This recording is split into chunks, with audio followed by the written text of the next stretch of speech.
Hindu structure, he's not going to believe it. Listen in. देखिए हमारी duty थी court को सही बात बताने की और बतलाने की कि जो एनवेलप था वो हम एज इट इज रखे हुए हैं और हमने इसको ओपन नहीं किया है। कोर्ट ने कहा आप रखे रहिए, हमारी ड्यूटी ख़त्म हो गई, वो ऐसे ही रखा रहेगा सील कवर में। अब कैसे लीक हुआ क्या हुआ ये तो कोई एजेंसी जांच करे वही बता सकती है। जांच का विषय है परंतु बहुत सीरियस विषय है, ये साधारण बात नहीं है और क्यों लीक हुआ इसकी जांच होनी चाहिए। सुप्रीम कोर्ट में जब इस मसले की सुनवाई हो रही थी तो ऑनरेबल जजेस ने ख़ास तौर से बात कही कि लीक रिपोर्ट्स नहीं चलाना चाहिए मीडिया को। तो मीडिया अगर लीक रिपोर्ट्स चला रहा है तो सुप्रीम कोर्ट ने जो बात कही आप उसको भूल रहे हैं, तो ये गलत है। दूसरी बात यह है कि 15 अगस्त 1947 को ज्ञानवापी मस्जिद थी, तो अब उस कानून के तहत वो मस्जिद रहेगी ना, उसका नेचर और कैरेक्टर कोई तब्दील किया जा सकता है। Nothing doing, a mosque is going to remain a mosque. Nothing changes as far as Assuddin Owaisi is concerned. Viewers, the mosque side has also now produced pictures of what they claim are the remnants of plumbing. Let's show those pictures. Yes, remnants of plumbing that went along with the shivling, the purported shivling in the Wazukhana. They claim that this skeleton of pipes existed in the Wazukhana and is a firm proof that there was a fountain there. Why this was not subjected to videography, we don't know. The video is an old one, it's an undated one, so we cannot verify its authenticity. But this has been put out now by the mosque side.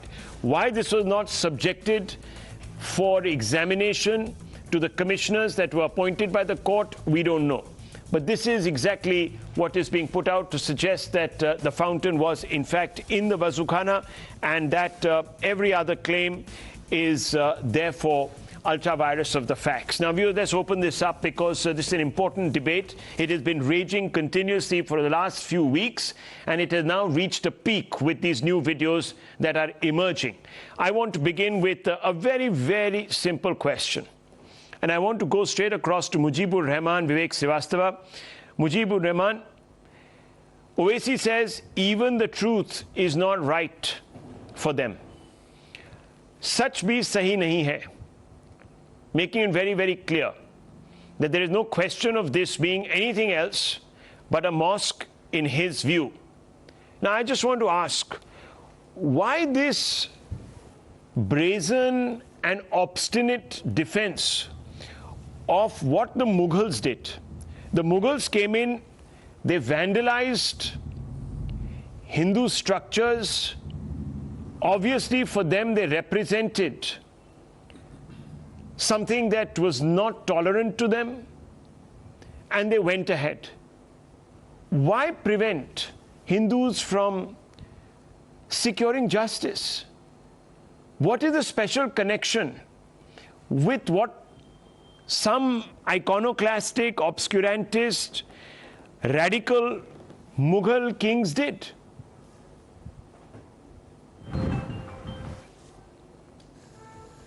No. First thing is, it's nothing but a fallacy that the Mughals destroyed Hindu structures in India. What they did, they just built a greater India, a prosperous India and a secular India. Even we see a lot of old temples claiming Prachin Mandir. And at every other street of even the capital and throughout the country. So there is no point that Mughals were destroying the temples, because thousands of old temples are still standing throughout the country over which Mughals have ruled. Now the second is, as per the law, if that place is used as a mosque and its character is as a mosque, then certainly it will remain as a mosque. There is no point to dig out the history, because this is not what comes. Observe Supreme Court observed that doing this will certainly disturb our social fabric of the country, because nobody will say the correct history to you. You will put your own perspective, and we will put our own perception about it. Many people will say, Mr. Rahman, that what disturbs the social fabric, that disturbs relationships between communities, is when one community and spokespersons of that community, such as yourself, come out and suggest that the Hindus have imagined that their temples have been desecrated. That creates bad blood. Would you not agree, sir? Truth and reconciliation are at the heart of this. The truth is essential to reconciliation. If you're not even going to accept what Aurangzeb's own biographers have accepted and written in books, then we have a problem.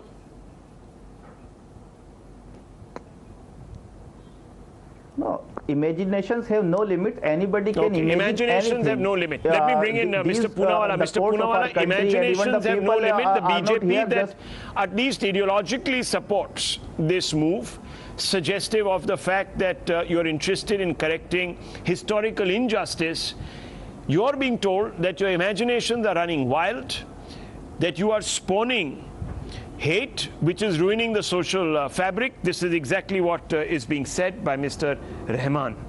So Rahul, सत्य को प्रताड़ित किया जा सकता है, परंतु उसको पराजित नहीं किया जा सकता, and therefore today the truth is coming out. And I want to say that if we are quoting Supreme Court and courts of law, in 1997 the Supreme Court in the Kashi Vishwanath case has observed that how Aurangzeb had actually destroyed the original Jyotirlinga and had tried to create a mosque-like structure. There is a 1983 act of the UP government passed by the Congress party which says section 4 subsection 9 that this is the original Jyotirling of Adi Vishweshwara. There is also the Deen Muhammad case in which the Britishers, who had no love lost for anybody in India, who have filed an affidavit. There is also Salman Khurshid's book, Sunrise over Ayodhya, where he has mentioned how Aurangzeb broke the mandir and tried to create a masjid. Now, whether this particular structure is a masjid or not is to be determined yet, and that's what exactly Mr. Chandrachud also said, that the character of this place has to be determined. That's not barred under 1991 law, and therefore this matter, even though they went to Supreme Court for a stay under 1991, wasn't stayed. He's questioning it has now gone to the He's district saying judge. that you got your history wrong. You're spreading fake news. That's what he's saying. Well, I just told you how the Supreme Court itself has endorsed that Aurangzeb had broken this mandir. In fact, there are biographers of Aurangzeb who have endorsed this. But I just want to have one question, just one particular question. Today, whatever you are showing on television camera, can Mr.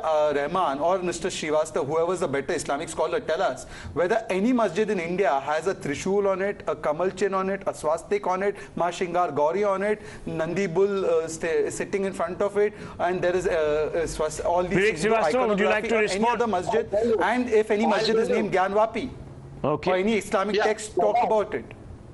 I'll tell you what, how is that possible? You never invited anyone to become a Hindu. That is your problem. Today you complain that we are the only Hindu nation in the world. Why are you the only Hindu nation in the world? The Brahmins had a superiority complex, and you never actually invited anyone, talked about yourself, or you never tried to preach. That is your problem. No, sir, Hindus never had an agenda of trying to enforce their religion by sword. And Muslims Hindus believed in Vasudeva Kutumbakam.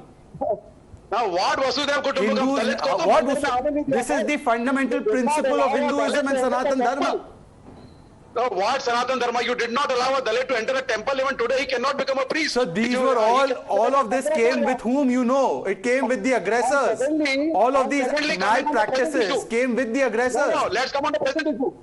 Let's come on the present issue. Name where any masjid has a lotus, has Ma Shingar Gauri, Ganeshji on it. Let's talk one by one. 84,000 Buddhist stupas were destroyed by Pushyamitra Shung. What justice are you talking of? So go dig those also and find them. Nobody is stopping you to go to court. I mean, kiska justice? If any Buddhist wants to go to court, who's stopping him? If there is an Aurangzebi Mansikta, there is also an Ashoki Mansikta. Aurangzeb Mansikta. No, Mr. Srivastava, do you, first of all, let me ask you a very basic question.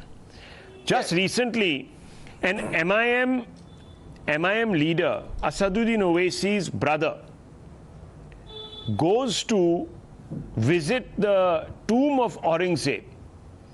He lays a wreath, he pays his obeisance, and he comes away. Do you endorse that? That's his personal problem. I'm asking you, do you endorse it? Since you've talked about Aurangzebi mindset. In a country of 130 crores, one Neta goes and done something. Does that mean we hang all the Muslims and say you are all Aurangzeb followers? Is that the narrative we should build? No. On the I appreciate contrary, he is demeaning Muslims by going and paying obedience to him, not to APJ Akbar has done a lot of good for the nation. Let's appreciate Mr. it. Srivastava, And the Mughals were misplaced. The Mughals had Indian blood also. In fact, the Muslims of this country are telling him, pay obeisance to APJ Abdul Kalam, not to Aurangzeb. Don't tag the Muslims here. This is about the Mughals. Do you endorse any leader going and paying obeisance to Aurangzeb of all the Mughals? No. There is nothing called Aurangzebi Mansikta. A king is a king and a king is a corrupt man. It is not democracy before 1947. You need to understand, and every king wanted land and money. That's it. Whether it is Aurangzeb, then why not acknowledge that this mandir was broken by Aurangzeb, the corrupt, the tyrant, the bigot? Except you can this was demolished by him. That is what I'm trying to say. There are so many Hindu kings who are also tyrants. Mr. Vivek Forget them for a moment. Ask about this. If you want to clinch it, if as Mr. Mujibur Rahman is doing, you want to clinch it, the desecrations of Aurangzeb, then what does it tell you? That there is what is known as, in your words, an Aurangzebi Mansikta. That there is a mindset. And it's an Aurangzebi mindset. You yourself are proving the point. No, yes. We need to forget this, what has happened in the past, whether it is Dalit atrocities or it is the breaking why of are we the giving, why are you doing affirmative action for, why are you then doing affirmative action for certain communities? Then don't do it. Why are you doing it? In 2022, you should make India a superpower. If that is the case, Vivek Srivastava, why is your party, the CPM, holding a exclusive conclave for Muslims? When you don't believe in religion and identity politics. Because, yes, exactly. Because in a civilized democracy... What is that if it's not Aurangzebi and Mansikta, if it's not about mazhab? We are not an uncivilized democracy like Pakistan, where the majority competes with the minority. But you don't believe in identity politics. You don't believe in identity politics.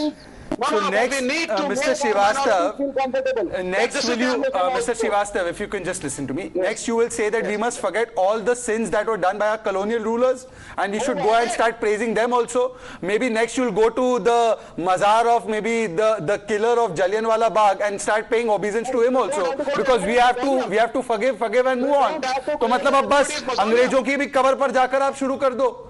आप शुरू कर दो वैसे भी your ideology is imported from Mao, so might as well go to the cover of all the Angrez who have killed our people. Well then at that level, Mr. Vivek Srivastava, we should also forget all the sins that have been committed by who you constantly berate in this country, the RSS, the Hindu Mahasabha and their personalities like Godse, etc. We should forget all that, or those are some special category.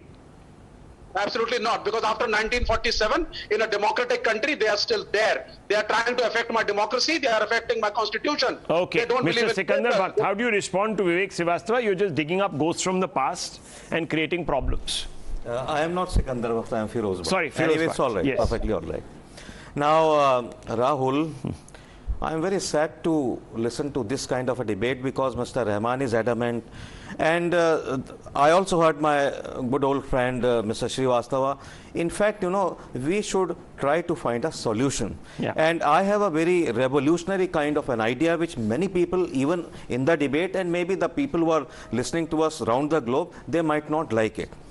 What I am saying is, this situation should be placated peacefully by way of amicable discussion, by way of amelioration, and also by way of accepting the faults of these kings and sultans. Now it is a fact, even in the book Mahasire Alamgiri by Saqi Saadat Khan, it has been clearly mentioned that what Aurangzeb did. I am not going into the good or bad deed of Aurangzeb. What he did has been written. But are you getting the sense today that there are some people who want to rationalize Rahul, and if you give me Mughal 5 crimes? seconds more, just 5 seconds, humble request.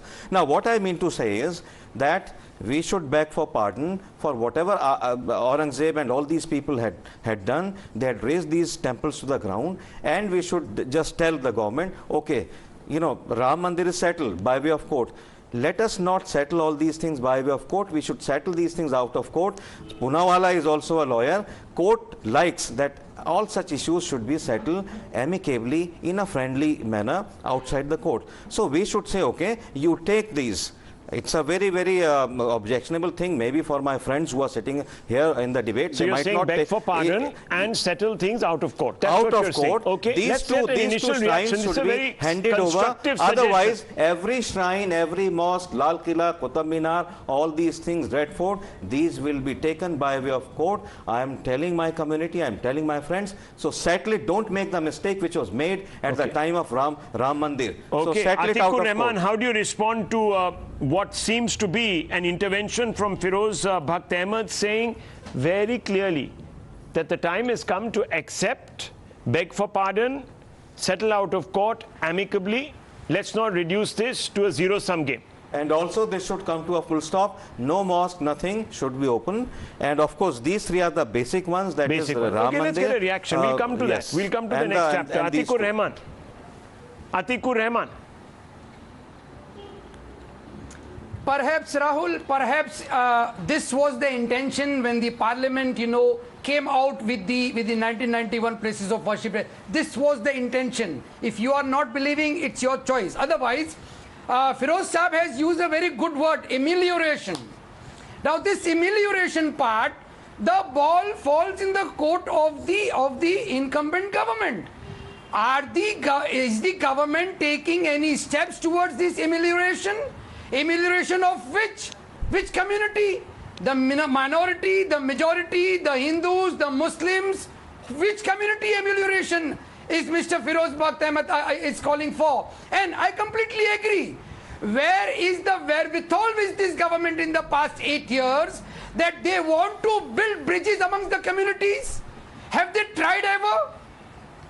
The Prime Minister refuses to get a skull cap in a Muslim gathering. Is this building bridges amelioration? If people like... What are you talking about, Firoz Saab? Of course, this is possible. Like, only Owaisi brothers, Adam Khan, if we have Muslim leaders, the so-called Muslim leaders like this Rahman Saab, then I am sorry to say no amelioration will take place, no solution will come. Let us solve it. Otherwise, it is going in a very, very unfortunate way. I'm going to say it might turn into a very unfortunate incident in the days to come. Let us nip it in the bud and sort it out peacefully. Let me ask you a question. Is Mr. Owaisi articulate? One second, it's a very simple question. Mr. Atikur Rahman, is Mr. Owaisi a person who can be trusted with safeguarding Muslim interests in India? Yes or no? Simple question to you.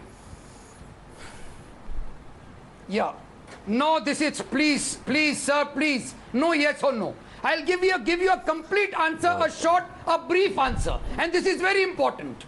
No, so you're saying that he should not be trusted. So you're saying that people like him... You answer the question. You answer the question. Just answer the question. You are a lawyer. No, I never said you are a knowledgeable person. Answer the question. Don't say it's not a yes or no straight answer. Do people like Mr. Owaisi, do they look out for the welfare of the Muslim community? Do the Rahul Gandhis of the world do so? They all wear skull caps from time to time in important gatherings. In fact, these are the people who have harmed the Muslim community beyond redemption. Mulayam Singh Yadav, did they look after the interests of the Muslim community? Are they your heroes? I'm just asking, sir. It's a very simple question. Yes or no? Yes, this is very important question, and I'll give you a complete reply, but please don't expect a yes or no. Because if you are talking of amelioration, if you are talking of placing all these, matters above law, then you have to at least recognize whom you are believing in, whom you want to talk. Owaisi Saab is no. If Owaisi Saab is not in your good books, All India Muslim Personal Law Board is not in your good books. No Muslim organization is in your good books. whom shall you talk? No, but and we whom did. shall you We expect did to show a big during heart? the Ayodhya, in the build-up to the Ayodhya judgment. I want to bring in Ishkaran Bhandari because no, one second, Ishkaran Bhandari, let me bring you in. No, Dr. Swami, 1 second, Atikur Rahman, please let someone else speak now. We've heard you. You've danced around the question. You haven't answered my question. You've actually put the onus on the government to recognize people. You haven't said who you recognize, who you think looks up for Muslim interests. Now, 1 second. Let me bring in Mr. Bhandari. Mr. Bhandari, Dr. Subramaniam Swami was involved in a kind of ameliorative exercise where he tried to bring together members of both communities and come to some sort of a settlement, out-of-court settlement, in the Ayodhya issue. It didn't happen, did it? Why? Rahul, it will because the answer given by Mr. Rahman, which leader would the Muslim sides trust? As you asked him a very simple question, do you trust Rahul Gandhi? Do you trust Owaisi? Do you trust XYZ? They will never find anybody to trust because the problem was set out in your Times Now last debate where a panelist from the Muslim side said, proof ikattha karke kar kya loge? Then the mindset is that even if you find the proof, once you broke the video, and we were having a debate on the video, even if you get the proof, kar kya loge? If the mindset is that we will not allow you to do and we will not abide by the code, then the problem starts occurring in a democracy where one side believes in the law and the other side says if you make CA a law to give citizenship to certain classes who are facing persecution in Pakistan or Bangladesh, तो law बनाते कर क्या लोगे हम सड़क पे हिंसा कर लेंगे. When the question, the civilizational here is this. If, and we just now had an advocate saying that Mughals were very secular, Aurangzeb was very secular. Just open, I just did jizya tax imposed by Aurangzeb. Times of India, I will read out that people who protested against jizya tax, he had them crushed under elephants. Those people are called secular, but nobody is asking restitution for that. All he killed his father, he killed his brothers. In a democracy, under rule of law, where if it is established, and that's a civilizational question, that the holiest of holy sites were broken by a barbaric king, do we have justice? Does the right to worship and pray after we have gotten independence exist in the holiest sites of birthplaces?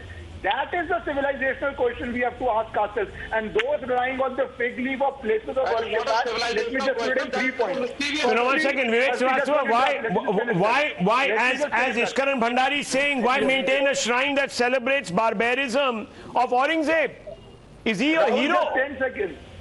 Is he a hero? Okay, last 10 seconds. Mr. Bhandari will finish. Last 10 seconds, yes. Rahul, on Places of Worship Act, there are... Firstly, the Supreme Court did not say that the Places of Worship Act bars this suit. They had specifically asked that the order appointing Advocate Commissioner be set aside. The court didn't do it. Secondly, the act is under challenge as being unconstitutional. Thirdly, the parliament always has the power to repeal it. So we do not even know what will happen to the act. So stop hiding behind it. Talk facts, talk justice. If mandirs are broken, do you support justice or do you not? Well, that's a fundamental question. And Mujibur Rahman, let me bring in you and Vivek Srivastava. Why maintain a monument that celebrates the barbarism of Aurangzeb? Why do you do that? Unless you want to provoke the other community. Exactly the opposite of what Mr. Bhakt is asking you to do today. No.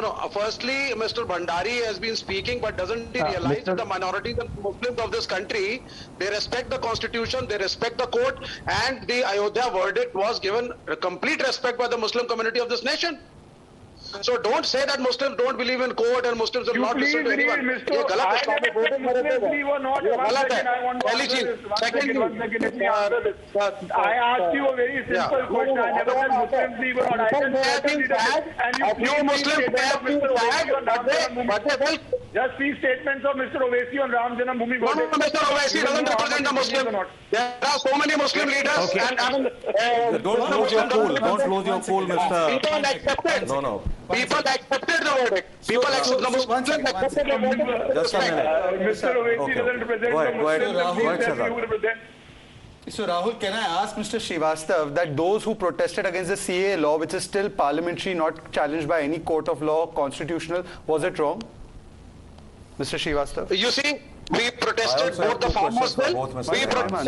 We protested the farmers' bill. Even that was a bill that also you bulldozed. You just said that these are constitution-abiding people. So can you take a position on whether this was unconstitutional? Shaheen Bagh was unconstitutional. I'm very clear. It's a black law. I'm still very clear Who about decides it. that? Vivek Who decides Srivastava, that? there was an occupation.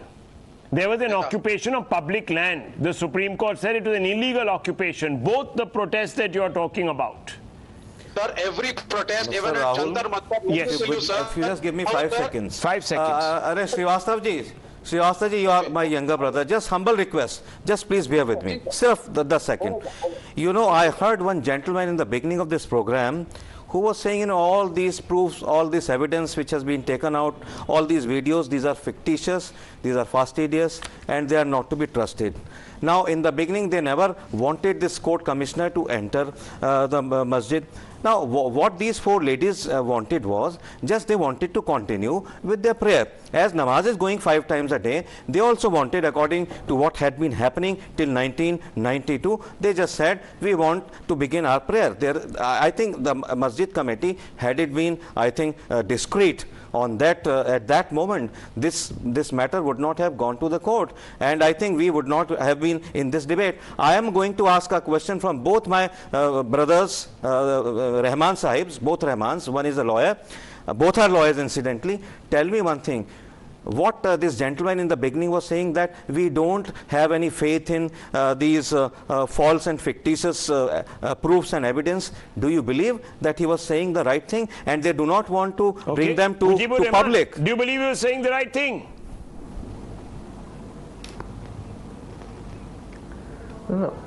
The first thing is, obviously, it seems that all these marks were engraved randomly. We can see that one second. Mr. Rahman, if the court endorses, this report, will you accept it, yes or no, or will you reject that also? Because Asudin Owaisi says we will reject it. He has said such is also not sahi for us. Or Rahman sir, put that fawara to work again. Put that fountain in a working condition again. It was so laughable and ludicrous that gentleman was saying there was a pipe, it used to work, I have seen it. I don't know how people can talk. 20 seconds, okay. 20 seconds, go ahead, sir. Will you accept if the court rubber stamps the findings of the survey?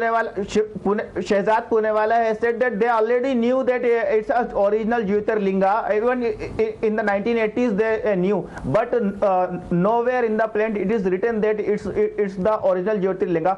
By chance you found a fountain with shapes like the Shivling. So just you start claiming. I'm only asking you, if the court underlines the survey report, will you accept it, yes or no? If the court underlines the survey report, will you accept it, yes or no? No, they never answering yes or no. Okay, they won't answer. They won't answer. This is an abject attempt. Yes, very quickly, Mr. Punawala, I just want to move on after that, right? Yes. So those who are saying about consensus and ameliorate, they should first accept. Today we have 3 panelists who are not even ready to accept that Aurangzeb was actually responsible for the destruction of the mandir. And therefore, no, 1 second, sir. Before we get to the stage of conciliation, please have Mr. Mujibur Rahman accept that Aurangzeb broke mandirs. Okay. Please have him accept it first. I don't think that's happening. I don't think that's happening. The line has been drawn, viewers. The line has been drawn in stone. Even if the courts uphold, we will not accept. The such is not sahih. The such is not the absolute truth. It has been said.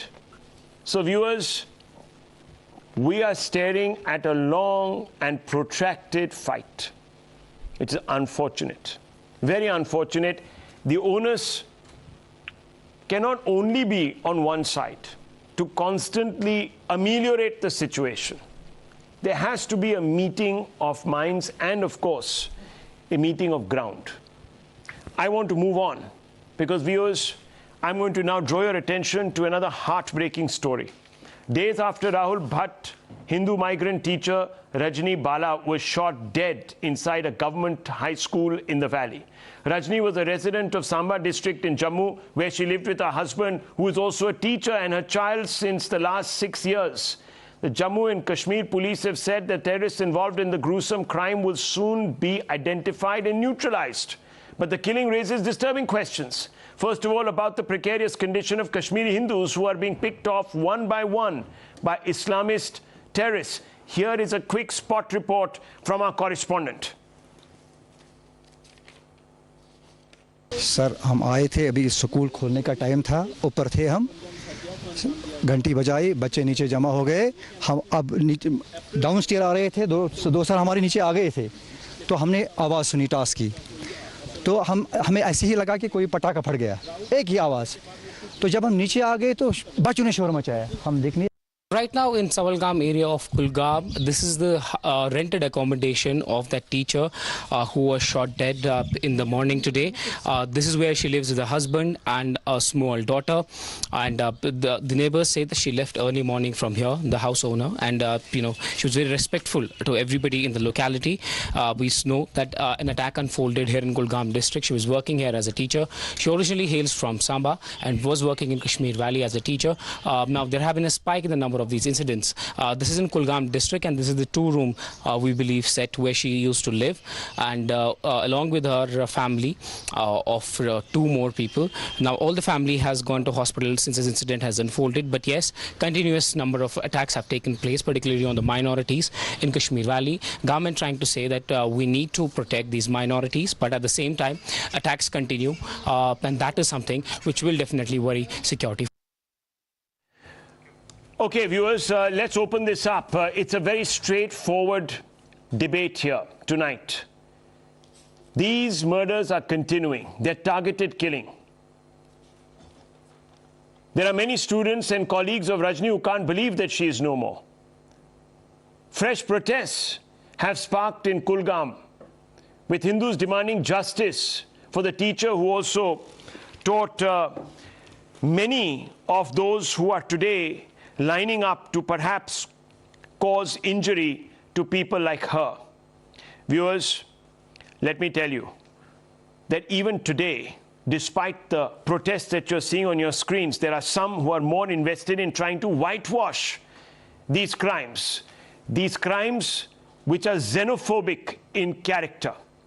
Let's listen in.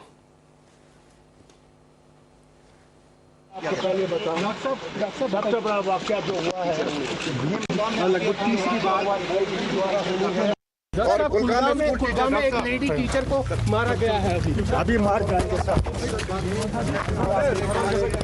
और कुलगाम में एक lady teacher को मारा गया है अभी मार जाएंगे। देखिए, हमारा सीधा आरोप उपराज्यपाल प्रशासन पर है। जिस तरह से कश्मीरी पंडित कर्मचारियों ने सामूहिक रजाइन देकर सरकार को ये अवगत कराने की कोशिश की थी कि वह किस मुसीबत में है, और सुरक्षा को लेकर जिस तरह से उनकी शंकाएं हैं उनको प्रकट करने की कोशिश की गई, और सरकार ने Well, the blame falls straight, according to the Congress, at the central government's door. Farooq Abdullah completely denying the element of xenophobia here, saying we'll all be killed. We'll all be killed. Airbrushing, viewers. Let's open this up. Shahzad Poonawala is with us. Sunanda Vashisht is with us. Zishan Rana, spokesperson, the National Conference, also with us. Zishan Rana, it's a simple question to you. Do you believe that these crimes against Hindus are born out of Hinduphobia, Hindu hate?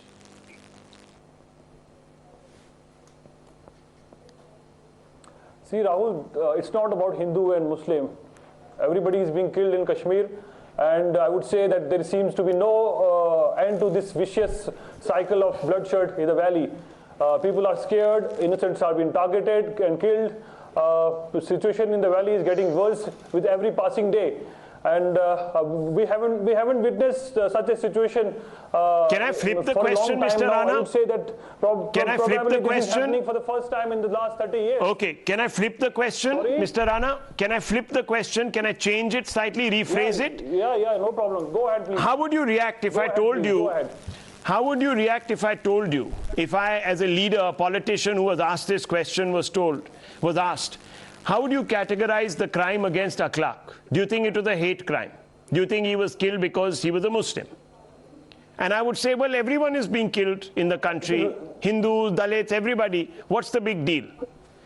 Would you then continue to agree with that person, or would you say that there is an attempt being made to bury Islamophobia? I'm asking you this question because that's what your leaders keep saying. They keep talking about Islamophobia. No, this is what I'm they are selective when it comes to a... they are selective about an agenda which conforms to their worldview, but completely dismissive about... We are losing. No, I'm not losing. I'm asking you a question. When Hindus are killed in their offices, when they're shot dead in their classrooms, when you have had a massive ethnic cleansing in the 90s, how can you say that this is not crimes born out of hate against Hindus? Why are you whitewashing it? Please, now you tell me how many Muslims have laid down their lives in the past 30 years in Kashmir? How many Muslims have been killed? Now you tell your viewers, how many Muslims have been killed? It's not about Muslims and Hindus. Everybody is scared in the valley. Okay, right I'll tell you. The Muslims who are being killed are the Muslims who stand to defend minorities like the Hindus and the country. They stand with the tricolour. What does the tricolour represent? What do Hindus represent?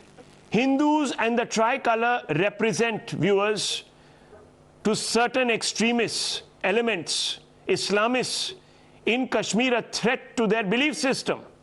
Hindus are open. They are pluralistic.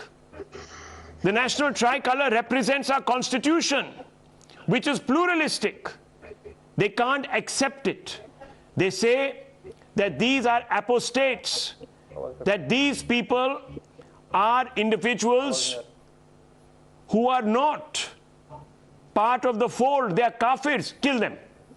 And Zishan Rana today is whitewashing that mindset, viewers. That's all that's happening. Vivek Agnihotri is also there with us. Shradha Poonawalla, would you like to respond? I want to bring in also the columnist, Sunanda Vashisht. Yes, quick response. Rahul, first of all, in the Holocaust against the Jews, a lot of non-Jews Germans died. But does not... So please, let's have an intellectual debate. Please don't interrupt me. Please, I request you. Speak in your own time.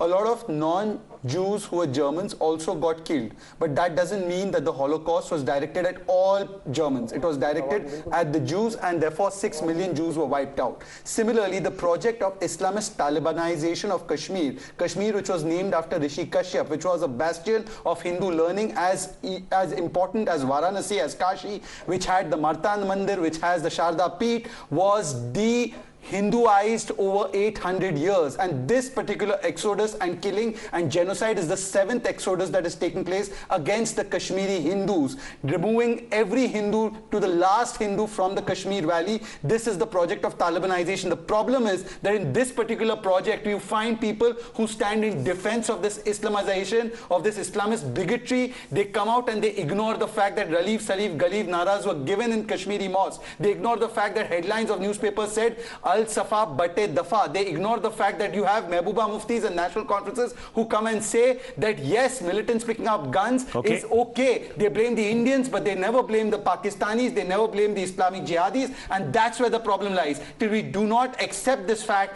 we cannot have repentance, and without repentance, there cannot be a situation where the Kashmiri Pandits are sent back to their deaths in that valley where people still continue to patronize the killers. Look at these pictures. This was how Yasin Malik was patronized, and this is how today he's being dragged to justice. But today they still say that Yasin Malik, ye to bechara peace ka ambassador hai. This is the problem. This is a problem. It's a mindset issue. Vivek Agnihotri, can we escape from the fact that this is unbridled anti-Hindu xenophobia? It's a simple, straightforward question to you, Mr. Agnihotri. See, in Kashmir is facing the longest continuous genocide of Hindus, where Hindus till date are being identified, targeted and killed. The problem is the teacher, she was a lady, she was a minority, Hindus are minority in Kashmir, she was identified and targeted and finally killed. The problem is that why nothing happens, why it is continuing. It's continuing because the people who control the narrative, people who control policies, people who control kind of bureaucracy, the entire system gives ideological and intellectual shield and support to terror organizations. So Hindus in Kashmir are victims of not just terrorists with guns, but also intellectual terrorists who occupy the minds and the narratives of younger people and make the world believe as if nothing is going to happen. Okay, and which is why I'm raising my voice against all these people. This is why you're raising your voice. Sunanda Vashisht, let me bring you in. Hindus are urged to speak up against Islamophobia all over the country. There is this huge narrative that there is an Islamophobia that is rampant in India today. But Muslims, especially in Kashmir, never come out. They never come out to protest Hinduphobia. You have always called it Hinduphobia. You have been one of those who had to leave the valley. Why is this the case? Can you explain to Zishan Rana why he's wrong tonight? You know, a question to Zishan Rana. Why was he and his fellow party members and his entire ilk not out on the roads screaming for Amreen Butt's killing? You know who protested for Amreen Butt? People like me and people like you. I saw your show that day. I was traveling, but I saw your show that day. It was people like us, because we are fair. You know what this is? This is why was Amreen Butt killed? Because she was not Muslim enough.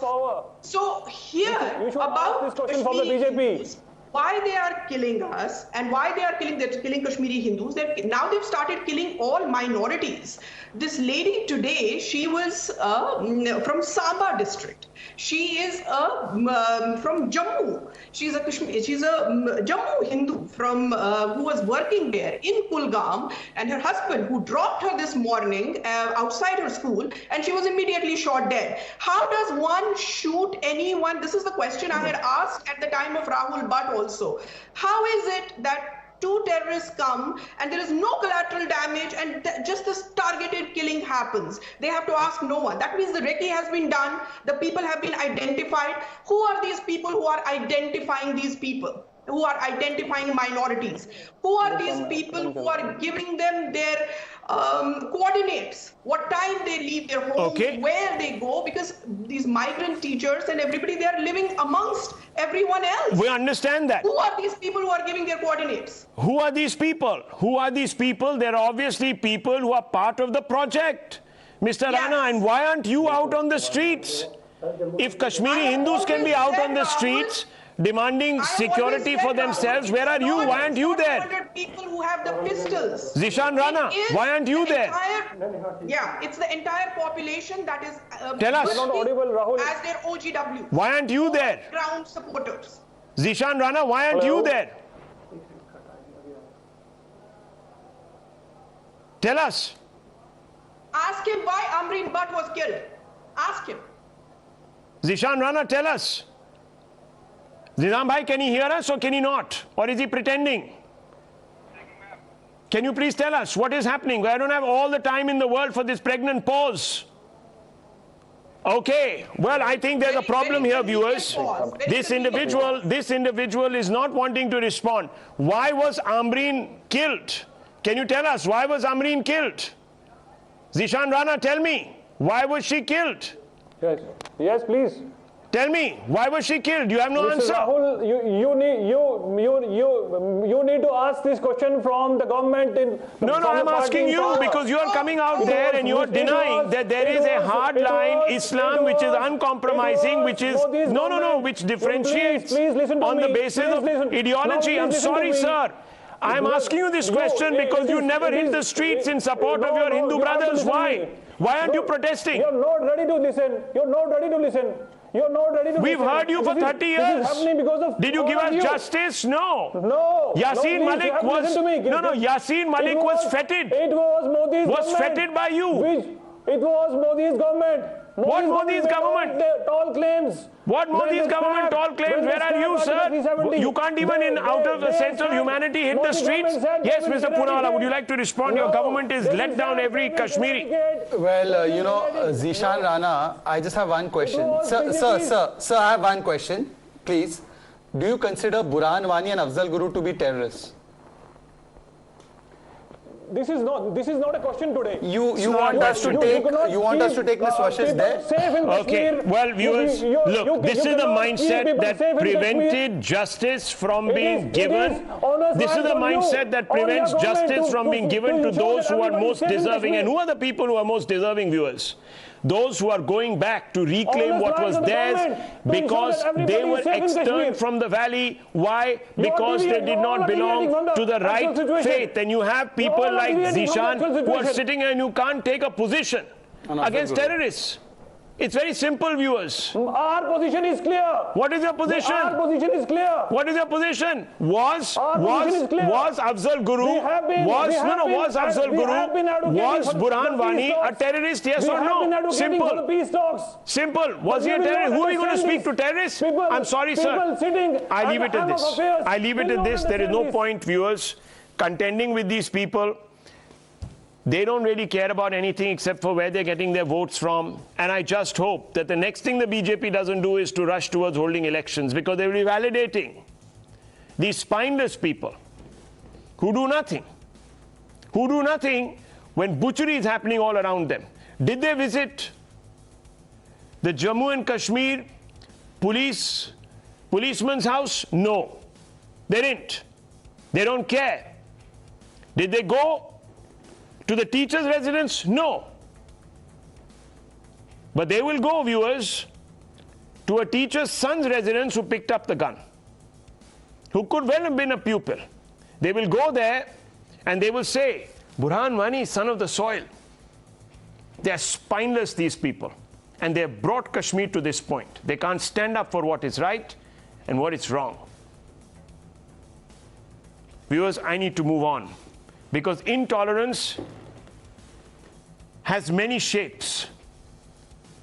It lurks in the streets of Jammu and Kashmir as well as on campuses. But it is usually spoken in hushed tones, especially when it comes to spaces that are considered to be devoted to liberal arts and populated by left liberals. Now, filmmaker Vivek Agnihotri has alleged that he was invited by the Oxford Union to deliver a lecture on campus. By the Oxford Union, no less. The lecture was to be on Kashmir files, was confirmed for the 31st of May, according to him. And we have the invite, which says so, 8 p.m., 31st, which is today. But it was cancelled at the last moment. He said this is an example of cancel culture, literally cancelling his point of view out of the equation. Times Now has accessed the invite given to Agnihotri. It confirms that he has a speaking event on 31st May at 8 p.m. rescheduled now for the 1st of July. Even a poster was released highlighting the date and time of the event. Now Agnihotri said that despite a confirmation being given in writing a week earlier, he was unceremoniously cut off. The excuse given to him was for a double booking. But if confirmation was already given in writing, is a double booking a plausible excuse? You think about that. But before that, listen in to Mr. Vivek Agnihotri, who made this statement. And then I speak to Mr. Vivek Agnihotri, viewers. Are they cancelling me? No. They want to cancel democratically elected government of India, especially Mr. Narendra Modi. They want to label us as fascist people, as Islamophobic. Now, as if killing thousands of Kashmiri Hindus was not Hinduphobic, but making the film on the truth is Islamophobic. The second biggest problem is they are not cancelling me. They are cancelling the genocide. They are cancelling Hindus. You have to understand, Hindus are in minority in Oxford University. And this is the oppression of minority. This is Hinduphobia. This is fascism. I am filing a lawsuit against them. I am going to claim all the damages. Please support me. Join me. Jai Hind. Mr. Agnihotri, you made some very pointed charges against Oxford, and you sort of linked them to a Hinduphobia. Can you explain? Okay, so people have to understand Oxford Union is one of the most popular and so-called in hierarchy at the top, the debating society. These people have even invited people like Gaddafi. After Gaddafi accepted to the bombings which killed almost 270 people, they have invited Indira Gandhi. They have called many African dictators and radical extremists. The problem is that Hindus are in minority. Oxford University and Cambridge, these, especially these British universities, have tried to maintain a narrative that there was no genocide in Kashmir of Hindus. Their narrative has been that the Muslims are oppressed and it has always been a Muslim land which Hindus want to capture illegally and undemocratically, to which Pandit Nehru surrendered or kind of compromised on that, because all these people who are educated in Oxford, you'll find anybody who's come from this education, still in their heart they believe. Even when Shashi Tharoor went there, he was very apologetic about Kashmir. So this is the narrative Oxford propagates, and this is what they believe in. Oxford is dominated, A, by Middle Eastern lobbies, Middle Eastern funding, and Pakistani students. Hindu students are in minority.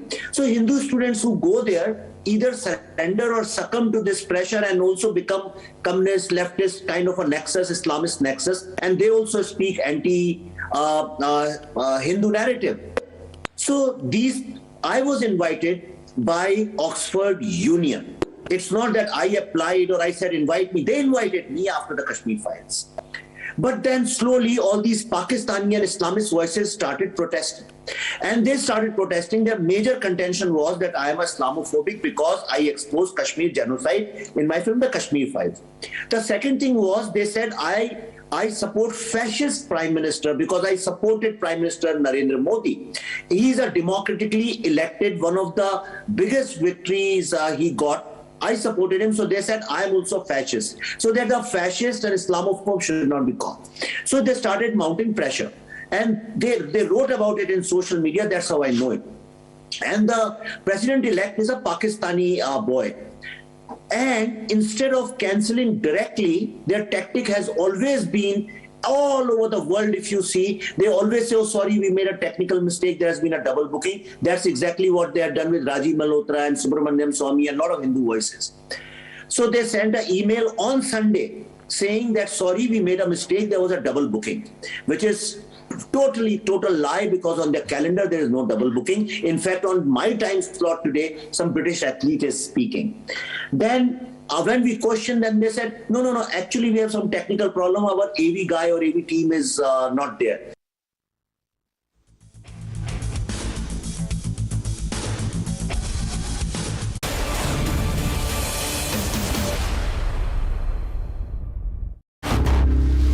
Times now. Action begins here.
stories on the show tonight, viewers. Days after Congress MP Karti Chidambaram alleged that during a raid, CBI officers seized highly confidential papers pertaining to the Parliamentary Standing Committee on Information and Technology, senior party leader Shashi Tharoor wrote a letter to the Speaker saying the executive cannot ride roughshod over the legislative branch. Union Finance Minister Nirmala Sitharaman has filed a nomination from Karnataka for the upcoming Rajya Sabha polls. The elections are scheduled for June 10th. While the BJP has fielded 3 candidates, Congress has fielded 2 candidates. A Delhi court has summoned Congress leader DK Shivakumar and others in a money laundering case lodged against him in 2018. The summons have been issued after the court took into cognizance the charge sheet filed by the Enforcement Directorate in the case. He has been asked to appear before the court on July 1st. Former BJP state president Dilip Ghosh has been asked to refrain from making statements to media. This comes days after he said that he doesn't think Suvendu Adhikari is a big leader. Dilip Ghosh has had an open fallout since Suvendu's induction. As per latest updates, the WHO said that the spread of monkeypox beyond the African countries is unlikely to turn into a pandemic. Not to forget that so far around 400 suspected and confirmed cases of monkeypox have been reported to WHO.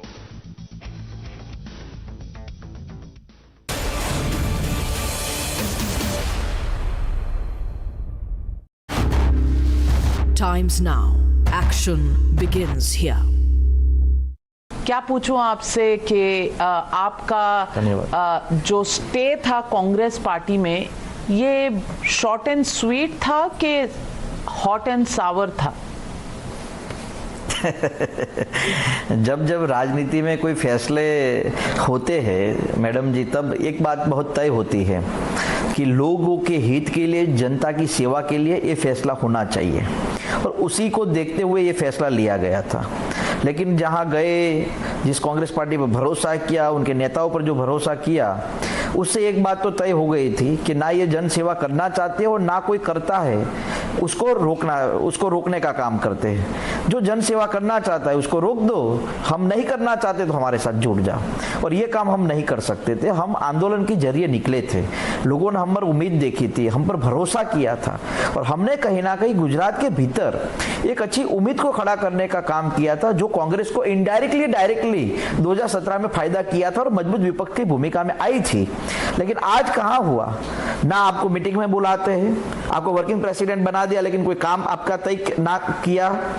कहीं ना कहीं सिर्फ अपमान। और हमारे परिवार में और हमारे कई साथी कहते कि अगर जहां सम्मान ना हो वहां अपमान नहीं होना चाहिए। तो हार्दिक जी, ये सब आपको पहले से पता नहीं था? क्योंकि 2017 आप पॉलिटिक्स में आए थे और 2019 का चुनाव हुआ था, आप बहुत जगह साथ साथ घूमे थे, क्योंकि आपने फॉर्मली कांग्रेस पार्टी ज्वाइन कर ली थी।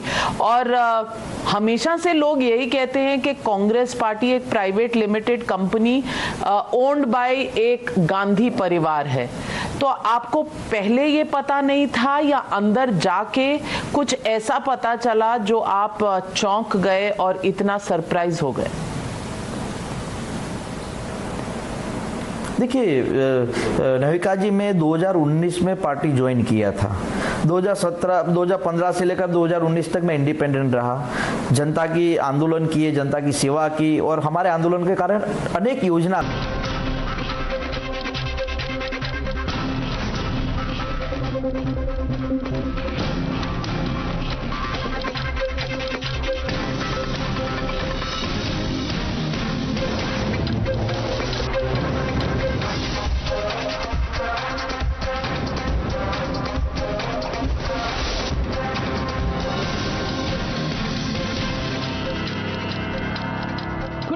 Ladies and gentlemen, for weeks together we have been piecing together the Gyanvapi mystery, the mystery of what lies inside, of what is its character, and is it really the abode of Mahadev? Well, some would say it is hardly a mystery now, especially after the new videos have come to light. Now, yesterday, Times Now showed you the Gyanvapi tapes. For the first time on camera, we here on Times Now reveal to you what is inside Gyanvapi Mosque, from the basement to the walls to the Wazu Khana. The proof is there on camera in the Gyanvapi tapes, from the shivling to Hindu idols to swastika to trishuls on the walls and in the basement. But despite that, the ridiculing and the denials continue unabated. The mosque committee officials today said what is being claimed as proof is a fabrication. In fact, now, while the faithfuls are definitely elated at what was seen in these tapes, copy of which was handed over to them by the court, the Muslim side continues to provoke. For them, these idols of Hindu gods found in the basement are remnants from a workshop that was run there earlier. As for the swastikas and tridents, it's a work of the Vandals. Another member of the mosque complex went on to say that this wasn't even made of stone. It is made of cement, they said. Listen in to these comments coming in. ऐसा कुछ नहीं है। ये तो 1850 के आसपास शायद ये फव्वारा बनाया गया था, और फव्वारे में पहले कोई इलेक्ट्रिक मैकेनिज्म नहीं हुआ था कि फव्वारा चलता था। सरकारी पाइपलाइन जुड़ी हुई थी, जब प्रेशर आता था तो वो चलता था। मैंने खुद उसको चलते हुए देखा है फव्वारे को। उसके बाद जब पाइप सड़ गई, पाइप आज भी वहाँ रखी हुई, जो सड़ी हुई पाइप थी जो हटाई गई वो आज भी रखी हुई है। और दूसरी बात ये है, इतने सालों तक हमारे कब्जे में रहा, क्या हम हटा नहीं सकते थे? अगर हमें ऐसा कुछ महसूस होता, गलत महसूस होता, ऐसा कुछ नहीं था। हिंदू किराएदार जो मूर्तियों का कारोबार करते थे वो भी वहाँ रहते थे, और वो अपनी जो टूटी फूटी मूर्तियां थी वो वहाँ फेंक देते थे। अब वो वहाँ फेंक करके उसके बाद बैरिकेडिंग हुई, बैरिकेडिंग के बाद से अंदर से कोई सामान बाहर नहीं जा सका, इसलिए वो वहीं पड़ी रह गई और उसकी तरफ किसी ने ध्यान नहीं दिया। बस ये है। ये बाद में किसी वक्त कुरेदा गया है। जब ये बैरिकेडिंग नहीं थी, एक्सेस टू ऑल था, तो हो सकता है किसी ने जानबूझ के कुरेदते रहे हों, क्योंकि अक्सर आप जाके देखिए वहाँ पे कहीं बोतल है, कहीं मिट्टी के बर्तन हैं, इस तरह के लोग फेंकते रहते हैं वहाँ। तो ये आम बात है, ऐसी कोई बात नहीं। वहाँ एक भोला नाम का आदमी आता था जो रंगाई पुताई का काम करता था, वो अक्सर कुरेदा करता था। कई जगह उसने कुरेदा, यहाँ तक कि उसने एक जगह श्री राम लिख दिया था। जब उसको पकड़ा गया कि भैया ये श्री राम तुमने यहाँ क्यों लिख दिया, तब उसके बाद उसको हटाया गया। आप जो भी आपको ये चिन्ह मिले हैं, ये सिस्टमेटिक नहीं होंगे, ये सिस्टमेटिक हैं भी नहीं, आड़े तिरछे ऐसे उसे जैसे चाहा उसने कुरेद दिया। और वो जो है ये शरारत थी और कुछ नहीं उसकी। Meanwhile, a Hindu group has now alleged deliberate effort to change the character of the temple remnants in Gyanvapi. The Hindu Sena has now filed a complaint against the masjid committee for damaging the shivling. But despite the anger, the outrage, AIMIM chief Asaduddin Owaisi still insists whatever is on camera can stay on camera. For him, Gyanvapi will remain a mosque. Listen in to Asaduddin Owaisi. Supreme court में जब इस मसले की सुनवाई हो रही थी तो ऑनरेबल जजेस ने ख़ास तौर से बात कही कि लीक रिपोर्ट्स नहीं चलाना चाहिए मीडिया को। तो मीडिया अगर लीक रिपोर्ट्स चला रहा है तो सुप्रीम कोर्ट ने जो बात कही आप उसको भूल रहे हैं, तो ये गलत है। दूसरी बात यह है कि 15 अगस्त 1947 को ज्ञानवापी मस्जिद थी, तो अब उस कानून के तहत वो मस्जिद रहेगी ना, उसका नेचर और कैरेक्टर कोई तब्दील किया जा सकता है। Ladies and gentlemen, the legitimate question on the Newshour that I want to ask tonight: berated Baba trivialized the truth. Is this what Ganga Jamuni Tehzeeb is all about? That's the question, and that's the debate on the other side. You're watching the Newshour at 9. Debate number 1 on Times Now, Super Prime Time.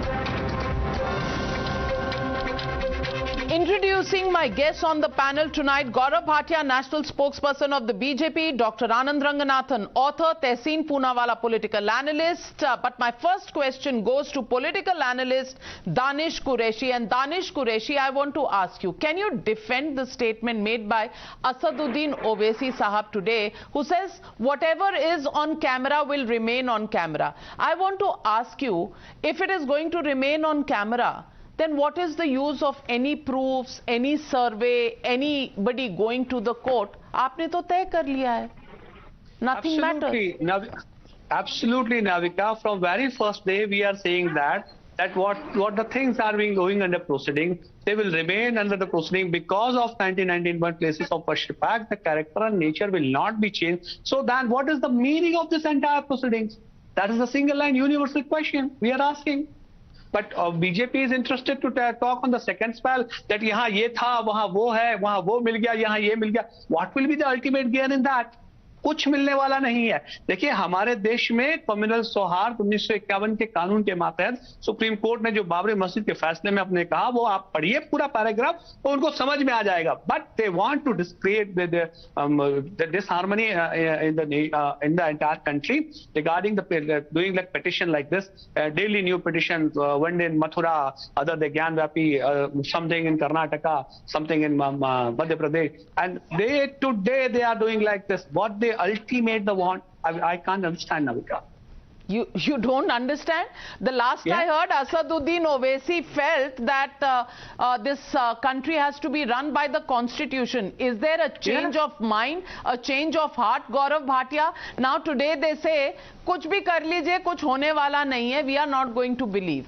Is this now a complete defiance of the law of the land when the matter is in courts?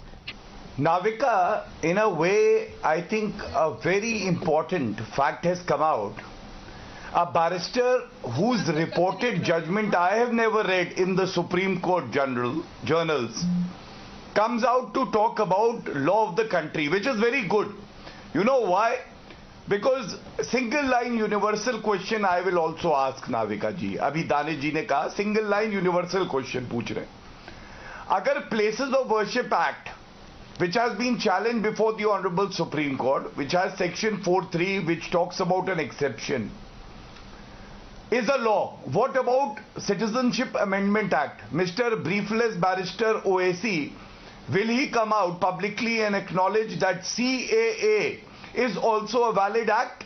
And he was wrong when he tore the bill on the floor of the House. Second, look at the hypocrisy, Navika. He talks about the very same Supreme Court judgment given in the Ayodhya Ram Mandir matter, after which he had infamously said, Babri Masjid hai, Babri Masjid rahegi. Now he's relying on the very same judgment. So how can you approbate and reprobate? I don't know. That Mr. Owaisi can only do. My third point is, Hindu पक्ष के पास छुपाने को कुछ नहीं है नाविका जी, और मुस्लिम पक्ष के पास दिखाने को कुछ नहीं है, और सत्य तो बाहर आएगा ही आएगा.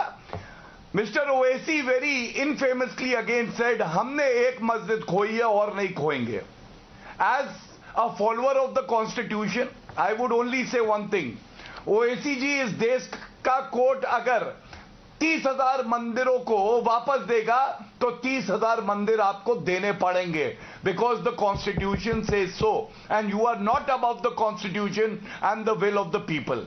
And last but not the least, you know, they talk about the leakage of the survey, the videos have come out. Navika, it is one thing to say that leakage has happened. Now, since the report has been submitted, even the videos coming out is not wrong at all. But say if it was wrong, what about the veracity, the credibility of the videos and the evidence that it is bringing forward? That is far more valuable than the technical plea that they are taking. And technical plea is being taken because they don't have a substantial plea. Thank you. Well, I want to ask Mr. Tehseen Poonawala. Tehseen Poonawala, जो camera पे है वो camera पे रहेगा. It doesn't matter. It doesn't alter the truth. Second charge that is being made, ये तो cement है, ऊपर भी सीमेंट है, नीचे भी. The visuals are there for you to see, and I don't think we are 4 blind people sitting here, including me, the 5th one. we can look at those visuals and we can see, at least to the naked eye, there are two colors and there are two different forms that are evident in the videos if you care to look at it, and if you keep a reasonable mind, because those are big assumptions that one will have to begin with. And number three, workshops होने लगी हैं ज्ञानवापी मस्जिद के अंदर, उसमें लोगों को कमल बनाना सिखाया जाता है, उसमें लोगों को त्रिशूल सिखाया जाता है, उसमें लोगों को फूल और इस तरह की अन्य चीजें दिखाई जाती हैं.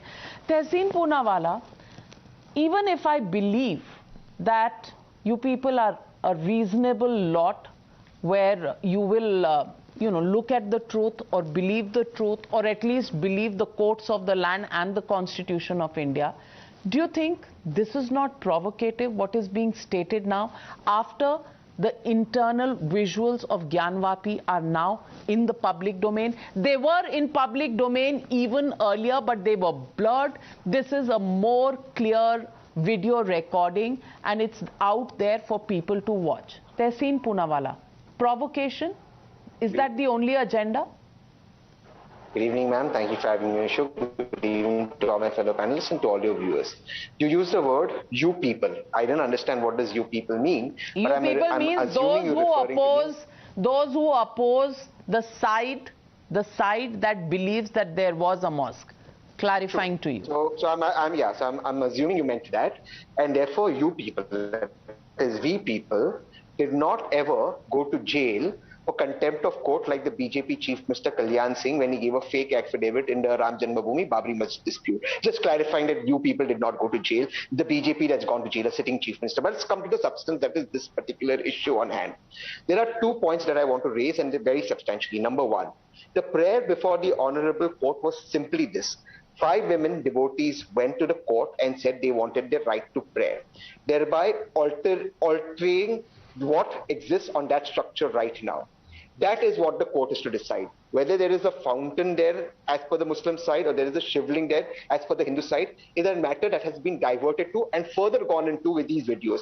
These videos led me to the next step, that the surveyor of these and the person who was supposed to bring these videos was suspended by the court for being partial, for getting an illegal photographer and videographer inside and releasing these evidences. But yet, time after time, there is claims being made by one side that X is found, Y is found, maybe a shivling is found, maybe something else is found. And this, in my opinion, is violation of the proceedings, of the sanctity of the proceedings that is going on. To the last point that Gaurav Bhatia said, that CAA was also a law passed by Parliament, which I have challenged in the Supreme Court, and as is the 1991 Act. No one's denying the BJP the right to challenge the 1991 POW Act, and it has challenged it. If Gaurav Bhatia's party, which is in PAN, has a brute majority in both houses, they can overturn the law. But you know what is simple, Gaurav ji? Rather than Owaisi ji and your party spreading hate on this channel and everywhere else, simple is ask Aditya Nath ji to give permission to the devotees to pray. Why is Aditya Nath ji not giving permission? Since 1992, permission is not given. 7 years Aditya Nath ji has been there because the BJP and OAC want to spread hate. Lavika ji, just one last line. In the mobs you see, you will never see Amit Shah's child, Jay Shah. You will never see OAC's child. You will only see in these mobs of hate poor Hindu kids, poor Muslim kids. This is being done to take away from the economic crisis our country is facing at the moment. Oh, well, that truth has dawned upon you a little too late. 72 years, 75 years too late, Dr. Anand Ranganathan. And Dr. Anand Ranganathan, grandiose statements being made by Tehseen Poonawalla, saying here that the matter in the court is only about whether women devotees can actually go and pray or not. The fact is, when the videos are out, the proof is in the court, at least जो दिख रहा है उसमें भी आंखें बंद कर लेंगे. हम नहीं कह रहे कि कोर्ट ने कह दिया शिवलिंग है या फवारा है, कोर्ट ही तय करेगा. But to see something and have an ostrich existence, is that reasonable और logical? Navika, let me say it unequivocally. The fact that so many Hindu symbols, remnants, shivling, lotuses are found in a mosque is a little like somebody is broadcasting azan from the top of a mosque and suddenly Hanuman Chalisa's verses start coming on. It's a bit like that. Isn't that odd? But, you know, 2 weeks ago, Navika, on your channel, in fact, on your show, I said that Hindus in this country are second-class citizens. Last week, I apologized. I said I was wrong. Hindus are third-class citizens. And tonight, I apologize again. And I say, Navika, I am so sorry. Hindus are not third-class citizens. Hindus are fourth-class citizens in this country. Let me give you 4 reasons why I say this. Number 1, in no other country is the majority population still refugees in their own land, like 5 lakh Kashmiri Pandits are, Kashmiri Hindus are for 30 years. In no other country can the sitting Supreme Court judge say that too much time has elapsed and I am not going to reopen the cases of atrocities against these people who have faced this terrible hardship and exodus. Number 2, in no other country is the state and the government rampantly, exclusively controlling only Hindu places of worship and leeching billions of it by leaving mosques, churches and gurdwaras off its tentacles. Number 3, in no other country can there be an act that denies blatantly and cruelly the majority population from seeking justice to correct historical injustice and reclaim their own places of worship. And number 4, this is the most cruel of all, and this is contemporary, Navika. In no other country can the people professing a faith that says Hindus, i.e. polytheists, are the worst of creatures, continue to offer their prayer and namaz at a place which is clearly built upon a demolished Hindu temple. If this isn't extreme provocation, I don't know what is. First things first, I don't know whether this controversy will be resolved today, tomorrow, in a decade or something, but at least to assuage the sentiments of the Hindus, at least stop offering namaz at that place. Now that you know, even if shivling might be disputed, there are other Hindu remnants that are beyond dispute. So please, as a sign of good faith, at least stop offering namaz there. But no. This is why I'm saying, having given 4 reasons, Navika, just 30 seconds, I want to tell you the cruelty that this state institutionally inflicts on the Hindus, and Hindus keep quiet, including my good friend Gaurav, who belongs to the world's largest Hindutva party. Let me quote verbatim from the Ayodhya judgment of 2019 of Supreme Court, where it willfully has ratified the Places of Worship Act. I'm quoting from it now. The Place of Worship Act is thus a legislative intervention which preserves non-retrogression as an essential feature of our secular values. It is intrinsically related to the obligations of a secular state. It reflects the commitment of India to the equality of all religions. Secular values, secular state, equality of religion. इससे ज़्यादा शर्मनाक बात, I'm sorry to say, क्या हो सकती है? They might hold me in contempt of court. But I have to say this, my lords, you are calling secular values equality of religion when you are physically preventing a majority Hindus from approaching you to demand justice legally. How can this be equality? How can this be secularism? So Tehseen Poonawalla, is the definition of secularism as abused by the Congress party only when it empowers one community versus another community, when it keeps the Hindus away and empowers the Muslims? I have no problem with the empowerment of the Muslims, but to keep the majority community away, is that secularism? Is that secularism to say कि अगर ये कमल मिल गए हैं तो this is a workshop that is being held? I am asking you a direct pointed question. Can there be a workshop inside a mosque which teaches people to make lotuses and trishuls? I want you to answer that fair and square. Yes and no.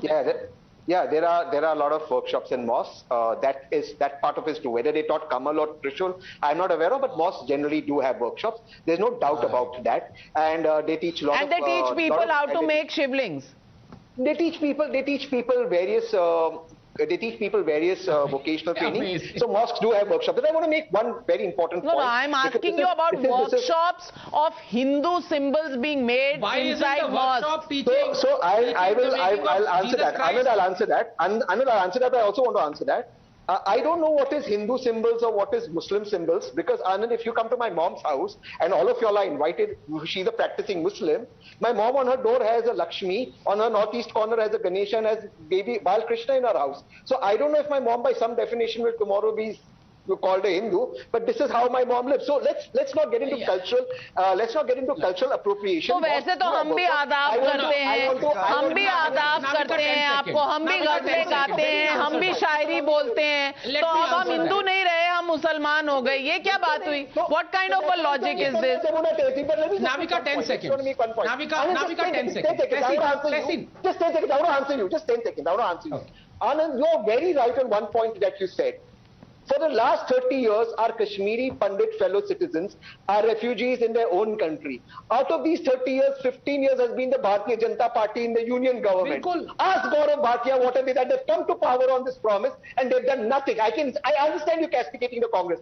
Out of the last 30 years, Anand, 15 years has been the Bharatiya Janata Party in power. What have they done for freeing Hindu temples? Ask them. Let me ask you one last question which you didn't answer, Anand. Why is Aditya Nath ji not reversing the notification in Gyanvapi and allowing our Hindu citizens to follow? I'll tell you why. I'll tell you why. Because the same poor children, not of netas, but of poor Hindu and Muslim families will be brought out and they will say that constitution has been killed in this country, secularism has been demolished. You know, easy to answer that one, but Anand, over to you before I get in Gaurav Bhatia.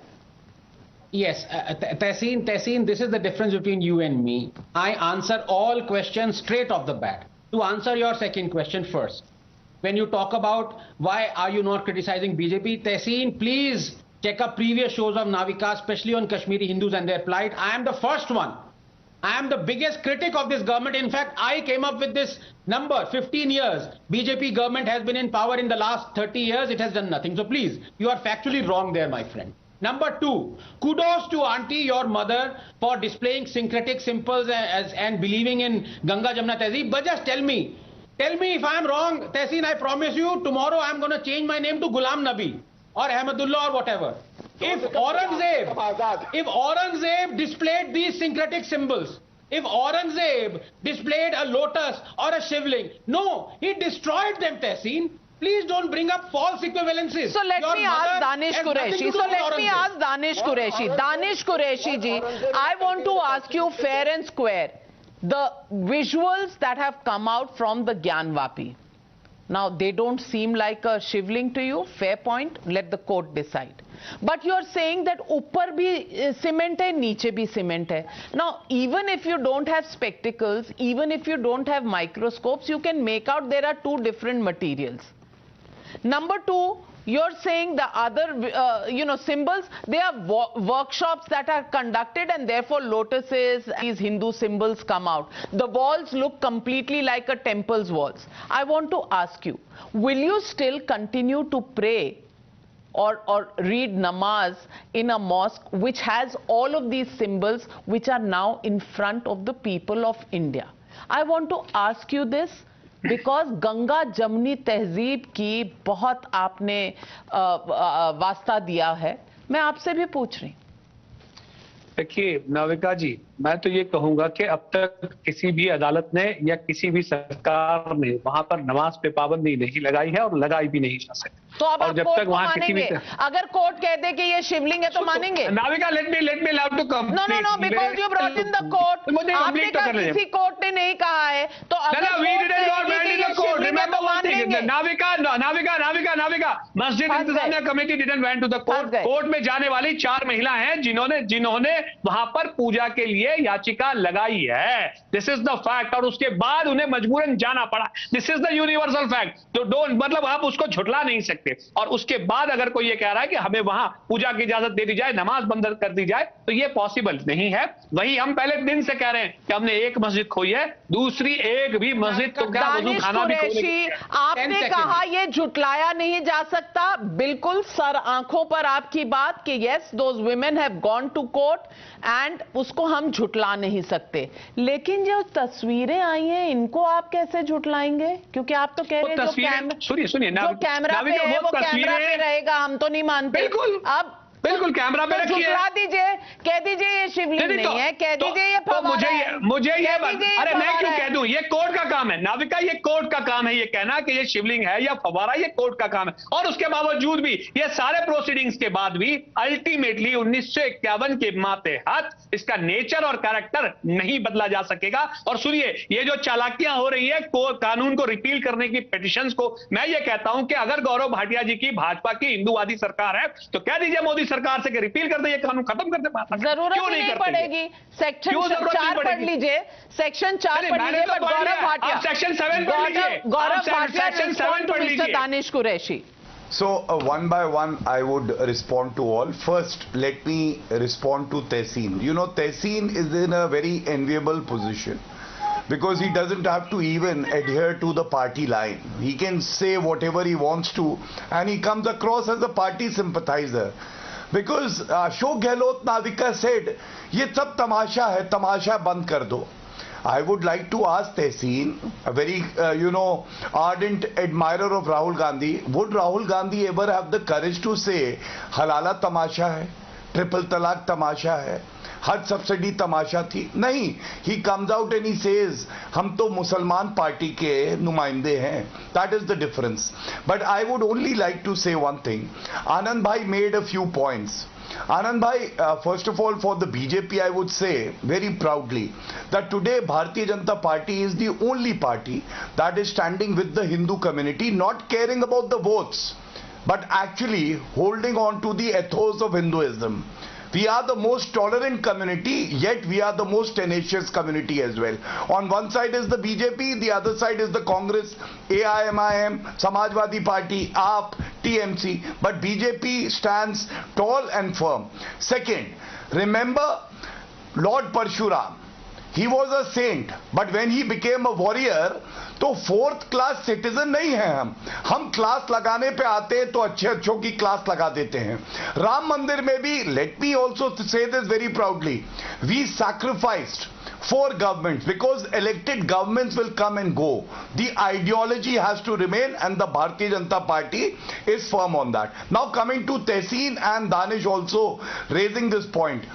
We don't need your advice to exercise our power within the legislature or the executive power of getting an ordinance. But as pointed out by Navika, there is a judicial method also. Judiciary also is to be respected. If a matter is sub judice, and we believe the Hindu party has a very strong case in the court, why do we need to worry?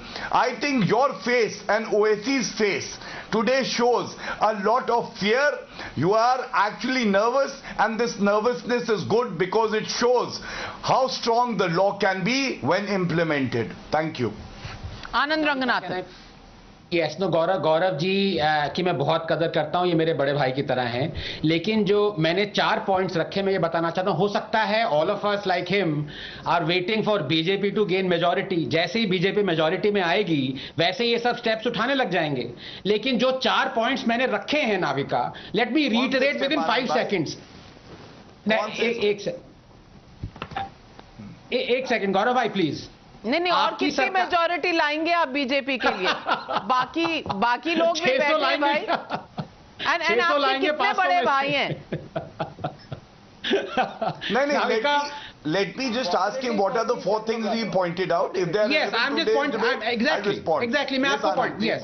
मैं वो thank you. Number one 5 lakh Kashmiri pandits 30 साल से refugees हैं. आपने कोई ऐसी Israeli like settlement नहीं बनाई जहां पे आज ही in fact school teacher Kashmiri Hindu और Dogra Hindu miss Rajni Bala has been shot in the head, picked out and shot in the head. Every day there are some persecutions that are happening. Number 2, आपकी सरकार है, आपके हाथ में था कि आप एंडाउमेंट टेम्पल्स एक्ट एब्रोगेट करें, नहीं, आप और टेम्पल्स को कंट्रोल कर रहे हैं. नंबर 3, आपके हाथ में, ऐसे तहसीन भी कह रहा है कि आप प्लेस ऑफ वर्शिप एक्ट को एब्रोगेट करें, नहीं, आप सुप्रीम कोर्ट गए, चलिए दूसरी बात है. Number 4, Tehseen is right. अगर यूपी में योगी आदित्यनाथ जी चाहें तो वो वहां पे नमाज बंद करवा सकते हैं. तो जो 4 पॉइंट्स मैंने कोट किए, 4 एक नहीं 4, गौरव जी, तो 4 आपकी पावर है. आपकी पावर है. Quick 30 seconds to you. Yes. Okay. You know, let me start with the fourth one first. Namaz isliye nahi ruk sakti hai because we respect the judiciary and the constitution. The Supreme Court has said, please protect the Shivling, but the namaz will continue. Regarding your second point, Kashmiri Pandits, there is a reply given by the Minister Anandji on the floor of the House which talks about around 4,500 Kashmiri Pandit families that have been rehabilitated and jobs have also been provided, and the historic decision of Article 370 being abrogated. That now creates an environment of equal rights. Third, you said Places of Worship Act. As I have already said, the matter is sub judice and it is only proper for a government which has the majority and the blessings of the people to wait for the verdict. The other areas where you can exercise your power are always open. I make it very clear. Last but not the least, you spoke about the Endowments Act.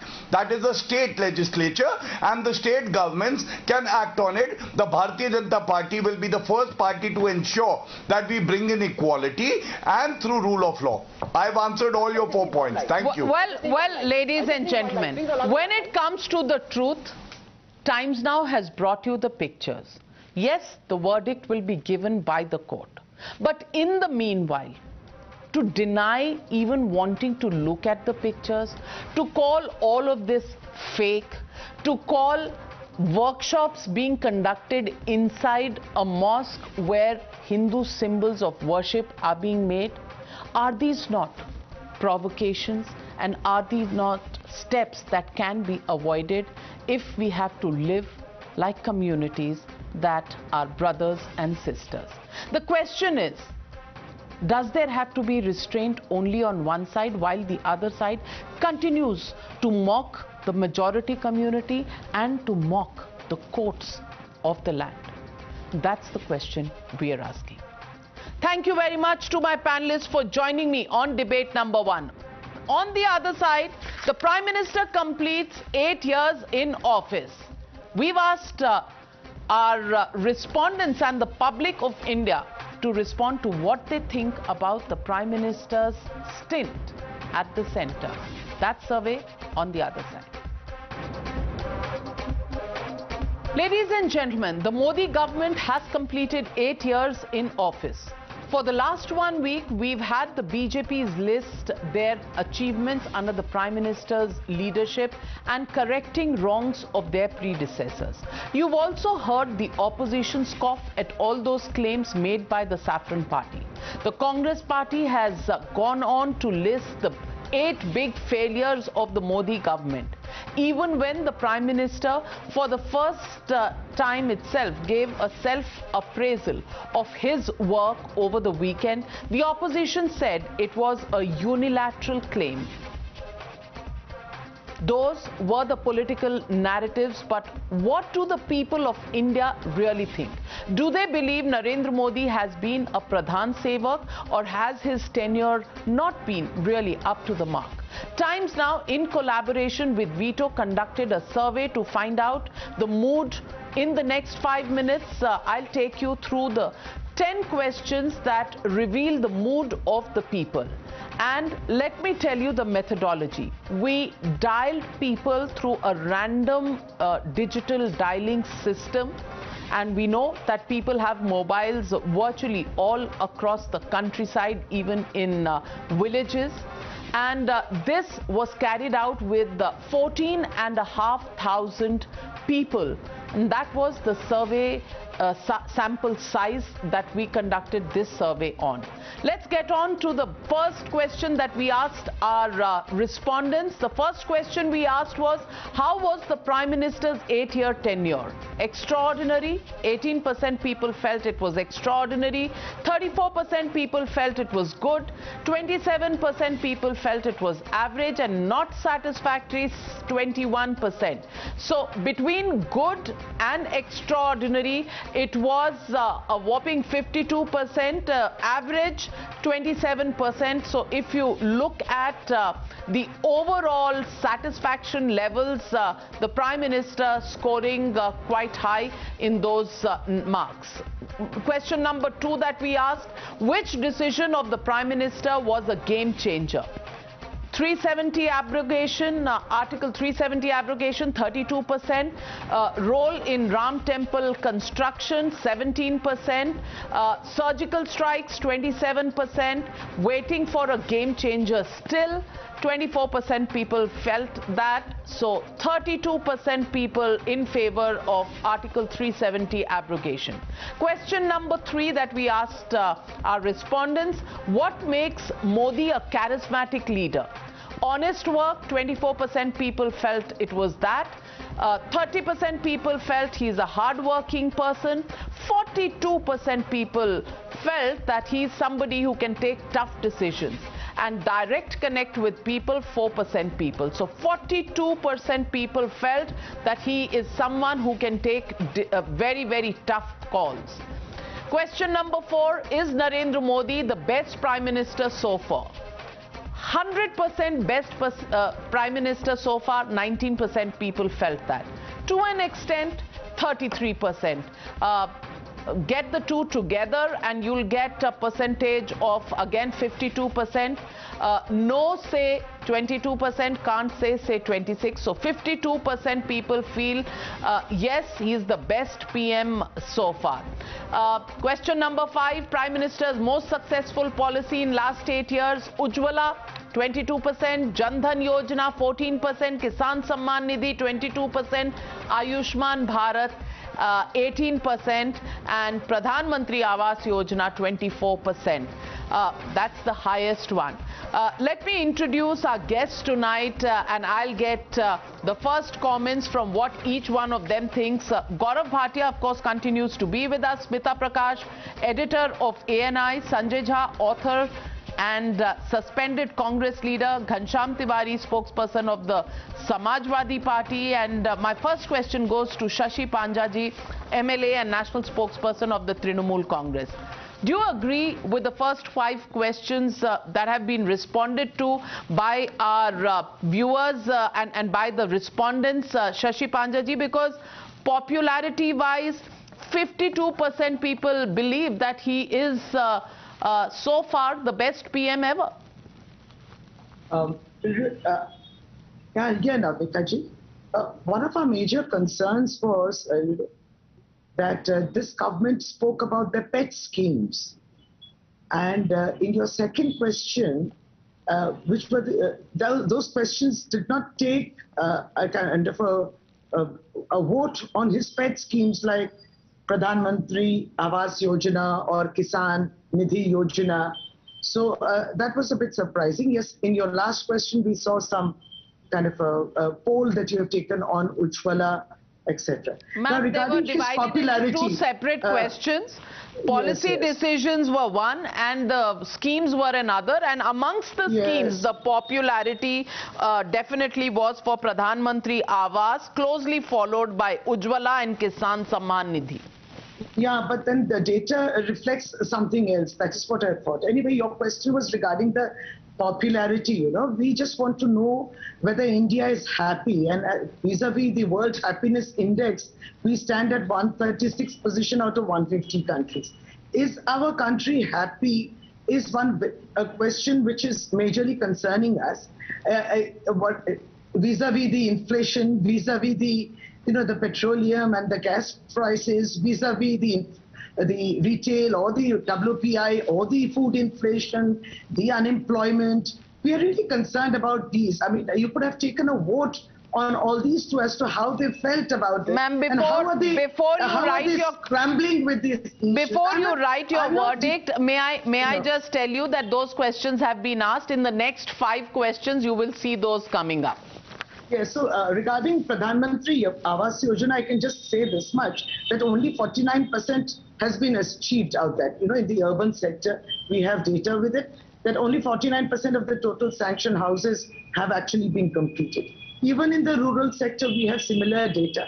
Even in the Kisan Yojana, there is a huge data where we see that about ineligible farmers have been given out 2,590 crores. So, there is a botched up review that we get. There's a botched up kind of allocation, or has reached out to beneficiaries to those beneficiaries who would not even need it. But say 58 lakh ineligible farmers are there out of 11.7 crore farmers. Even the Ujjwala Yojana, you know, just look at the beneficiaries.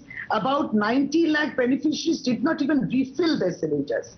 About 1 crore beneficiaries refilled only once because the subsidies was just too, it was pittance in comparison to the increased rise in the gas prices. So you're saying, ma'am, that frankly, nothing to report in 8 years. It's all bad because the happiness index is so low. Gaurav Bhatia, you want to respond to that?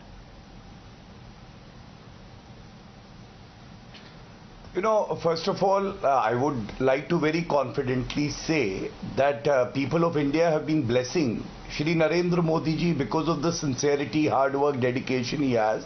And the country is very happy, Panja ji. And I'm also sure the opposition is not very happy. Navika, the reason is very simple. They have a lust for power. They can't regain that power through their dynastic and communal politics that they did, so they are unhappy. But what is instrumental? I'll tell you. पहले एक जमाना होता था 1984 rights के बाद Congress leaders कहते थे हुआ तो हुआ. आज जनता कह रही है जो हुआ वो अद्भुत हुआ, वो कभी नहीं हुआ. ये फर्क है. And Narendra Modi ji today is not only an inspiration for the Indians, he is the tallest world leader and we should be proud of it because he is leading from the front and he is giving a direction to the whole world polity. Now my third point is the historic decisions that he has taken, Navika ji. You know, even one historic decision on one side and the other routine work that the policy paralysis ridden Congress government used to do, that one decision is bigger. But Article 370 abrogated 55 years of Congress rule, they couldn't do it. Ram Mandir kabhi nahi banega, tarikh nahi batayenge. Bana diya. One rank, one pension, 35 years. They could not honor the ex-servicemen. Narendra Modi ji ne kar diya. GST for 2.5 decades they could not implement. Narendra Modi ji ne kar dikhaya. These are only some of the examples. What does it show? It shows that if your intentions are right and you have the will to take strong decisions in the interest of the country will stand with you. And therefore, I think it's a celebration that every citizen is participating in. The only league of people whining and crying are the opposition parties. Well, is that true? And before, I know Mr. Ghanshyam Tiwari, you and Sanjay Jha are both wanting to come in, but let me, Ms. Panja, let me also take in questions that you would have wanted to see, which you thought I hadn't taken. But yes, we did ask people, what has been the most unsuccessful policy that the BJP government has failed in tackling? Inflation, say 39% of the people. Unemployment, say 37% of the people. Terror, 14%, internal security 10%. So we've asked those questions and it's an overwhelming response that's come in from the people. In which sector the Prime Minister has performed better? Economy, defense, foreign policy, in every sector. Well, foreign policy gets 36%, defense gets 32%, economy 18%, every other sector 14%. So foreign policy, the Prime Minister comes out trumps. Question number 8, Prime Minister's foresight seen in which sector? Political front, 31% of the people feel. Economy, 16%. Global issues, 24%. Crisis management, 29% people feel that he's a great manager of crises. And on the political front, of course, they see nobody coming up close to him. Question number 9. Who is the Prime Minister's challenger in 2024? Rahul Gandhi, Mamata Banerjee, Sharad Pawar, or Modi versus all? 39% people feel it's going to be Modi versus all. Sharad Pawar 16%, Mamata Banerjee 18%, Rahul Gandhi 27%. Who, that's the way it's stacked, but Modi versus all, that's what most people feel it's going to be. And who is the favorite for the Prime Minister's post in 2024?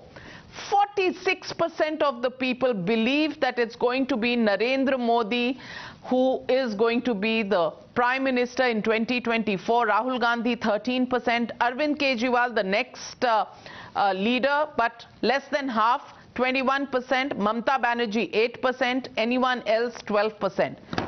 Popularity still where it was, tough decision maker. Ghanshyam Tiwari, any prices for those, or are you only worried about unemployment and inflation? Well, good evening, Navika ji, to you, my fellow co-panelists and the viewers. If you ran this survey in 2014, 100% people, including Smita ji, you and Gaurav here, would say that in 100 days, black money will be back, 2 crore jobs will be created, there will be achhe din, petrol prices will be under 40, dollar will be under 40, that India will have conquest against Pakistan, against China, and India will be a developed country where farmers' income will be doubled, the inequality will be all-time low, and we will be all happy. And ranking high in all the indexes that matter. These are promises that made Narendra Modi the Prime Minister of India in 2014. Not one of these promises has been fulfilled. Not one. The word Achhe Din is like a ghost that BJP carries but will not present it to people. But people watch that ghost when their kids are unemployed. Reuters say that 40 lakh children who are in private schools are out of those schools just last year.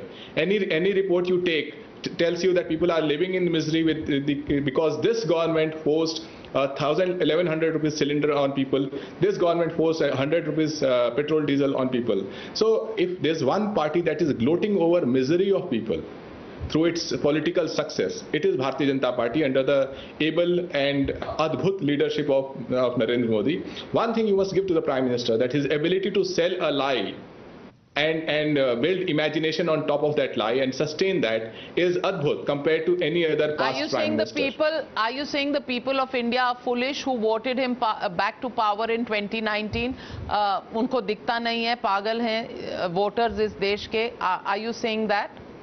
Well, you are saying that. I am just saying that every person who's watching this show knows that they face unemployment of their children. No, but they have struggled to pay the fees of their children, and BJP has not been bothered. If the Prime Minister is selling a lie, then somebody is buying the lie. Who are the people buying the lie? The people of India, according to you. Smita Prakash, I want to get you in. Are the people of India buying a lie which is sold so well, quote unquote, Mr. Ghanshyam Tiwari? And how's your happiness quotient about that? Let me first begin with this happiness quotient bit. Firstly, these happiness numbers which come out in the world, some Scandinavian country comes out with this, where they conduct the survey, how they conduct the survey. Can you imagine they come up with Afghanistan, China and all that?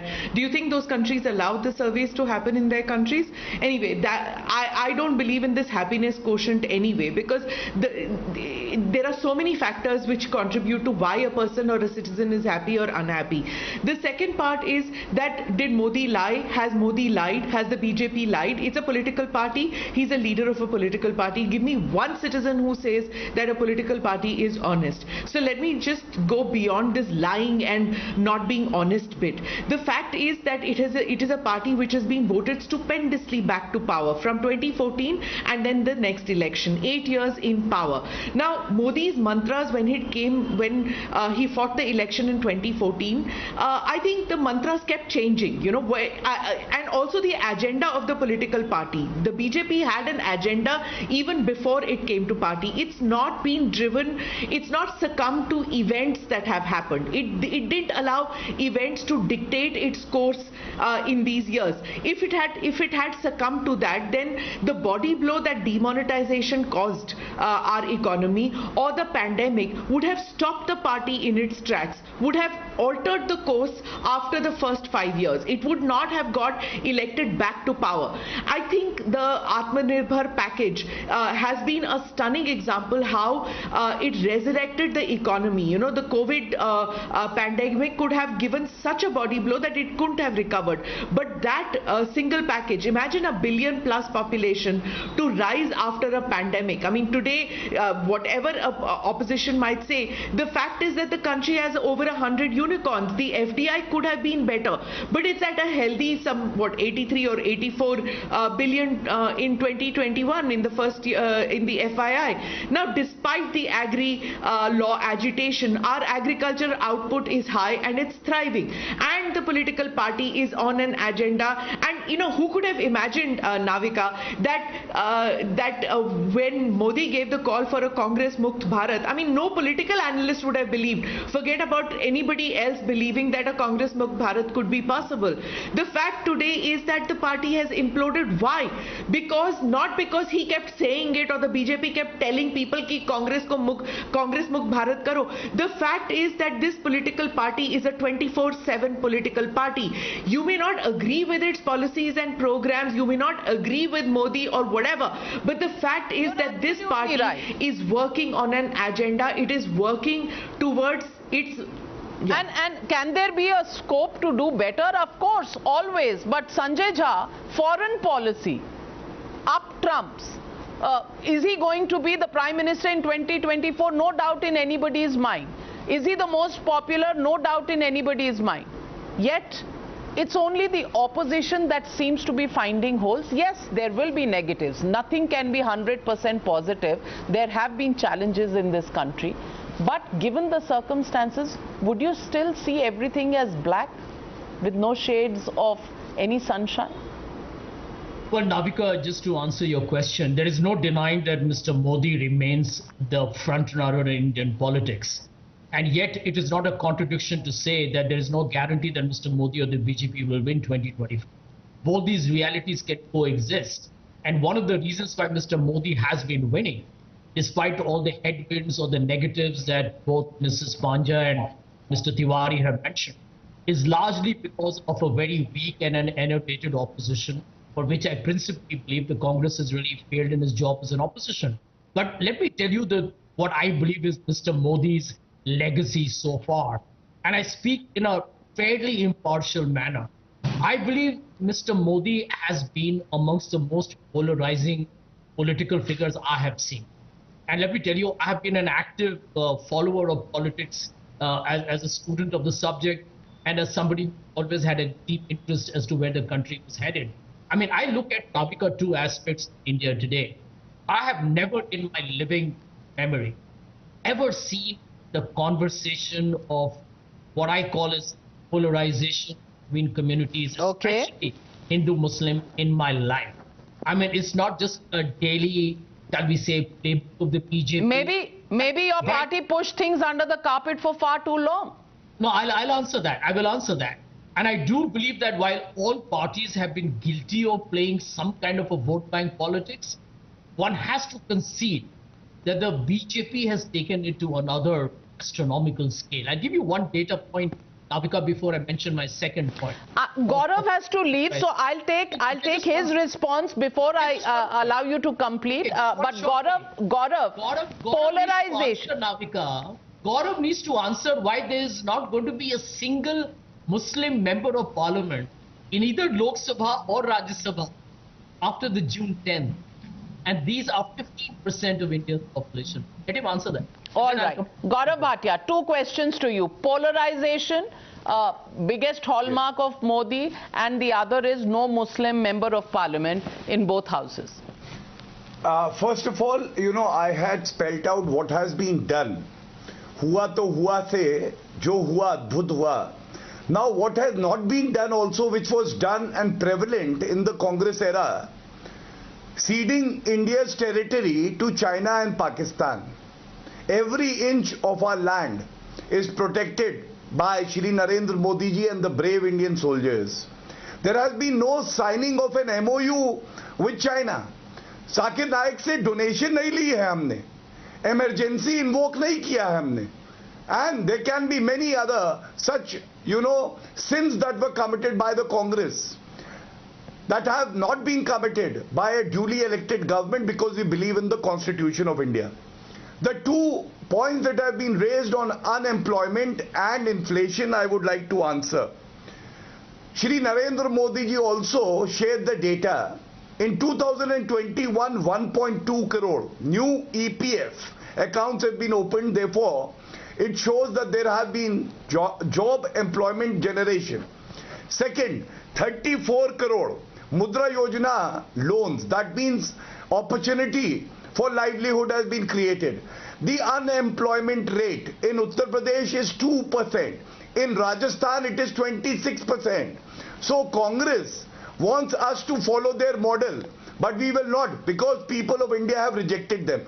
And on inflation, during the UPA regime, the inflation rate was in double figures. The average was around 9 to 10%. And in the last 8 years, the inflation rate has been controlled and it has been tamed to 3.5 to 4% on an average basis. Even when there are certain global issues like the Russia-Ukraine war or the COVID pandemic, still we have been at least able to control inflation. And even in future we will ensure that it does not rise. And the recent petrol and diesel central excise duty cut itself is an example of how Narendra Modi ji thinks about every citizen of the country. Well, ladies and gentlemen, all I want to say at this stage is 8 years, well, have we done well? Many people, as per the survey, believe that we've done better. Yes, inflation, unemployment are problems that continuously need to be attended to. But I just want to leave one question. When the popularity of Prime Minister Narendra Modi continues to rise unabated after 8 years in power, what happens to the opposition? Where are they? Is it only going to be Modi versus all? And for those who actually felt that poverty was a state of mind, today to question the happiness quotient, that too as evaluated by Scandinavian countries, are we talking about apples and oranges, or rather in the current context, Modi and Gandhi? That's the question. Thank you very much to my panelists and to you viewers for joining me on the Newshour tonight. Good night, be safe, take care. I'll see you tomorrow.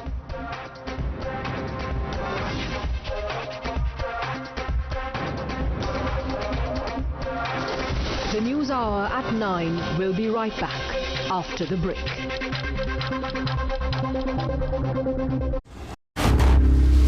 Times now. Action begins here. For the last 2 years, the world has been relentlessly fighting the COVID-19 pandemic. As the countries across the globe prioritize vaccinations to keep the next wave of COVID at bay, India also rolled out precautionary jabs this year to achieve herd immunity against the virus.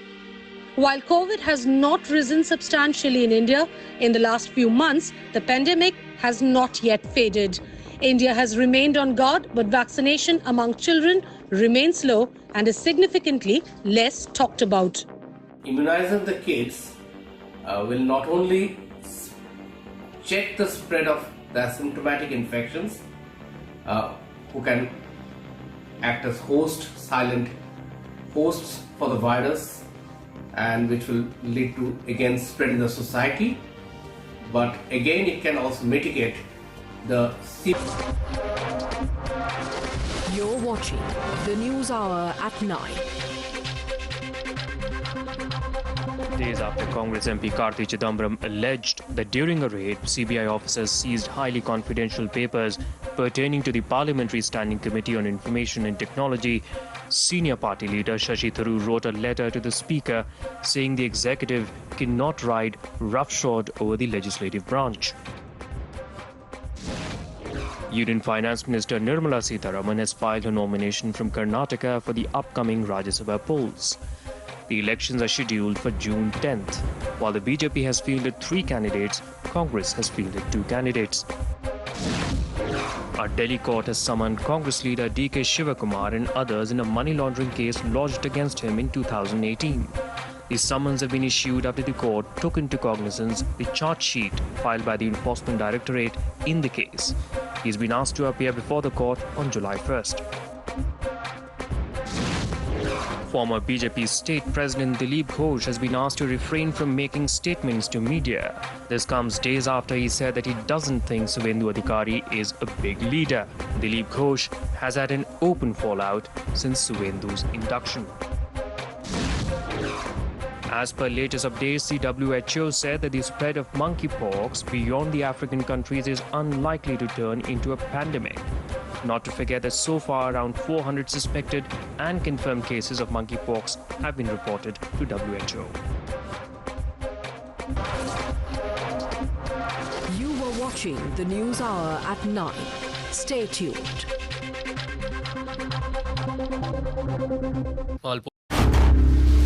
Times now. Action begins here.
You're watching the News Hour Agenda, India's most loved primetime show at 10. I'm Padmaja Joshi.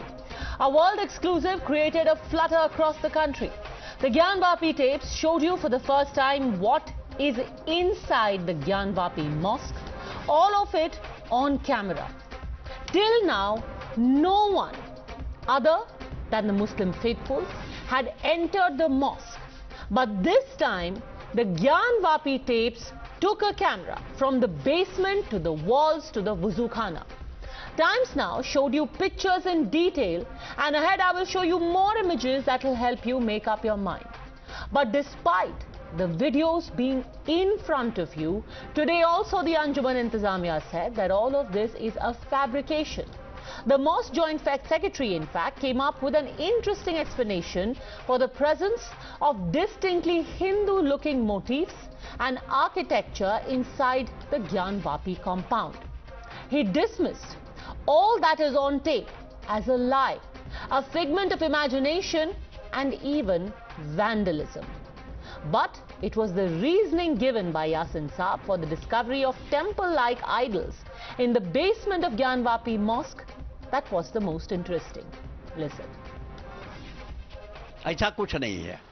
ये तो 1850 के आसपास शायद ये फव्वारा बनाया गया था, और फव्वारे में पहले कोई इलेक्ट्रिक मैकेनिज्म नहीं हुआ था कि फव्वारा चलता था. सरकारी पाइपलाइन जुड़ी हुई थी, जब प्रेशर आता था तो वो चलता था. मैंने खुद उसको चलते हुए देखा है फव्वारे को. उसके बाद जब पाइप सड़ गई, पाइप आज भी वहाँ रखी हुई, जो सड़ी हुई पाइप थी जो हटाई गई वो आज भी रखी हुई है. और दूसरी बात ये है, इतने सालों तक हमारे कब्जे में रहा, क्या हम हटा नहीं सकते थे? अगर हमें ऐसा कुछ महसूस होता, गलत महसूस होता, ऐसा कुछ नहीं था. हिंदू किराएदार जो मूर्तियों का कारोबार करते थे वो भी वहाँ रहते थे, और वो अपने जो टूटी फूटी मूर्तियाँ थी वो वहाँ फेंक देते थे. अब वो वहाँ फेंक करके उसके बाद बैरिकेडिंग हुई. बैरिकेडिंग के बाद से अंदर से कोई सामान बाहर नहीं जा सका, इसलिए वो वहीं पड़ी रह गई और उसकी तरफ किसी ने ध्यान नहीं दिया. बस ये है. ये बाद में किसी वक्त कुरेदा गया है. जब ये बैरिकेडिंग नहीं थी, एक्सेस टू ऑल था, तो हो सकता है किसी ने जानबूझ के कुरेदते रहे हों. क्योंकि अक्सर आप जाके देखिए वहाँ पे कहीं बोतल है, कहीं मिट्टी के बर्तन हैं, इस तरह के लोग फेंकते रहते हैं वहाँ. तो ये आम बात है, ऐसी कोई बात नहीं. वहाँ एक भोला नाम का आदमी आता था जो रंगाई पुताई का काम करता था, वो अक्सर कुरेदा करता था. कई जगह उसने कुरेदा, यहाँ तक कि उसने एक जगह श्री राम लिख दिया था. जब उसको पकड़ा गया कि भैया ये श्री राम तुमने यहाँ क्यों लिख दिया, तब उसके बाद उसको हटाया गया। अब जो भी आपको ये चिन्ह मिले हैं ये सिस्टमेटिक नहीं होंगे, ये सिस्टमेटिक हैं भी नहीं, आड़े तिरछे ऐसे उसे जैसे चाहा उसने कुरेद दिया, और वो जो है ये शरारत थी और कुछ नहीं उसकी। In fact, in face of visual evidence, several such very interesting explanations have now emerged. The Sevadar at the Gyanvapi Mosque has claimed that he has seen the fountain being still functional. And at the time, a few years ago, when the fountain worked, the shivling was submerged. It used to be white. It was made of cement. It's gradual moss accumulation that has turned it black. And then, of course, there is Asaduddin Owaisi, who today, when asked about the Gyanvapi tape, said, even if there is a tape, for him, it is as good as doctored. ये इलाके में मेरी दुकान थी पहले, 40 साल तक हम लोग उसमें मस्जिद में सेवा किए हैं, उसमें रहते थे, मस्जिद में जाना था, 5 वक्त की नमाज पढ़ते थे, उसमें दौरान फुवारों को कई बार हम लोगों ने सफाई किया है, और वो सीमेंटेड का बीच का है, उसकी दीवार भी सीमेंटेड है, बीच वाला भी सीमेंटेड है। वो थोड़ा इसलिए गहरा रखा गया है कि उसमें मछलियों को रखने के लिए कि जब फव्वारा हौज को खाली किया जाए तो उसके अंदर मछली रहें, और फिर जब हौज में पानी भरा जाए तो उसके अंदर मछली फिर निकल जाती थी, इसलिए वो दौड़ थोड़ा गहरा किया गया रखा गया। वो सीमेंट का बना हुआ, वो काई उस पर लगी हुई है पानी में रहने से लिए, और इसलिए उसको हम लोग काय की सफाई नहीं करते थे, साइड की सफाई बाहर ही करते थे कि मछलियाँ अगर उसमें रहें तो उनको खाने का अगर कुछ नहीं मिले तो उस काई खा के जीवित रह जाएं। पहले तो मैं उन वीडियोस को नहीं मानता हूं, क्योंकि हो सकता है कि वो वीडियोस कंप्लीटली झूठ हो, एडिट करे हुए हो। क्या कोर्ट ने उसको दिया? क्या कोर्ट ने कहा कि पब्लिक डोमेन में? और अगर वीडियो सच भी हैं तब भी एक्ट रहेगा, कानून रहेगा। अभी वीडियोस आ रहे हैं तो कौन लीक कर रहा है? सुप्रीम कोर्ट के 3 जजेस ने नहीं कहा था कि media should not carry leaked videos?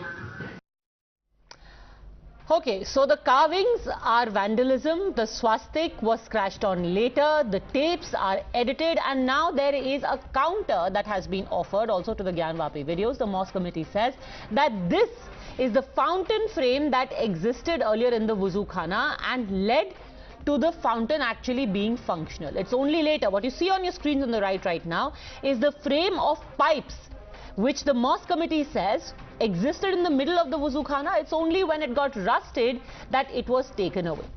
So with proof against proof and narrative against narrative, does the visual evidence count for nothing? Is a deadlock inevitable?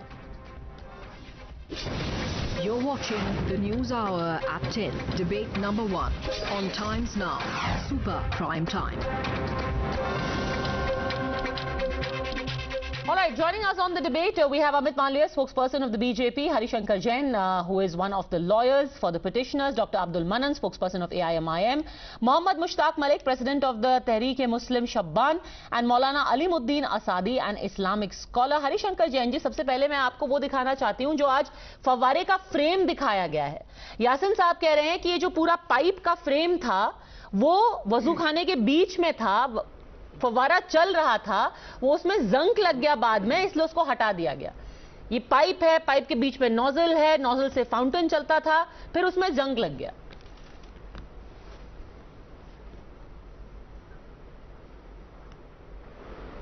जी, तो क्या ये चलता हुआ फाउंटेन था? अब वो पाइप निकल करके आ रहा है कि वजू खाने के बीच में ये पाइप हुआ करता था, वो कह रहे हैं। देखिए, कहानी चाहे जितनी गढ़ी जाए और जितना झूठ सच किया जाए, सत्य सत्य रहेगा, ट्रुथ इज ट्रुथ। ये जो पाइप दिखा रहे हैं ना, ये पाइप वो पानी डालने वाली पाइप है, ये पाइप फाउंटेन की नहीं है। और फाउंटेन होगा तो उसके नीचे से कहीं पानी जाने की कोई प्लेस होगा, बाहर आने का जगह होगा। कुल 67 सेंटीमीटर कि एक बहुत पतली सी छेद उसके अंदर है। फाउंटेन कहाँ से हो गया? ये तो बिल्कुल सफ़ेद झूठ है, और एक सच्चाई को बिल्कुल जैसे आप दिन को रात कहें, रात को दिन कहें, वैसा मामला है। ये बिल्कुल कहीं से तथ्यों से विपरीत है। शिवलिंग सामने दिख रहा है, और मुझे यहाँ तक आज टीवी में देखा था, एक जो ओम लिखा हुआ नजर आ रहा था, ओम लिखा हुआ नजर आ रहा था। अगर आप बहुत ध्यान देखेंगे रोक के तो बीच में एक जगह ओम लिखा हुआ नजर आ रहा है। तो ये और खाली इतने ही नहीं है, पर वहां पे जो सेवादार हैं आपको ओम दिखाई दे रहा है, जो वहां पे सेवादार हैं उनको काई दिखाई दे रही है। वो कह रहे हैं कि पहले तो ये सीमेंट का सफेद रंग का हुआ करता था, उस पर काई जम गई तो काई से काला हो गया। काई से काला हो गया। तो एक बात है, मैं कहता हूँ जवानी जमा खर्च न मैं करूं न ये करे, जांच हो जाए, एएसआई जांच कर ले, कार्बन डेटिंग हो जाए, मालूम पड़ जाएगा आखिर सच्चाई से भाग क्यों रहे। नीचे की दीवार हटा के देख लिया जाए कि नीचे तक क्या गया है।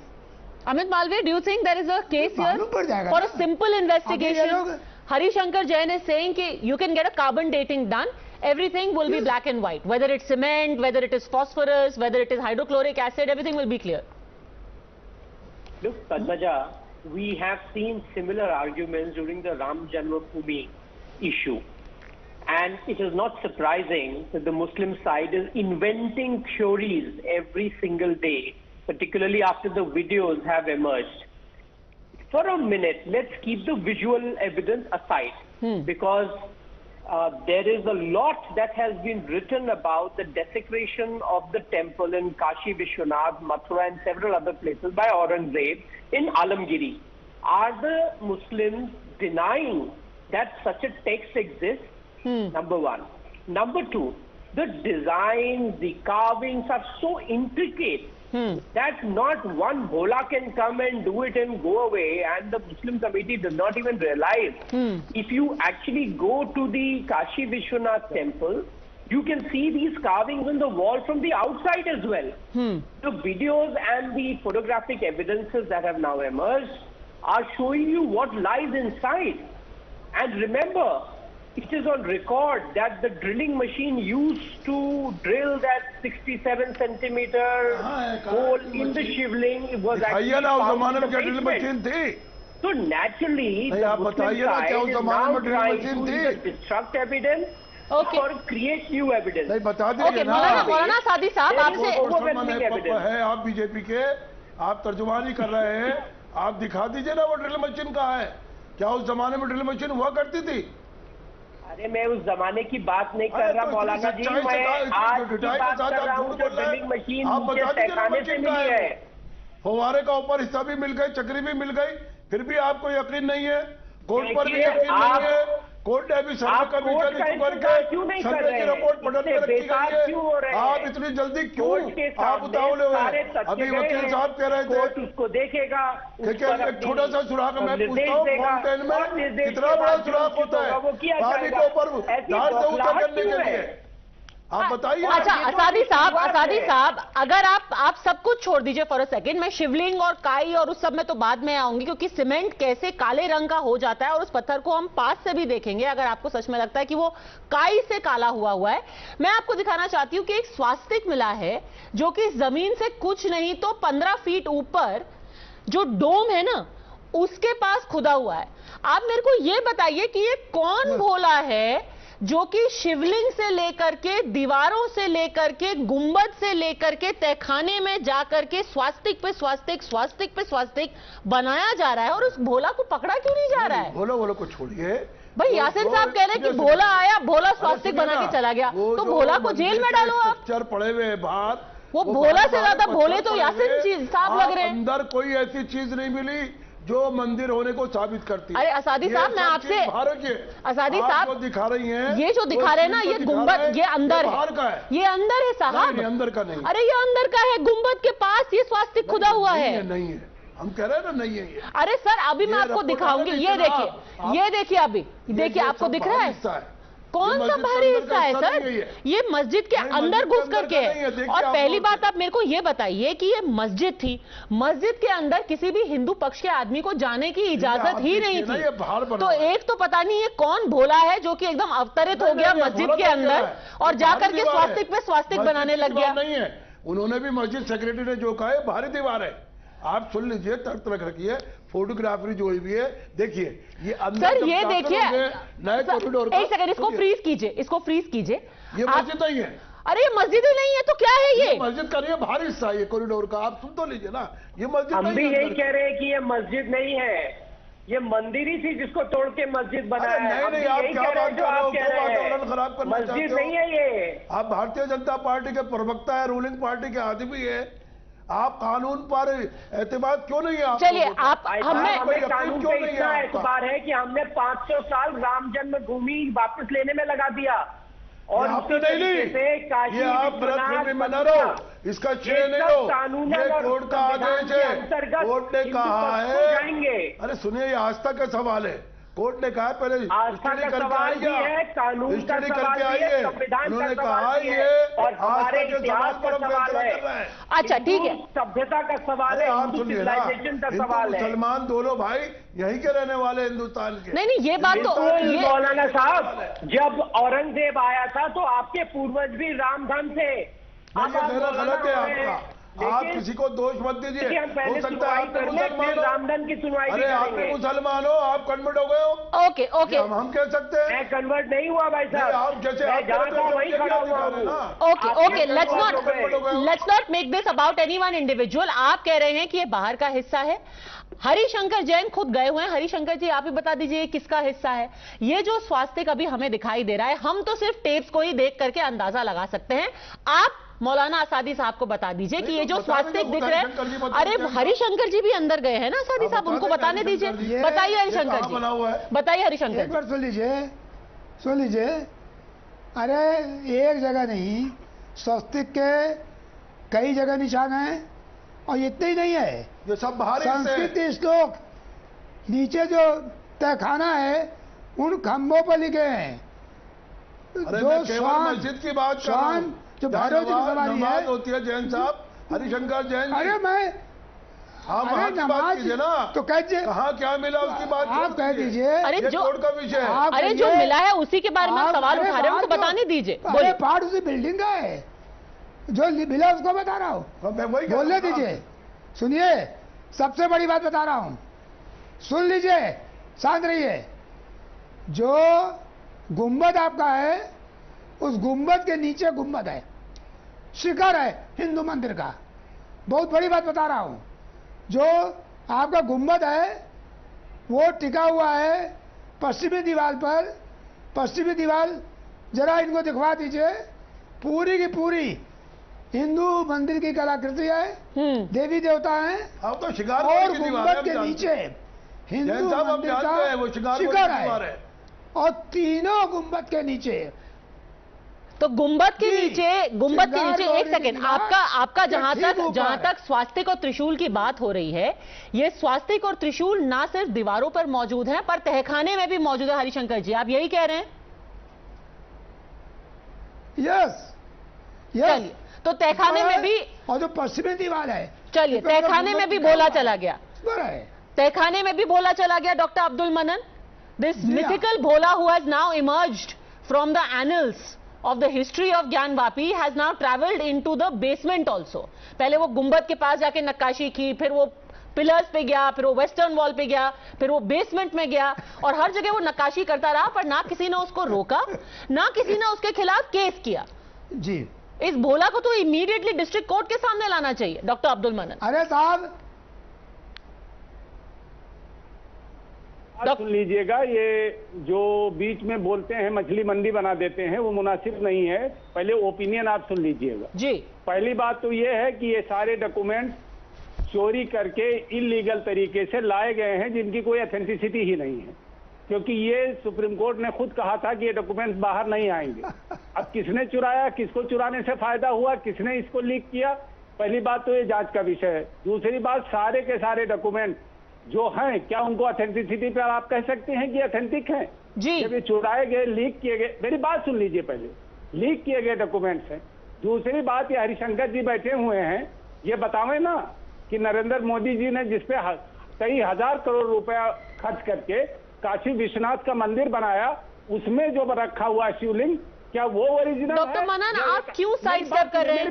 ये हम चीज n नंबर ऑफ टाइम्स बोल चुके हैं। आप सिंपल सी मेरे को बात बता दीजिए कि ज्ञानवापी के अंदर अगर अभी त्रिशूल दिख रहा है और लोटस दिख रहा है और स्वास्तिक दिख रहा है, तो वो कहां से आया? चलिए, शिवलिंग फाउंटेन है, वो काला काई से हुआ, स्वास्तिक किधर से आया सर?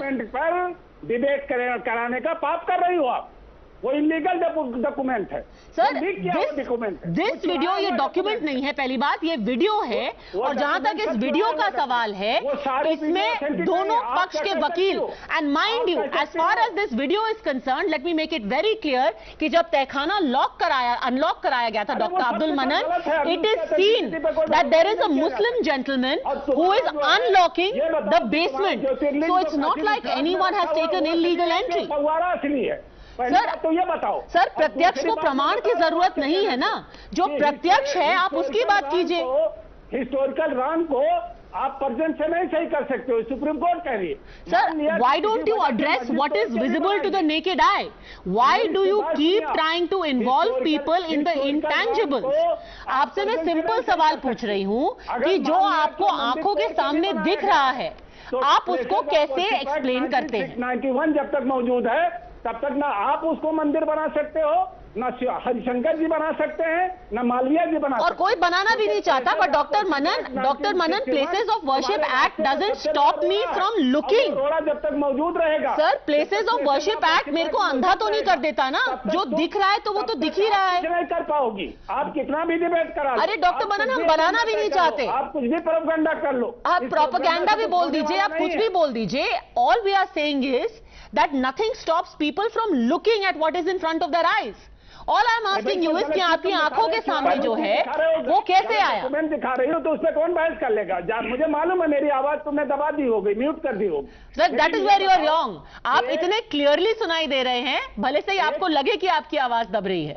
एक लीक किया हुआ डॉक्यूमेंट जिसको सुप्रीम कोर्ट कहता है, जिस पर एक जो है कोर्ट कमिश्नर हटाया गया, एक लीक किया हुआ डॉक्यूमेंट जिससे चुराया गया, जिसको हटा के लाए हो तुम, जिस वीडियो को आप ही नहीं सकते हो।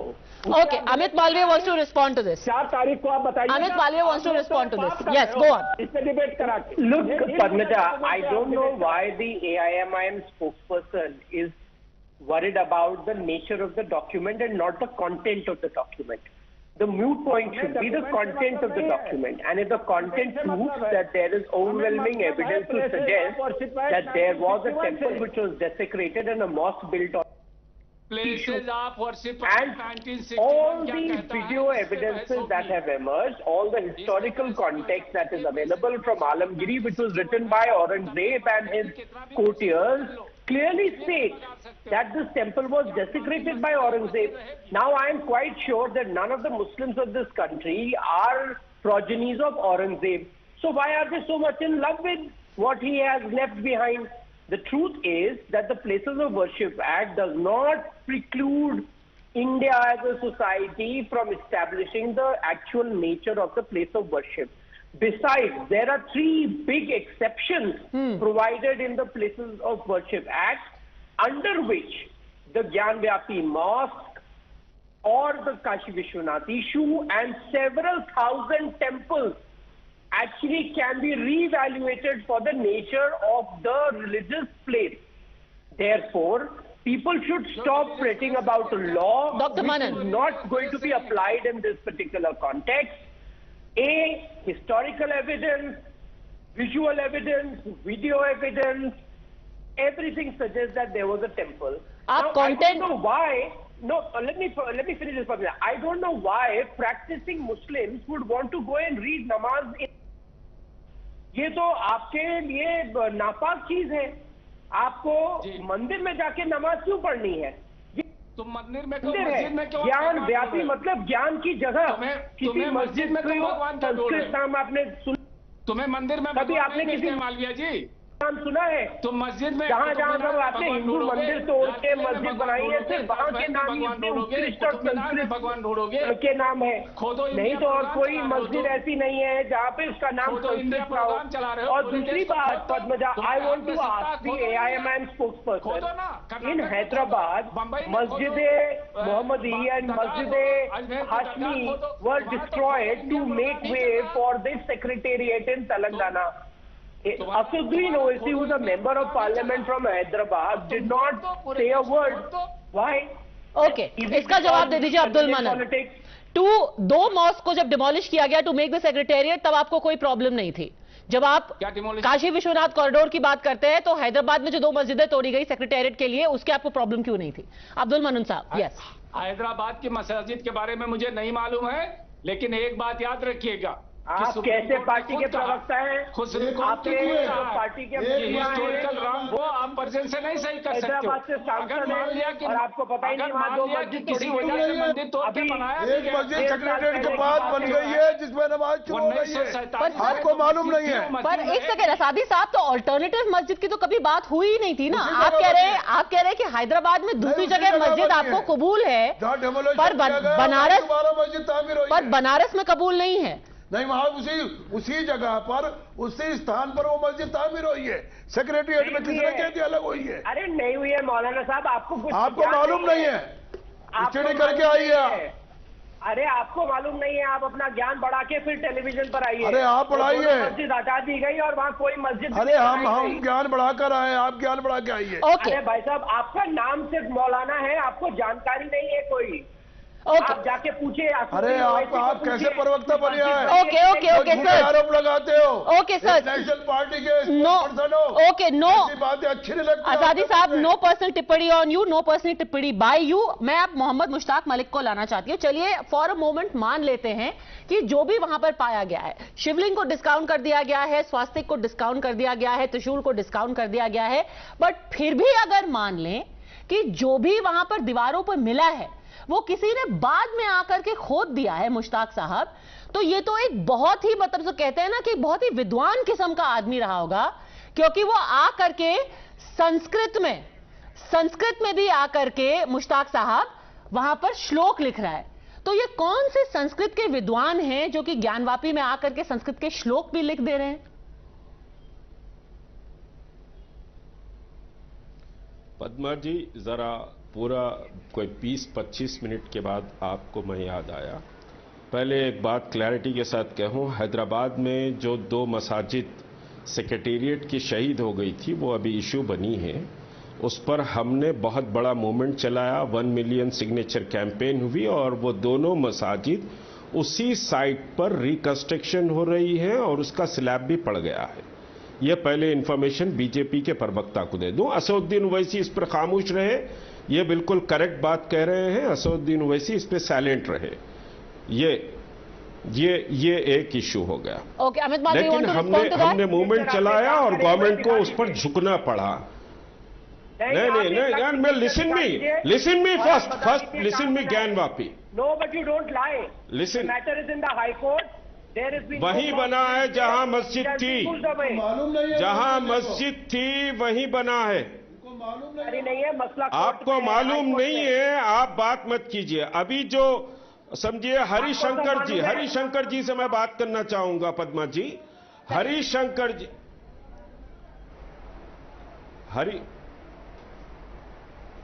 मैंने आपका जवाब दे दिया. बीजेपी, हाँ बताइए मुश्ताक साहब, आप ही का टाइम है. आपसे सवाल ये मैं पूछ रही हूँ कि अगर जो भी दीवार पर गुदा हुआ है वो किसी ने अचानक आकर के बनाया है, तो संस्कृत में किसने लिखा है? मेरी बात आप मेरी बात सुन लीजिए. आपका क्वेश्चन सुन लिया मैं, आप मेरी बात सुनिए. बताइए. देखिए, हरिशंकर जी ने कल एक डिबेट में ये कहा था कि जो शिवलिंग है वो शिवलिंग के ऊपर कुछ संस्कृत में लिखा हुआ है. आज ये कह रहे हैं उस पर ओम लिखा हुआ है.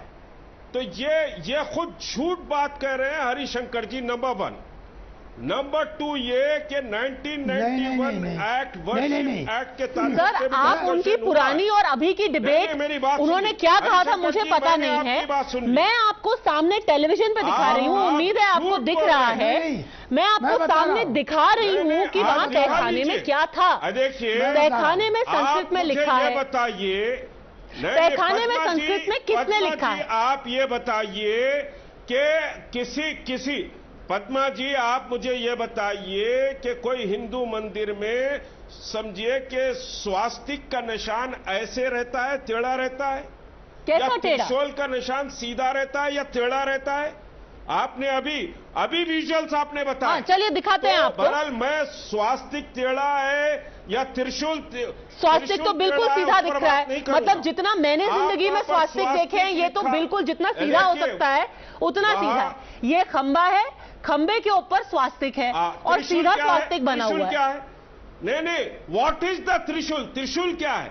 त्रिशूल क्या है? त्रिशूल ऐसे रहता है? अरे सर त्रिशूल किसी भी दिशा में हो सकता है, पर हरिशंकर जी बेहतर बताएंगे। मैं कोई इतना धर्म की विद्वान नहीं हूँ, पर त्रिशूल किसी भी दिशा में हो सकता है। It can be in any direction. आप एक बात सुन लीजिए। आप और आपका जिस एक सेकेंड मुश्ताक साहब, I love how on television आपको त्रिशूल के डायरेक्शन से प्रॉब्लम है, पर त्रिशूल ज्ञानवापी के अंदर मौजूद है, उसमें आपको कुछ अटपटा नहीं लग रहा है। आपको ये चीज से प्रॉब्लम है कि त्रिशूल ऐसे नॉर्थ में क्यों पॉइंट कर रहा है, वो 80 डिग्री के एंगल पे क्यों है, वो सीधे की जगह ऐसा क्यों है, पर ज्ञानवापी के अंदर त्रिशूल है क्यों साहब? लॉ और country run by debate. Sir, now you are going to talk about law versus debate. You are the one who started. You are the one who started by saying that Harishankar Jain said ओम दिख रहा था या संस्कृत दिख रहा था। मैं आपसे simply पूछ रही हूँ कि आपको ये बात अजीब नहीं लगती? Harishankar Jain told another channel.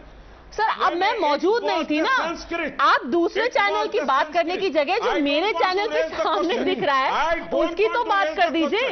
I raised the question. Okay, let him answer your question. But do I have the right to have my question answered? Okay. Sir you will not answer my question कि संस्कृत तहखाने में कैसे आई, संस्कृत ज्ञानवापी मस्जिद के तहखाने में कैसे आई, अभी तक आपने मेरे को बताया नहीं। Answer me first my question. Okay sir. नहीं यू अरे sir this is news hour agenda with Padmaja Joshi ना, this is not news hour agenda with Mohammad Mushtaq Malik कि आप सवाल मुझसे पूछने लगे तो कैसे चलेगा? नहीं this is not my agenda. नहीं अभी डिबेट में यह बात कही गई कि 5 हरिशंकर जी के लिए लड़ाई लड़े। हरिशंकर जी जवाब दीजिए। राम प्रकट हुए थे, हरिशंकर जी हरिशंकर जी जवाब दीजिए। द 5 जजेस बेंच इज द रोड। देखिए बोलिए, शांत होइए। मैंने किसी टीवी पर और कहीं भी यह नहीं कहा कि शिवलिंग के ऊपर संस्कृत लिखी है। तहखाने में संस्कृत के श्लोक हैं, ये मैंने कहा था। और आज जब शिवलिंग देख रहा हूँ टीवी पर तो मुझको एक जगह ओम लिखा हुआ समझ में आ रहा है, दिख रहा है। और श्लोक की बात किसी चैनल पर मैं सब में यही कहा है, नीचे तहखाने पर जो पिलर है, पिलर के ऊपर संस्कृत का श्लोक है, यही बात कही है। आप मिला के देख लीजिए, गलती नहीं है। दूसरी बात, हर बात का जवाब प्लेसेज ऑफ वर्शिप एक्ट, आपका केवल प्लेसेज ऑफ वर्शिप एक्ट इसमें हमारे पर लागू होता है, हमारे फेवर में, क्योंकि वहाँ महादेव विराजमान है। कानून से चलेगा, महादेव विराजमान है, आस्था से नहीं चलेगा। महादेव मुल्क आस्था से नहीं चलेगा। बिल्कुल आपने कहा रामलल्ला जी वहाँ प्रकट हुए, सुप्रीम कोर्ट ने क्या कहा? Just a second, Mohammad Mushtaq Malik, you know this is a very common refrain for everyone who keeps saying that it is a constitution which runs our country and not faith. The thing is that in the case of Ram Janmabhoomi and now in the case of Gyanvapi, people with faith have gone to court which interprets the constitution and has carried out the survey. The two are not mutually exclusive, sir. दोनों साथ में भी काम कर सकते हैं। लोगों की आस्था है, पर लोग उस आस्था को लेके अदालत के सामने जाते हैं और दोनों केसेस में, and in one case for close to a century the cases have been fought. Anyhow, I'm going to leave it at that. The purpose only was to put the evidence in front of you, put evidence from both sides in front of you, and then you can decide where the facts stand. Thank you very much, all gentlemen, for joining me.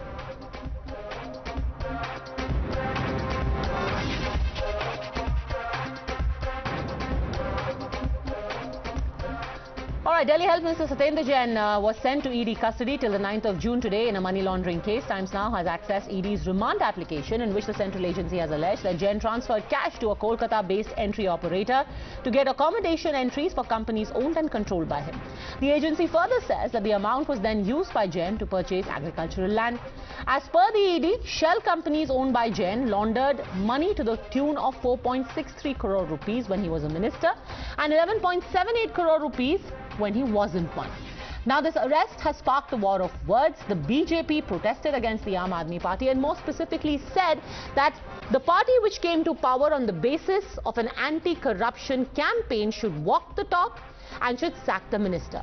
However, the CM in the evening today threw his weight behind the health minister and said that he is the most patriotic person and the charges against him are fake.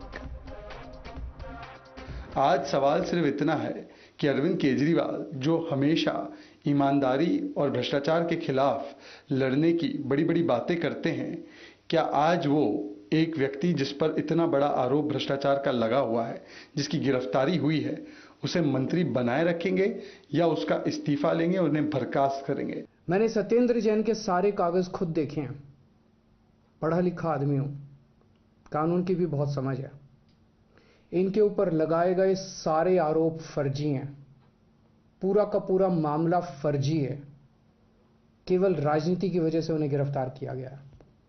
अगर उनके मामले में 1% की भी सच्चाई होती तो मैं खुद ही कब का उनके खिलाफ सख्त एक्शन ले चुका होता। सत्येंद्र जैन देशभक्त है, कट्टर ईमानदार है, बेहद साहसी है। ऐसी जेलें उनके साहस और जज्बे को और मजबूत करेंगी। You're watching the News Hour at 10, debate number 2 on Times Now, Super Prime Time.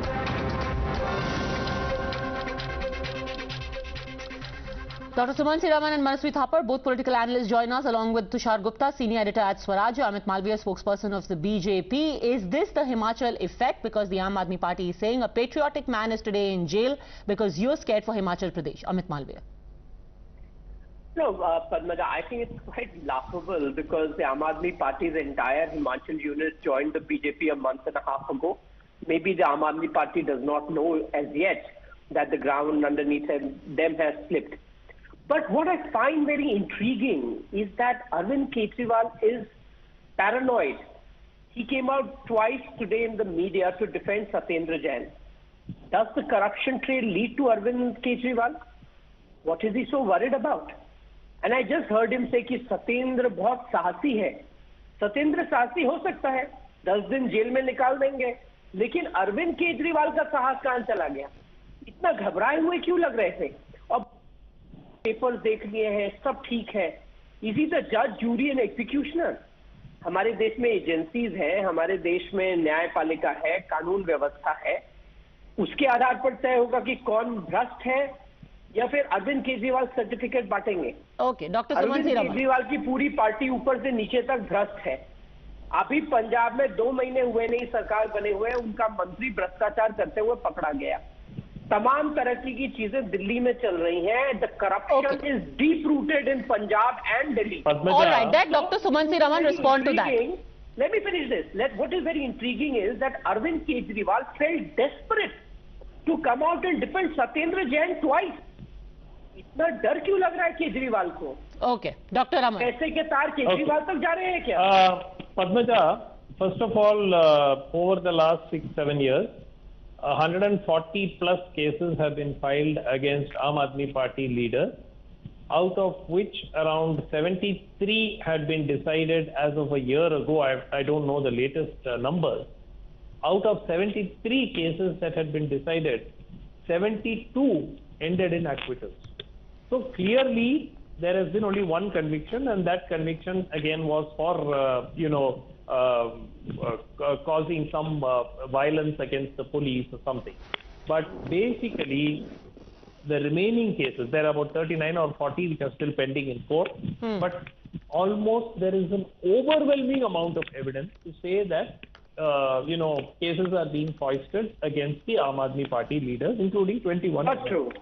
Now, the point is, no, this is a fact. I mean, you can... Convenient data.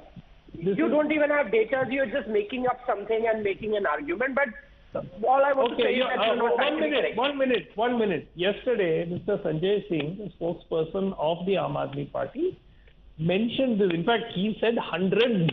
I am at least being conservative and giving a number of 140, which has been quoted extensively by the media also. You are welcome to look it up. Now, the second point is that Mr. Jain has been summoned 7 times earlier, right? And each of those times, the ED has not found it necessary to arrest him. Further, he has categorically said that he has resigned from those companies in 2013, and these transactions pertain to 2015-16 thereabouts. Dr. Aman, before you go into the technicality of the particular case about Satyendar Jain, can I just ask you a quick question?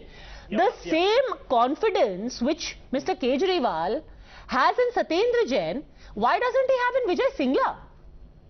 Look, Vijay Singla... I mean, how did he decide that Satyendar Jain's case is a witch hunt, but Vijay Singla is corrupt before even the case continues against him? Why was he sacked? Simply because Vijay Singla was a member of the Aam Aadmi Party and a minister in the Aam Aadmi Party government, and he was outed by the Aam Aadmi Party chief minister. So then why did he give him a ticket? Look, something happened after the election. So he became corrupt in the last 3 months? Look, I do not know when he became corrupt, but the point is, once the evidence was placed before Mr. Kejriwal... So essentially you were saying he became corrupt after he joined the Aam Aadmi Party and fought the elections. Before that he was an upstanding man. When he joined he was a great guy. Then he joined the Aam Aadmi Party and turned corrupt, and then you sacked him. If you are in politics, it is very likely, more likely than not, that you are corrupt. That is the fact in this country. That's very uncharitable of you. Why would you say that? More likely than not. Because of simply the system, the way politics is structured. So essentially you are saying that Mr. Kejriwal is himself corrupt because he's in politics. Then why does he get to sack Mr. Singla? Look, no party, 1 minute sir, 1 minute sir. No party in this country can claim to be 100% in the clear. There are, whether it is Aam Aadmi Party or some other party, sir. Then, okay, so then if everyone is corrupt, then why does Mr. Singla get sacked and Mr. Jain doesn't get sacked? Which brings back to the question asked by Amit Malviya. Is there a reason why Satyendar Jain gets the backing, but Singla doesn't? Because Mr. Satyendar Jain has been given a virtual clean sheet by the CBI. How? Mr. Jain has been... How did he get a clean sheet from the CBI? When did he get a clean sheet? Hold on. 1 second. When did he get a clean sheet from the CBI? 1 minute. Yes. When did this happen? This happened when the people who took over that company or were directors when this particular transaction is alleged to have happened in 2015 or 16 have themselves told the court, yes, this was done by us. It had nothing to do with Satyendar Jain. Now, clearly, the point is Mr. Jain has been appointed as the election in charge for Himachal Pradesh. Sir, first of all, I still am yet to wrap my head around this clean chit, this purported clean chit that you speak of. There is no clean Let's chit. get more. I have not proceeded. And I can safely say I have read most documents. I have not come across such a clean chit. Can Tushar Gupta elaborate on that? What is this clean chit that Dr. Raman has found? Tushar Gupta. There is no clean chit, Padmaja. The CBI, in a statement just a few hours ago, has made it abundantly clear that no closure report has been filed for Satyendar Jain. He has been given absolutely no clean chit. He has been given no clean chit. This is absolutely fake news by this gentleman here. The second case, even if the CBI is inquiring against him on the allegations being made, where is it written in the law book that the Enforcement Directorate cannot carry out their own investigations? How is it even making any sense what this gentleman is saying? Okay, Number so three. as far as this closure report is concerned, let me make it clear. Because very often in TV debates, obfuscation just gets passed off. Basically, what is being claimed today is that the CBI filed a closure report. CBI indeed filed a closure report, but it was in a different case in which Mr. Satyendar Jain was named as an accused. This case was about the hiring of professionals in PWD in 2016. The case was filed in 2018 and the closure report was filed in the 2018 case. What we are talking about right now is the disproportionate assets case, which is filed on the 24th of August 2017 and charge sheet was filed in December 2018. Two separate cases. In DA case, there is no closure report. 1 minute. I never used the word closure report. I said virtual clean chit because in 3 years... So how is it a clean chit then? Because nothing has been done further. You should, if the CBI had filed a charge sheet in 2018, is it not likely that by 2022 at least some action, something should have happened? But they have not filed the closure report, so what makes you conclude that they're giving a virtual clean? So just a second. Okay. So if you file it, so if you take action, then it's a witch hunt. If you don't take action, it's a clean chit. That seems to be a bit like, you know, heads I win, tails you lose. So if you haven't taken action, then you've given a clean chit. But the moment you take action, it's a witch hunt. That seems to be a little bit of a strange logic, Dr. Raman. No, Padmaja, look at the convenience here. Look at the convenience here. If the CBI takes no action, it's a clean chit. It's an assumed clean chit, not even a virtual clean chit. It's an assumed clean chit.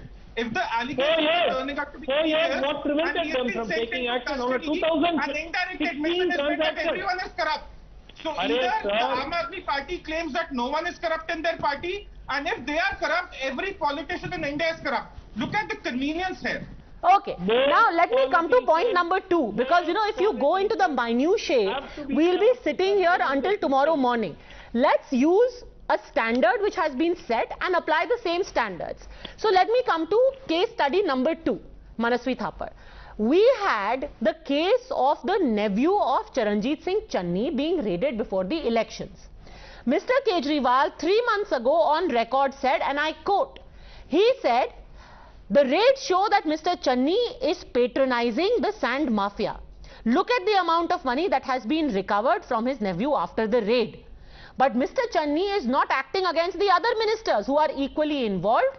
If he doesn't sack them, means he is also involved in the sand mining mafia. So if you don't sack a minister, it shows your culpability. Then standard from Punjab should also apply to Delhi, no?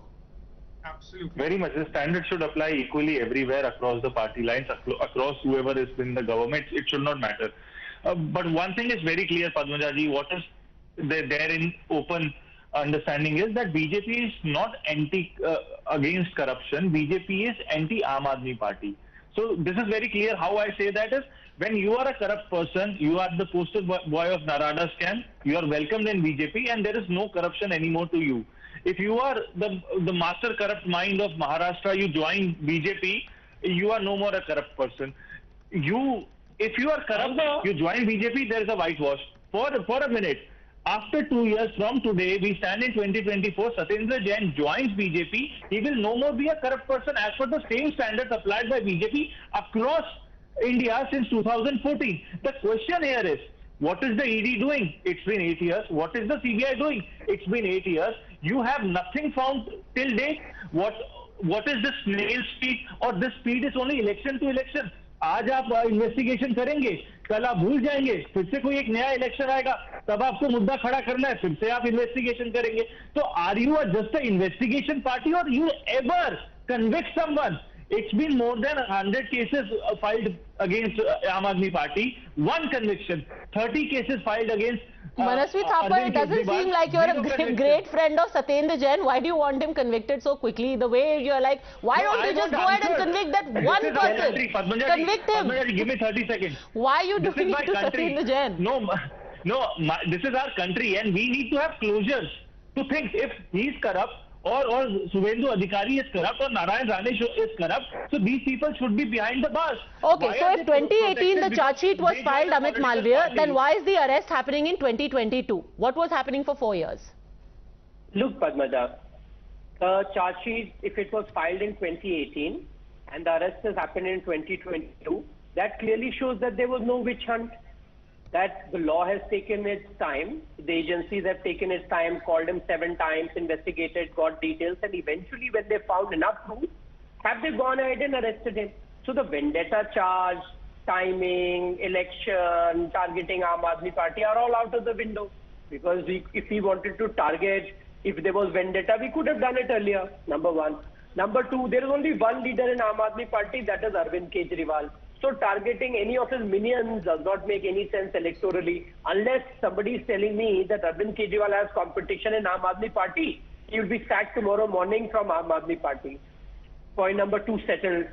Point number 3, if Satyendar Jain is corrupt, and if Kejriwal is defending him, and if Satyendar Jain is in judicial custody, and Kejriwal thinks that he is a brave man who will see it through, I want to ask, what is Arvind Kejriwal so paranoid about?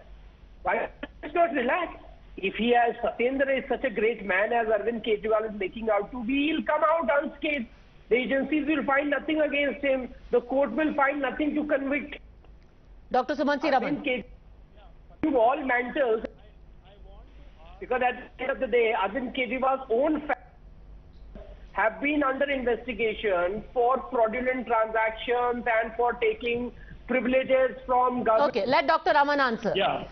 Padmaja, I would like to jog Mr. Malviya's memory about a person called Y.S. Chowdhury. Now this gentleman was a member of parliament and he was with the TDP, and Mr. G.V.L. Narasimha Rao, who is a MP from Mr. Malviya's party, raised serious charges of a 6,000 crore scam. These charges were actually, in fact, Mr. Narasimha Rao on the floor of parliament said that the ethics committee should be invoked, and this man's membership should be, taken away and stuff like that. The irony of ironies was that Mr. Chowdhury was also a member of that ethics committee, which shows us where we are as a country. Now the point is, nothing has happened to him. Mr. Malviya can also tell me about the well-known cases of Himanta Biswa Sarma or Narayan Rane or Suvendu Adhikari, where the charges were made by BJP. The charges against these people were not made by opposition, Congress or anybody else. They were made by BJP. So, and there is another gentleman called C.M. Ramesh. Mr. Y.S. Chowdhury, by the way, was called the Malya of Andhra by Mr. G.V.L. Narasimha Rao. So, look, we are clearly in a situation where cases are dependent on which party affiliation you actually have, and the prosecution will proceed based on where you are actually opposing. Okay, so essentially might is right. When you are in government, you are going to use against your opponent Amit Malviya, just like, by the way, the DMK is now doing it in your state against AIDMK. Suddenly, you've got past ministers being dragged off to jail because apparently all the corrupt people and all the violent people and all the people engaging in mob violence are only in the AIDMK. Dr. Sumansi Raman. Anyhow, let Amit Malviya answer that. Look, Padmaja, the problem is if we act against some, they will question. If some people are being investigated and action is to follow, they will question the timing or the delay of that. So you do it, you are damned. You don't do it, you are damned. Secondly, please understand, every time the people of this country give a mandate to a different political party, it is to ensure that the acts of commission and omission of the previous regime are questioned. And people who indulged in corruption acts are taken to book. There are some parties who use this as a tool of vendetta. There are parties like us which allow agencies to do their job. It might take little longer than expected, but it happens. Now, Sumansi Raman will not say why Chidambaram went to jail. He will not raise that point because the action has been I will taken. raise that point. No, Mr. Raman, please let me finish my point. Charge. You are selective. You see, no, not at all. You are. Listen, Mr. Raman was arrested. He has gone to jail, sir, and he is on bail. Let me make my point. You see, okay, you are a very seasoned analyst. Mr. Raman, what about okay. I think at this point we are going to descend into into finger pointing. But the simple point is, when we started, it was not about ascertaining innocence or guilt. It was about the whole issue of propriety and standards which the party, the Aam Aadmi Party, has set for itself. Remember, it was not too long ago, 1 month ago, when the Health Minister of Punjab was sacked, to applause from Aam Aadmi Party chief Arvind Kejriwal, who got teary-eyed. Why is it that Satyendar Jain is not held up to the same standards? Think about that. Thanks very much, gentlemen, for having joined me. Thanks for watching. The News Hour at 10 will be right back after the break.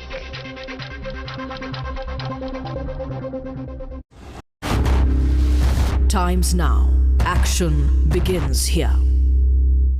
क्या पूछूं आपसे कि आपका जो stay था Congress party में, ये short and sweet था कि हॉट एंड सावर था? जब राजनीति में कोई फैसले होते हैं मैडम जी, तब एक बात बहुत तय होती है कि लोगों के हित के लिए, जनता की सेवा के लिए ये फैसला होना चाहिए, और उसी को देखते हुए ये फैसला लिया गया था। लेकिन जहां गए, जिस कांग्रेस पार्टी पर भरोसा किया, उनके नेताओं पर जो भरोसा किया, उससे एक बात तो तय हो गई थी कि ना ये जन सेवा करना चाहते हो, ना कोई करता है उसको रोकने का काम करते हैं। जो जन सेवा करना चाहता है उसको रोक दो।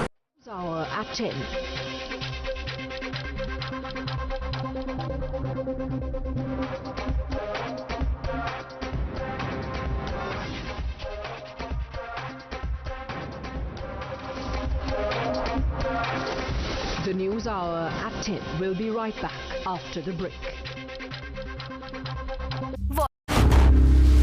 Times now. Action begins here.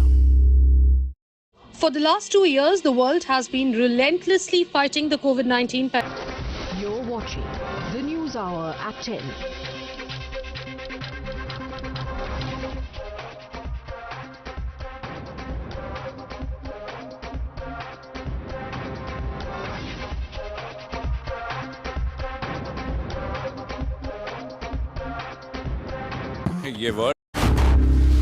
Times now. Action begins here.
Good evening, hello and welcome. You're tuned into Times Now. This is News Now Overnight and I am Poonam Burde. Over the next 1 hour, we are going to get you all that's made headlines, not just here in the country, but around the world as well. But first up, as usual, a quick check of the headlines. Thousands of fans turn up to bid farewell to Punjabi pop singer Sidhu Moose Wala. Father takes off his pagdi to express gratitude to the people bereaving his loss. Sidhu Moose Wala murder case, first arrest made from Dehradun. Probe into mafia links to murder leads to Lawrence Bishnoi gang. Times Now mega exclusive bolsters Hindu side's claim of Gyanvapi, but Muslim side's denial continues. OVC says it'll always be a mosque.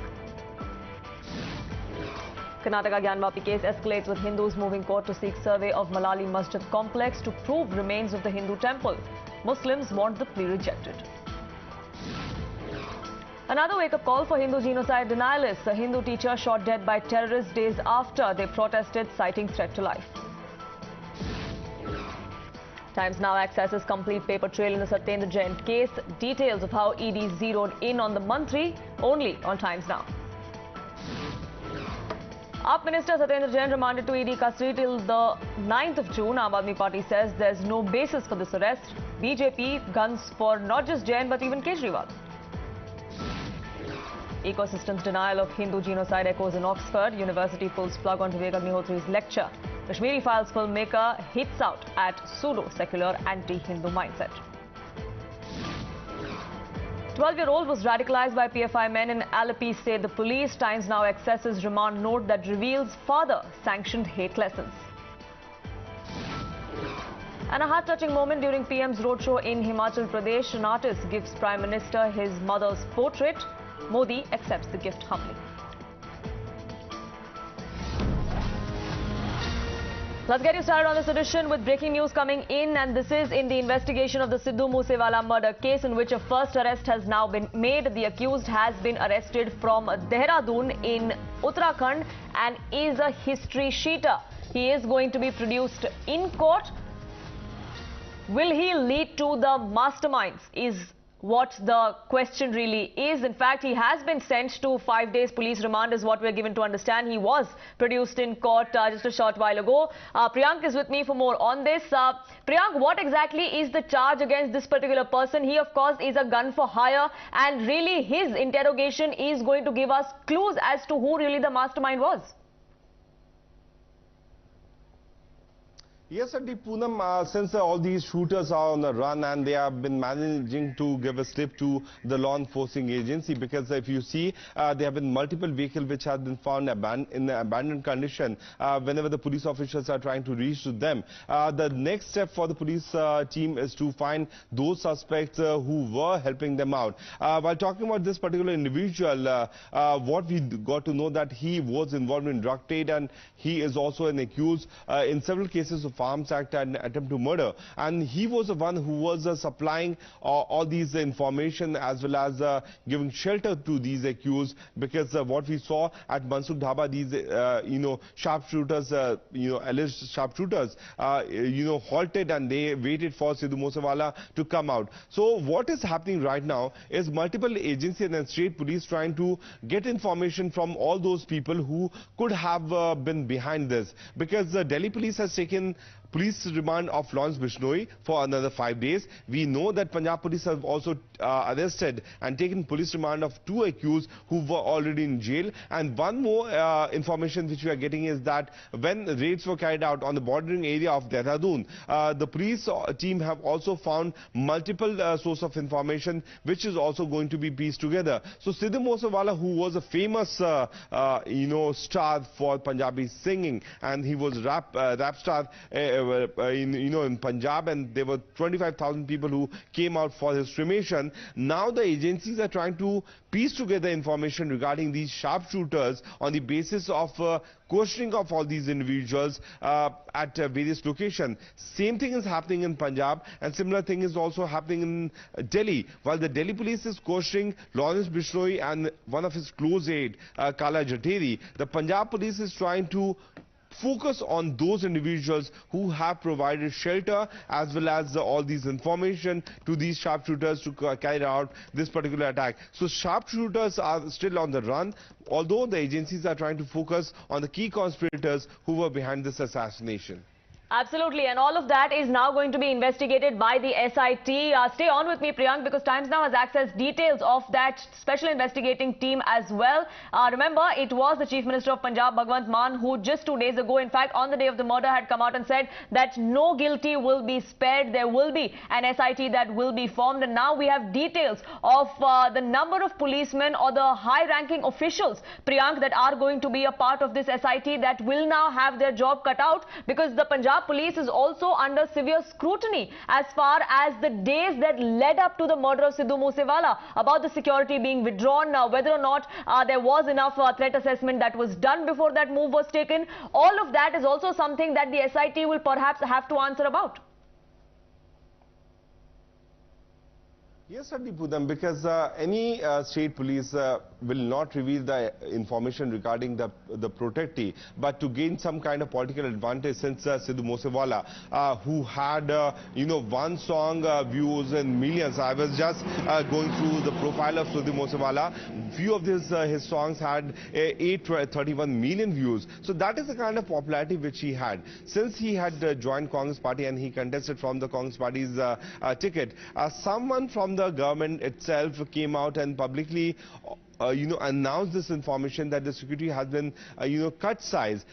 Earlier, there were 10 police personnel who were commandos who were guarding him. But later to that, a few days back, what we got to know that only 2 commandos were guarding him. Even if these commandos could have been along with him, Poonam, the manner in which this assassination has been carried out by these suspects, it would have been very difficult for these commandos to stop this, because the car was turning and suddenly 2 vehicles came, 3 vehicles in fact, came, and they started opening fire, and spread of bullets were carried out on that. While talking about what is going to happen, the SIT is carrying out this probe, which is also being held by multiple agencies. But the big trouble for the police officials here is to arrest those sharpshooters who were involved in this assassination attempt, because soon after Sidhu was killed, we got to know that a Corolla car as well as a Bolero car, which was used in the commission of crime, was recovered. And yesterday by 6 p.m. the Punjab police found an Alto car which was also in an abandoned condition. So the shooters know that the police is on a run. They are trying to catch them as soon as possible. So they are leaving every information which could lead to them at abandoned location. Multiple people are being questioned by all the state police because these gangsters were active not only in Punjab but also in Haryana, Rajasthan, Himachal Pradesh, as well as in Delhi and other states. So multiple agencies are trying to help out Punjab police, but the fact remains that shooters and killers of Sidhu are still on run. Absolutely, and while some of them are on run, the actual masterminds might be in jail, and all roads perhaps lead to Lawrence Bishnoi is what many believe, and that is the direction in which the investigation is also heading. For the moment, Priyank, thank you so much for getting us the very latest. The Times Now has been piecing together this entire mystery as far as the Sidhu Moose Wala murder is concerned, and one of the crucial pieces of that jigsaw puzzle is of course the autopsy report, which was accessed by your channel, and a candid cam interaction with the assistant who was present in the autopsy room reveals that 2 bullets was all it took to take Sidhu Moose Wala's life. His lungs and his liver were punctured with those bullets. He adds that the singer died of excessive internal bleeding. ये कल वाले ये सिद्धू वाले postmortem हुआ था, उसमें doctors कौन-कौन से थे? डॉक्टर स्पेशलिस्ट अच्छा बठिंडा से, हाँ नहीं सॉरी पटियाला से, हाँ ठीक है, डॉक्टर कमल, हाँ ठीक है, डॉक्टर ईशान बंसल, हाँ ईशान बंसल तो अभी शायद पता नहीं, आप फोन नहीं उठा रहे हैं। एक बात बताइए, जो आप ही तो थे ना वहाँ पर, अंदर कितनी बुलेट मिलते थे? सिर्फ ओनली 2 बुलेट मिलते थे, और एंट्री एग्जिट रोड पे थे उनकी चेस्ट, हाँ साइड, हाँ बस चेस्ट साइड। और यहाँ वाले जो चोट थी, कॉपी कहाँ पे होगी, कॉपी कैसे मिलेगी? इसकी कॉपी, हाँ रिपोर्ट, इसकी कॉपी मिलेगी रिपोर्ट की फैंसिक्स पैलेस के पास पटियाला में। हाँ, सारे डॉक्यूमेंट्स में जाते हैं। बाकी एक बात करूँ, डॉक्टर शान अमरिंदर बैठे हैं। अच्छा बैठे हैं, अच्छा फोन बंद था ना उनका? फोन तो वैसे बंद कर दिया, ऐसे जो रेड रंग का कमरा है ना, उसके सामने बिल्कुल टर्न कर लो, इमरजेंसी है। इमरजेंसी के सामने अंदर बढ़ती ये रूम में बैठे हैं। और किसी बुलेट लगी थी उसको? ओनली 2 ही लगी थी। इतने में से एक बुलेट, बाकी जो चली वो लगी नहीं उसको? वो गाड़ी के ऊपर ब्रश की है। हाँ, उसके लगते गए निकलते गए, लगते गए निकलते गए। हाँ, पिछू के पास से क्रॉस कर गए। हाँ, और इन अंदर मेन शरीर में और क्या नहीं लगा? Main chest. हाँ, अंदर रहेगी बॉल। हाँ, उसी से काम हो गया। और लगी कितनी गोली थी? 2 ही लगी। 24-25-40 के करीब चलाई थी। नहीं, चलाई तो काफी थी ना, मगर मौत सिर्फ एक से ही हुई है। दूसरी तो यहीं लग के यहीं रहेगी। जो मेन लगी है ना यहाँ पे, उसी से मौत हुई। क्या बताते हैं आप किस तरीके से हुआ? कैसे हुआ? बहुत गाड़ी के ऊपर ब्रस्ट मारा थी, 2 लड़के बैठते। डोर में बैठने के बाद ब्रस्ट मारा, जो उसको चेस्ट में गोली लगी, चेस्ट में से लंग में लगी, लंग पार्ट दिया, उसके बाद लिवर में लगी, लिवर खत्म होने के बाद गोली कल में आगे फंसी, उससे मौत। मतलब कमर में फंसी। तो पहले लंग बेसिक डेथ किससे हो? लिवर बर्स्ट हो।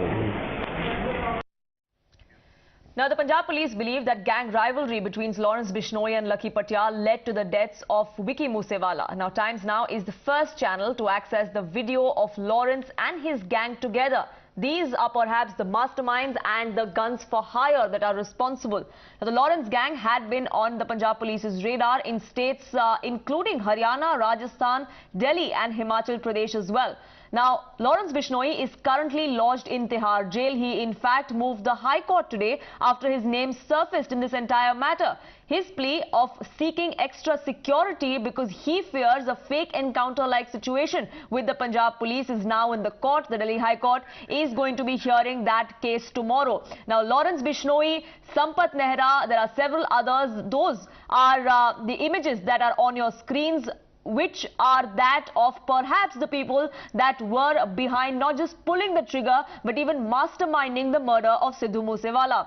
Now today the singer was laid to rest in Mansa and thousands and thousands of fans thronged his residence to pay their last respects. His father took off his pagdi to express gratitude to the people bereaving his loss. Unfortunately, a fan even attempted to commit suicide out of bereavement. Now, the final journey of Sidhu Moose Wala, a huge crowd, of course, was at his funeral. There were cars that were lined up. There were people that were lined up on the streets of Mansa. And his favorite tractor was his last ride before he was cremated in Mansa. But the political fight over this murder has also now escalated because it's not just the investigation that is gathering steam, it is also the political war of words, and the Aam Aadmi Party is at the receiving end because security for Sidhu Moose Wala was withdrawn, and just a few hours or a day later is when he was brutally murdered in cold blood. Now, the Aam Aadmi Party has blamed the negligence of Sidhu Moose Wala's staff as to why he left behind his bulletproof car and why he left his bodyguards behind. But that is not a defense that the opposition is ready to buy. इन लोगों की सरकार जो है दिल्ली में भी है, और दिल्ली में शुक्र है कि जो पुलिस है और जो लॉ एंड ऑर्डर है वो सेंट्रल गवर्नमेंट के हाथ में है। अगर वो सेंट्रल गवर्नमेंट के हाथ में नहीं होता तो यहाँ पे अभी इनको आए हुए जुमा 4 दिन नहीं हुए। जब से आए हैं अब तक 90 से ज़्यादा जो हत्याएं हो चुकी हैं। 40 दिन के अंदर 90 से ऊपर लोग मर चुके हैं। एक मतलब पुलिस वाले के भी कल हुआ। तो स्टैंड अप कॉमेडियन होना एक चीज़ है और लॉ एंड ऑर्डर प्रशासनिक व्यवस्थाओं को संभालना दूसरी चीज़ है। कि जिसका बेटा चला जाए उसके पास कोई अल्फाज नहीं है। अब कोई भी आ जाए, राहुल जी भी आएंगे, क्या करके जाएंगे जब हमसे हमारा बेटा ही चला गया। उसके बाप की जो हालात हैं, उसके माँ के जो हालात हैं, तो जैसे वो जिस गरीब घर से उठा उसके बाप की जब बातें सुनते हैं तो बहुत बड़े दिल वाला आदमी बात सुन सकता है, कोई और नहीं सुन सकता। कहाँ गरीबी से उठकर किस बेटे ने करोड़ों में टैक्स दे दिया गवर्नमेंट ऑफ इंडिया को, तो भगवंत मान को अगर इतना ही उसका खजाना खाली था, उसको बोल देता कि मैंने पेड इसको सिक्योरिटी देनी है, उसका बाप अपने बेटे की जान के लिए पंजाब पुलिस को खरीद कर भी अपने साथ रख सकता था।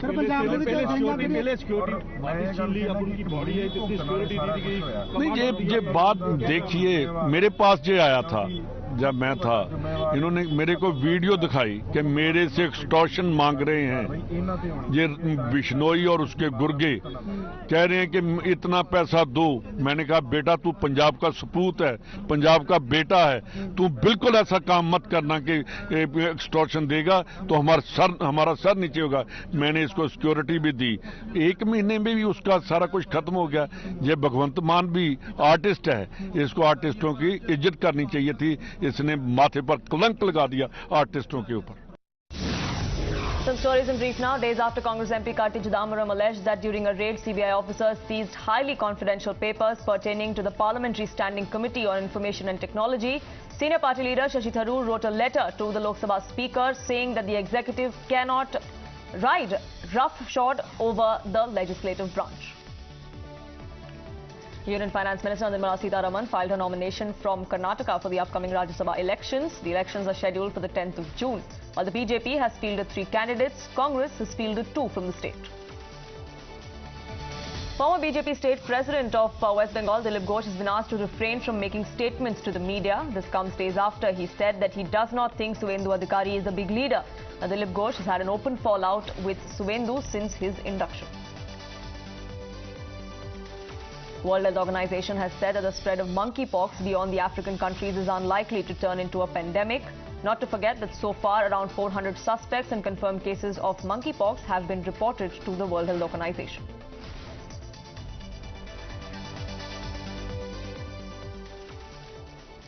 Now, the other big story that we're tracking here on Times Now is a world exclusive, and that has created flutter. Now, yesterday we showed you the Gyanvapi tapes. For the first time on camera, you saw what was inside the mosque, from the walls to the basement to even the wuzukhana. The proof is all there on camera. In the Gyanvapi tapes, from the shivling to the Hindu idols to the symbols of swastik and trishul that are on the walls and in the basement. But despite that, the ridiculing and the denials continue.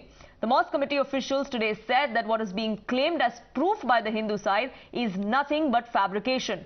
Now, speaking to Times Now, the Gyanvapi Mosque Committee's SM Yasin explained that all that has been photographed inside the Gyanvapi is all explainable.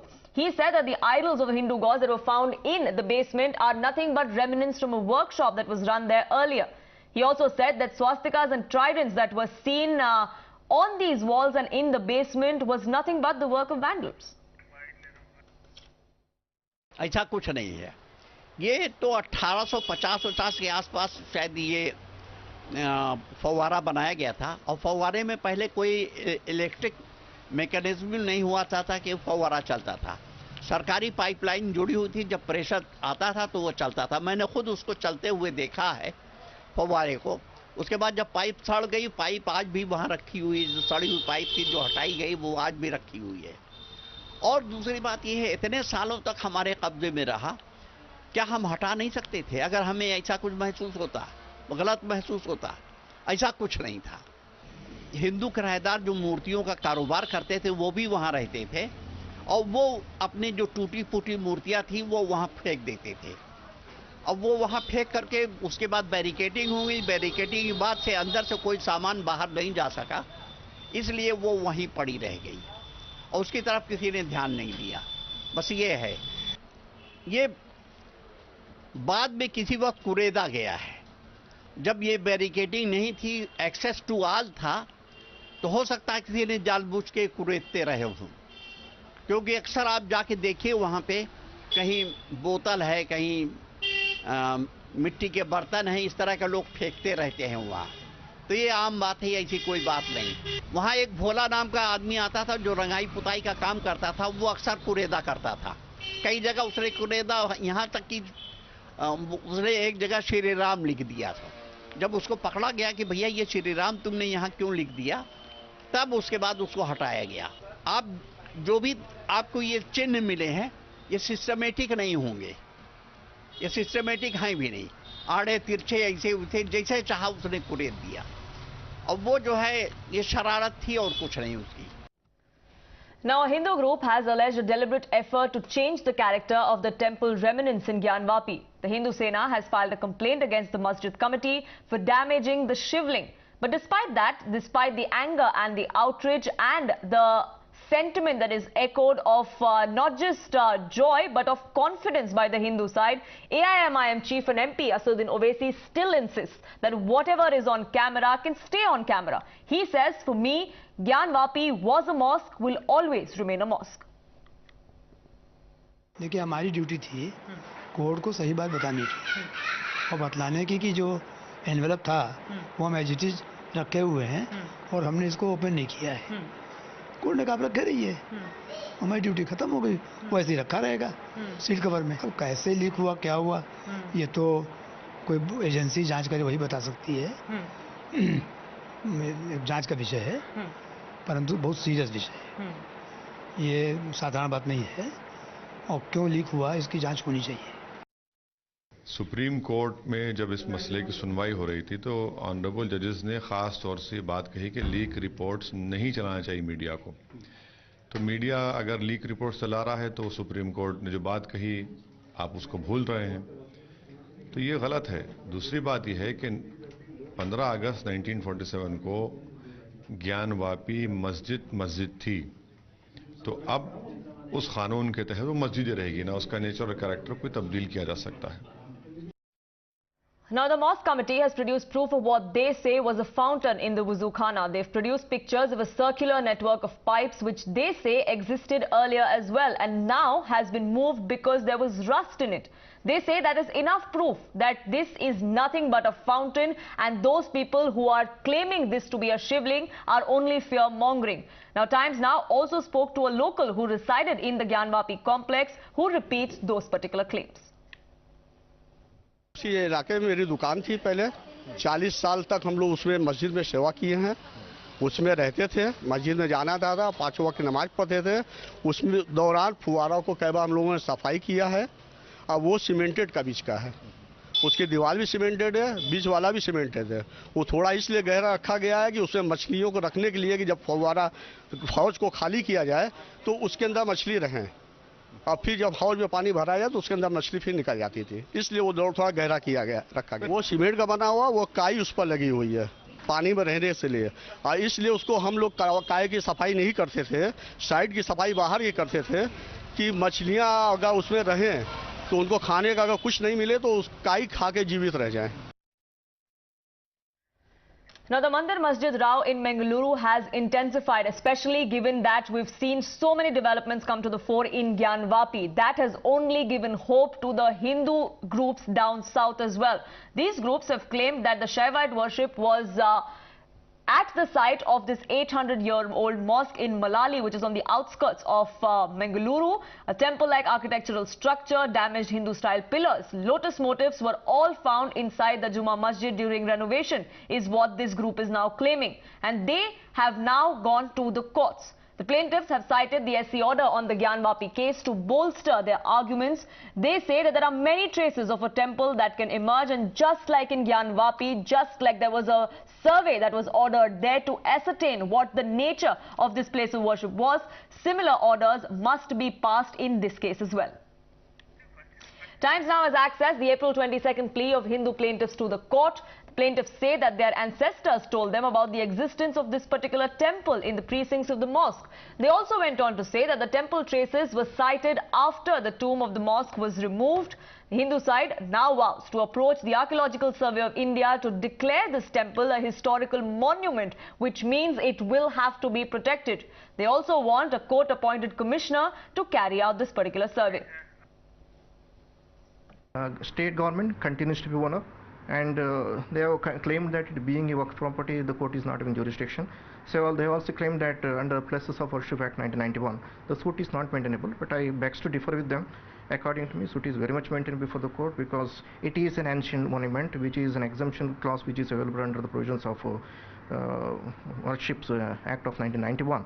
So anyway, we are filing detailed objection today. It is for the Honorable Court to determine whether the suit is maintainable, whether this issue is taken up or not. At the same time, similar to Gyanvapi, where the conducting of survey by the concerned department has discovered. So you are saying you are going to be filing an appeal so that a survey is going to be done? We are planning to file. We are planning to file it today, and of course for Honorable Court to consider this aspect.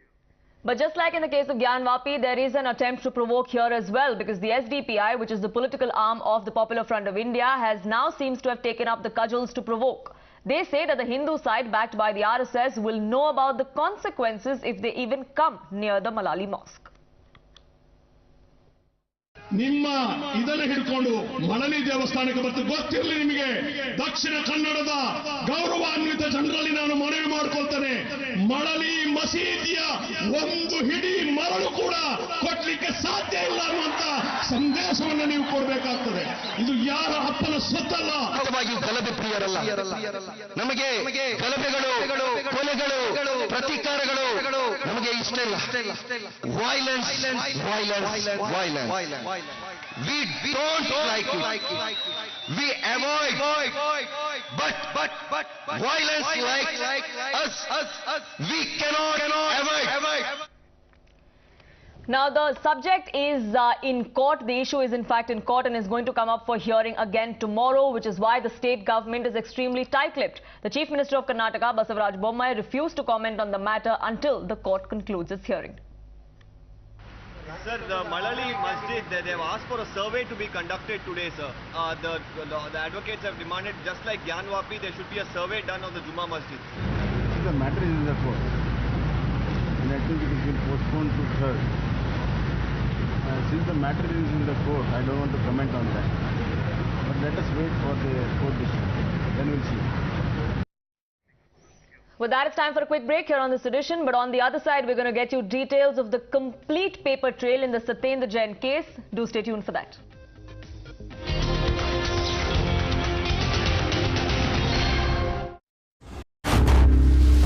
Times now. Action begins here. क्या पूछूं आपसे कि आपका जो stay था Congress party में, ये short and sweet था कि हॉट एंड सावर था? जब जब राजनीति में कोई फैसले होते हैं मैडम जी, तब एक बात बहुत तय होती है कि लोगों के हित के लिए, जनता की सेवा के लिए ये फैसला होना चाहिए, और उसी को देखते हुए ये फैसला लिया गया था। लेकिन जहां गए, जिस कांग्रेस पार्टी पर भरोसा किया, उनके नेताओं पर जो भरोसा किया, उससे एक बात तो तय हो गई थी कि ना ये जन सेवा करना चाहते और ना कोई करता है उसको रोकने का काम करते हैं। जो जन सेवा करना चाहता है उसको रोक दो, हम नहीं करना चाहते तो हमारे साथ जुड़ जाओ। और ये काम हम नहीं कर सकते थे। हम आंदोलन के जरिए निकले थे, लोगों ने हम पर उम्मीद देखी थी, हम पर भरोसा किया था, और हमने कहीं ना कहीं गुजरात के भीतर एक अच्छी उम्मीद को खड़ा करने का काम किया था, जो कांग्रेस को इनडायरेक्टली डायरेक्टली 2017 में फायदा किया था और मजबूत विपक्ष की भूमिका में आई थी। लेकिन आज कहां हुआ, ना आपको मीटिंग में बुलाते हैं, आपको वर्किंग प्रेसिडेंट बना दिया, लेकिन कोई काम आपका तय ना किया। कहीं ना कहीं सिर्फ अपमान। और हमारे परिवार में और हमारे कई साथी कहते हैं कि अगर जहां सम्मान ना हो वहां अपमान नहीं होना चाहिए।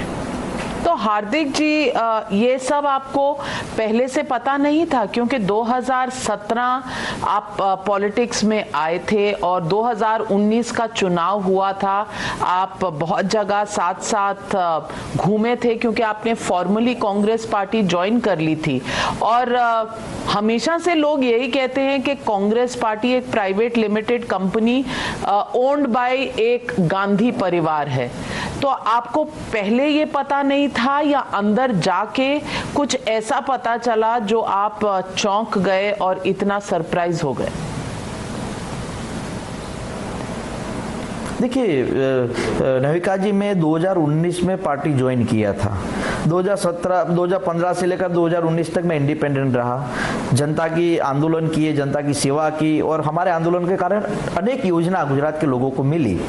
कांग्रेस में ज्वाइन होने का रीजन ये था कि हमें ऐसा था कि यार हमारा कोई पॉलिटिकल फैमिली है नहीं, पॉलिटिकल परिवार नहीं है, चलो राहुल गांधी जी हमें प्रोटेक्ट करेंगे, इसीलिए हम पॉलिटिकल पार्टी ज्वाइन किया। पहले दिन से जो विपरीत परिस्थिति हमारे साथ होती थी, हर दिन हर मुद्दे को लेकर हम राहुल जी को मुद्दा बताते रहते कि आज इन लोगों ने ये किया है, आप थोड़ा देखिएगा, कोई रिस्पॉन्स नहीं, कोई जवाब नहीं। लगातार हम अपनी परेशानी पार्टी के भीतर जो थी वो राहुल जी तक पहुंचाई, लेकिन उन्होंने कभी स्टैंड नहीं लिया। तो हम जो इस भरोसे से आए थे, उस भरोसा तो हमें काम करने नहीं दे रहा था, वो तो प्रोटेक्ट नहीं कर रहा था। बात रही जब कोई लीडर दिल्ली से गुजरात आता है तो उसकी जिम्मेवारी होती है कि यार जो लीडर से यहाँ के स्टेट के, उन सबसे 1 by 1 मिल लिया जाए। कभी भी 1 by 1 मिलने का मौका नहीं दिया गया या ना 1 by 1 मिलने का काम किया।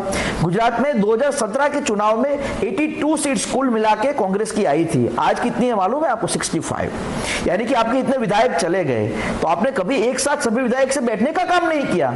जो 4 साल से मैं कह रहा था कि आप सभी विधायक से मिलिए, वो काम अभी दाहोद में 10 दिन पहले जब आए थे तब पहली बार हुआ। तो जब आप जनता के हितों के लिए काम करना नहीं चाहते, उनकी मदद नहीं करना चाहते, उनके लिए खड़ा नहीं होना चाहते, तो आप कैसे विश्वास करते हैं कि गुजरात की जनता आपको मौका देगी, आपको सहयोग देगी? और मैंने लगातार उनको कहा कि आप गुजरात में ये व्यापारी राज्य है, व्यापारी स्टेट है, यहाँ हर एक व्यापार से जुड़ा हुआ लोग है, आप उद्योग को गाली क्यों दे रहे हैं लगातार? कोई व्यक्ति अपना उद्योग बड़ा कर रहा है तो वो अपनी मेहनत से कर रहा है।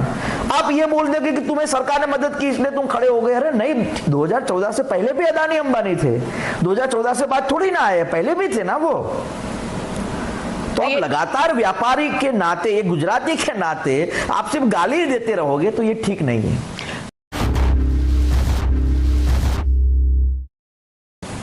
आपने अपनी रेजिग्नेशन लेटर में लिखा है कि जितने लीडर हैं वो गुजरात में वो चिकन सैंडविच के इंतजाम में ज्यादा लगे रहते हैं।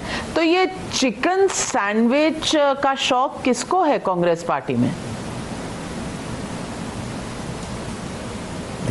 वो तो सबको मालूम है, जो पार्टी के नेता यहाँ प्रचार में आते हैं तो यहाँ की लीडरशिप उनको मुद्दे कम और अपने खाने पीने की व्यवस्था में ज्यादा लग जाती है। जो हकीकत है वो तो लोगों को सबको मालूम है।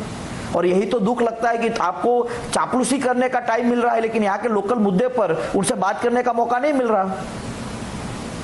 नहीं तो चिकन सैंडविच का शौक किसको है ये तो खुलकर बताइए। देखिए सबको मालूम है, अब उसमें बताने की क्या बात है नविका जी? नहीं आपने नाम नहीं लिखा तो मैं पूछ रही हूँ। नेता कौन है? दिल्ली से कौन आता है नेता? दिल्ली से बहुत सारे आते होंगे।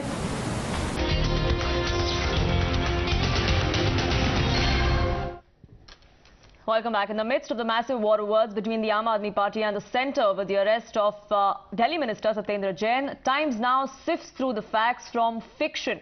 We will take you through each and every claim that is being made by the Aam Aadmi Party and tell you how, from within the sources, we've learned how the Enforcement Directorate is going to be countering it in court. Remember, the Enforcement Directorate has now secured custody of Satyendar Jain for another 10 days. But they are busting the Aam Aadmi Party and Satyendar Jain's claims, one claim at a time. Now, the Aam Aadmi Party had claimed that the case is from 2009 and 10 when Satyendar Jain wasn't even a minister. From what Times Now has heard from our sources is that the transactions that are under the scanner, which are worth 1.9 crore rupees, that is from 15-16. The ED has also claimed of Hawala transactions by 3 firms post-2013 that are owned by not just Satyendar Jain but his family as well. There are several other transactions that are also under the scanner, most of which companies are based in Kolkata. There are several of those firms that have been named by the Enforcement Directorate, which also came up in court today, and that is the link that they are now tracing back to Satyendar Jain and why they need to seek answers. Times Now is also getting you the 2019 High Court order, which reveals the role of Satyendar Jain. It goes on to say, and I'm going to quote the observations out of that particular order. The first one goes on to say that petitioners, which is Satyendar Jain's relatives, purchased shares of 8 companies. The proceedings under the PBPT Act initiated in respect of shares in the ADPL. Another observation goes on to say that Jain's relatives, who are the petitioners, enclosed a copy of the May 24th, 2017 order, which shows that there was cash or order notes that was routed through accommodation entries that belonged to Satyendar Jain. Now, the entire transaction was orchestrated on directions of Aam Aadmi Party Minister Satyendar Jain, is what the observation of the Delhi High Court was. Neither of the two petitioners, the director or the shareholder in ADPL, is another charge that came to the fore from the Delhi High Court when the case was heard years ago. However, top sources in the Aam Aadmi Party are now countering those claims against Satyendar Jain. They say that what happened to the probe in the last 5 years and the 5 years in between? Why was the Enforcement Directorate not awake then? Why was there no notice, no call, no movement at all from the Enforcement Directorate, which is why they think this is suspect. And that has now triggered a big political fight, because the BJP is gunning not just for Satyendar Jain but also for Arvind Kejriwal and their resignations, while the Aam Aadmi Party says that this is nothing but political witch hunt. आज सवाल सिर्फ इतना है कि अरविंद केजरीवाल, जो हमेशा ईमानदारी और भ्रष्टाचार के खिलाफ लड़ने की बड़ी-बड़ी बातें करते हैं, क्या आज वो एक व्यक्ति जिस पर इतना बड़ा आरोप भ्रष्टाचार का लगा हुआ है, जिसकी गिरफ्तारी हुई है, उसे मंत्री बनाए रखेंगे या उसका इस्तीफा लेंगे और उन्हें बर्खास्त करेंगे? मैंने सत्येंद्र जैन के सारे कागज खुद देखे हैं, पढ़ा लिखा आदमी हूं, कानून की भी बहुत समझ है। इनके ऊपर लगाए गए सारे आरोप फर्जी हैं, पूरा का पूरा मामला फर्जी है, केवल राजनीति की वजह से उन्हें गिरफ्तार किया गया है। अगर उनके मामले में 1% की भी सच्चाई होती तो मैं खुद ही कब का उनके खिलाफ सख्त एक्शन ले चुका होता। सत्येंद्र जैन देशभक्त है, कट्टर ईमानदार है, बेहद साहसी है। ऐसी जेलें उनके साहस और जज्बे को और मजबूत करेंगी। Arvind Kejriwal ji, his health minister were busy looting the taxpayers money. एक बात बड़ी जिम्मेदारी से कहेंगे, आपकी ये जो खामोशी है अरविंद केजरीवाल जी, ये बहुत कुछ बयां करती है। ये बयां करती है कि भ्रष्टाचारियों के साथ आपका हाथ है। ये ईडी का भी केस ऐसा ही है, 8 साल पुराना केस है। जो हवाला की बात हो रही है वो 2015 से 2017 के बीच में हुआ, लेकिन सत्येंद्र जैन जी उस कंपनी से 2013 में रेजिग्नेशन दे चुके थे।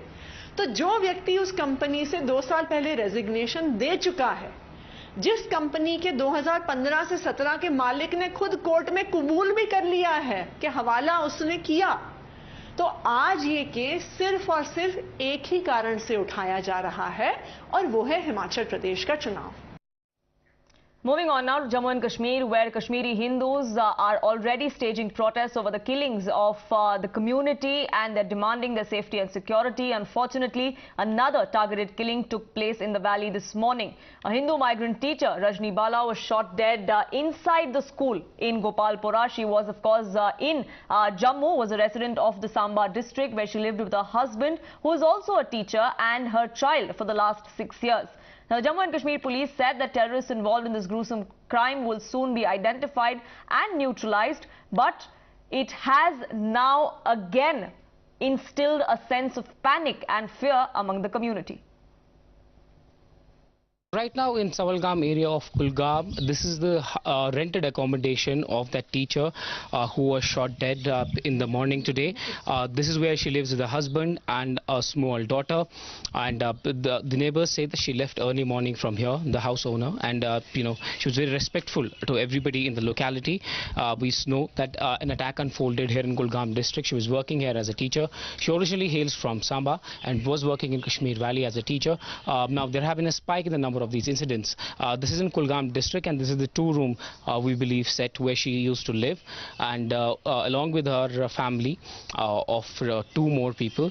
Now all the family has gone to hospital since this incident has unfolded, but yes, continuous number of attacks have taken place, particularly on the minorities in Kashmir Valley. Government trying to say that we need to protect these minorities, but at the same time attacks continue, and that is something which will definitely worry security. Now, the headmaster of the school where Rajni was working narrated the horrific account of what exactly transpired. Listen in. Sir, हम आए थे, अभी school खोलने का time था, ऊपर थे हम, घंटी बजाई, बच्चे नीचे जमा हो गए। हम अब नीचे डाउन स्टेयर आ रहे थे, दो सर हमारे नीचे आ गए थे, तो हमने आवाज़ सुनी टास की, तो हमें ऐसे ही लगा कि कोई पटाखा फट गया, एक ही आवाज़। तो जब हम नीचे आ गए तो बच्चों ने शोर मचाया, हम देखने यहाँ पे वो पड़ी हुई थी, हमने चिल्लाया और हम क्या कर सकते थे, उस वक्त बेबस थे हम लोग भी। तो सभी सर गए, यहाँ पे लोकल थोड़ा भी जमा हो गए, तो सर एक ने गाड़ी लाई, तो हमने उसको बोर्ड किया, अब आ रहे हैं हम अस्पताल से अब वापस। वी कैन नॉट एक्सप्रेस, हमारे पास अल्फाज ही नहीं है, क्या करेंगे हम, हमारा कलेजा सड़ रहा है इस वक्त। हमने उस बच्ची को बुलाया स्कूल से, उसकी बच्ची पढ़ रही है यहाँ पे आशाली में, बेचारी, उसको भी वहाँ लाया, हमारा कलेजा सड़ रहा है, हम क्या कहेंगे आपसे। इस डीलर का नाम रजनी बाला था, और ये जिन लोगों ने इस पे गोलियां चलाई, नहीं हमने नहीं देखा। कितने लोग, आप स्कूल थे आज? नहीं मैं नहीं था स्कूल। आज स्कूल, किस क्लास में पढ़ते हो आप? मैं 9th क्लास में पढ़ती। कितने टाइम से यहाँ पे ये ड्यूटी कर रही है? लगभग 10-12 साल से। आपको कितना अच्छा लगी थी ये टीचर, और कितना अच्छा पढ़ा? बहुत अच्छा पढ़ा जी। कोई शिकायत इस टीचर के साथ कभी थी? कभी नहीं। Now, Times Now reported from the school where Rajni was shot dead and the home from where her family, of course, is now in mourning. And it's not just the family, students, her colleagues as well, and everybody in the community is now scared. Well, yes, I'm exactly at the spot here in Kulgam where this incident has taken place. And let me show you the area. This is an isolated area where the school is located. Now, the blood of that lady is being cleaned from this particular place. There was an FSL team which was here, which collected some samples and also picked some important evidences from the spot to establish the crime. And also, camera person to zoom in and show you, this is a school, Government High School, Gulipora, where this teacher was deployed on her duty. And this is when she was entering, we believe, to the school, and some meters away from the school entrance she was shot at. We are told that teachers from the same school came here. They took her to the hospital. Her belongings, including shoes and bag, was with the teacher, locals here of the school. And also, let's look at the vicinity also. Let me give you a brief look of the vicinity.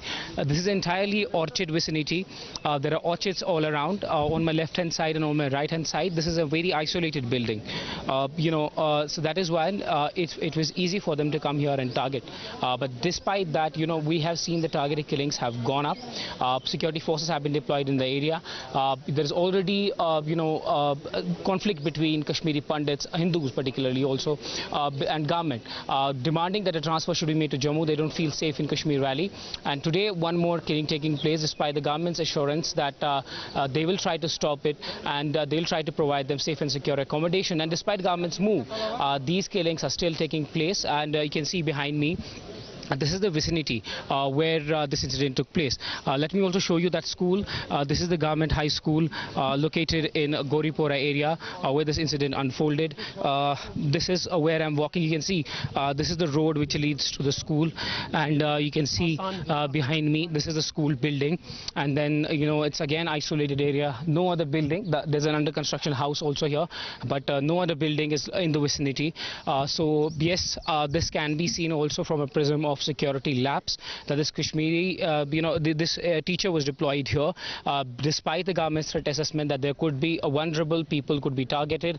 She was in the school where it's very isolated, and maybe it's very easy to come here and target, and that is why it became a soft target. Now, despite the series of killings that we are seeing in the Kashmir Valley as well as in Jammu now, the Gupkar Alliance remains in denial as far as this plot against Kashmiri Hindus and the community is concerned. National Conference President Farooq Abdullah is resorting to fear-mongering, says everyone will be killed, while the Congress says that the government has not paid any heed to protesters, which is why this is happening. Kulgam में एक lady teacher को मारा गया है अभी मार के साथ। कुलगाम में एक लेडी टीचर को मारा गया है अभी मार के साथ। देखिए, हमारा सीधा आरोप उपराज्यपाल प्रशासन पर है। जिस तरह से कश्मीरी पंडित कर्मचारियों ने सामूहिक रिजाइन देकर सरकार को ये अवगत कराने की कोशिश की थी कि वह किस मुसीबत में है, और सुरक्षा को लेकर जिस तरह से उनकी शंकाएं हैं उनको प्रकट करने की कोशिश की गई, और सरकार ने उनकी आशंकाओं को अनदेखी की गई, और उसकी वजह से आज जम्मू के सांबा की रहने वाली कुलगाम की अध्यापिका को अपनी जान से हाथ गंवाना पड़ा है। सरकार को ये कहना चाहते हैं कि सरकार अब सख्त चेतावनियों और संवेदनाओं से आगे बढ़कर कोई ठोस रणनीति बनाए जिससे आतंकवाद रोका जा सके और ऐसी घटनाओं को रोका जा सके। Now the entire community is living in fear there. This is something that is a reminder of the 1990s and the Kashmiri Hindu genocide and the exodus that followed is what they say.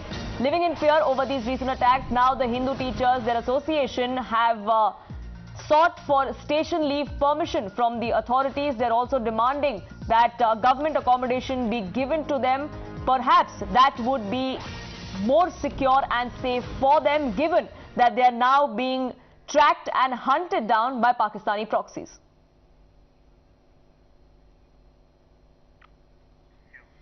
We're shifting focus to some tragic news coming in. Singer KK is no more. He was performing in Kolkata this evening, where he took ill is what we're given to understand. He was then taken to the hotel where he collapsed and he was immediately rushed to the CMRI hospital. Unfortunately, he could not survive. He was declared brought dead at the hospital at the age of 53 years old. India unfortunately has lost yet another gem. Virender Sehwag, one of the first ones to come out and offer his condolences over KK's death. There are several Bollywood hits, several singles that KK has given since 1999, if I'm not mistaken. That was his first solo which came out. Tamal is with me for more on this. Tamal, we're given to understand that the exact reason is still to be ascertained. We do not exactly know what happened, because just this evening KK was performing. Well, that's right. It's a very, very shocking and a terrible piece of news. KK, the prominent Bollywood singer known for his very famous song Pal, was here in Kolkata for a college event where he had performed live at Newshour Munch in Kolkata. And after his live performance, he went back to his hotel, which is in central Kolkata, a very premium property. After reaching to the hotel, what you're learning from hotel sources, he collapsed. What we cannot confirm is whether he had collapsed at the hotel corridor or whether he had reached his room and there he had collapsed and his body was recovered under any kind of mysterious circumstances. What we have been given to understand that soon after he was found collapsed, he was rushed to CMRI hospital, where doctors declared he was brought dead.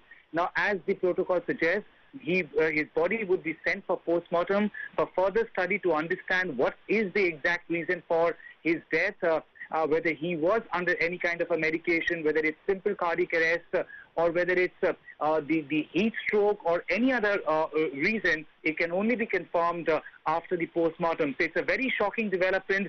KK, the prominent Bollywood singer who was in Kolkata for a live performance at Newshour Munch for Gurudas College, after his live performance had gone back to the hotel where you are learning he had collapsed, and thereafter he was rushed to the hospital and he was declared brought dead. We have also been given to understand that there was no complication during his live performance. His performance went all well, and thereafter, after he went back to the hotel, he had collapsed. Now, there lies a line of grey, because we cannot really confirm without the post-mortem report as whether there had been any kind of reaction of the medicine or any other reason as responsible for the sudden collapse and sudden death of KK. Now, the hospital sources, the hotel sources are saying that as soon as they found the prominent singer collapsed, they had rushed him to the hospital. They had first called in their in-house doctor, and then they had rushed him to the CMRI hospital, which is in very close proximity. Roughly takes about 10-15 minutes from the hotel. And after he was taken to CMRI hospital, doctors declared he was brought dead. Right. So we have to now wait and see what the post-mortem report reveals. But nonetheless, it's a very shocking development which would shatter simply not the Bollywood industry, but across the country, all the music lovers. Right, Tamal, it's extremely shocking news because it's just 53 years of age. He was performing at a college this evening. From what it looks like or what reports are suggesting, it perhaps was a cardiac arrest because nothing else seems to be the explanation behind it. And it is a definite big loss coming in, not just for the industry, but for everybody. You and I have grown up on KK songs. Well, absolutely. He has immense fan following, and especially among the youth. This is not the first time he was down in Kolkata for a live performance. In fact, the information that you're getting now, that his body was recovered from the hotel room, from inside the hotel room, which means after the live performance, he went back to the hotel.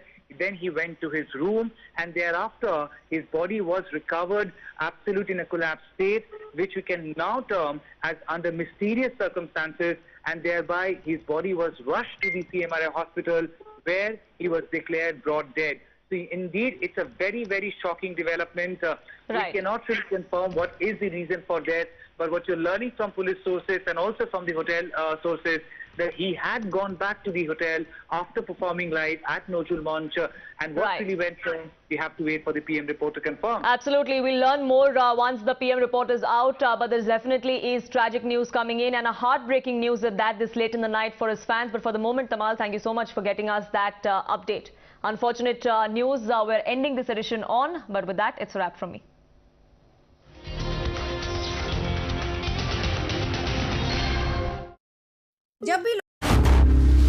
Times now. Action begins here. For the last 2 years, the world has been relentlessly fighting the COVID-19 pandemic. As the countries across the globe prioritize vaccinations to keep the next wave of COVID at bay, India also rolled out precautionary jabs this year to achieve herd immunity against the virus. While COVID has not risen substantially in India in the last few months, the pandemic has not yet faded. India has remained on guard, but vaccination among children remains low and is significantly less talked about. Immunizing the kids will not only check the spread of the asymptomatic infections, who can act as silent hosts for the virus, and which will lead to again spread in the society, but again it can also mitigate the severity, the intensity of the infection in children.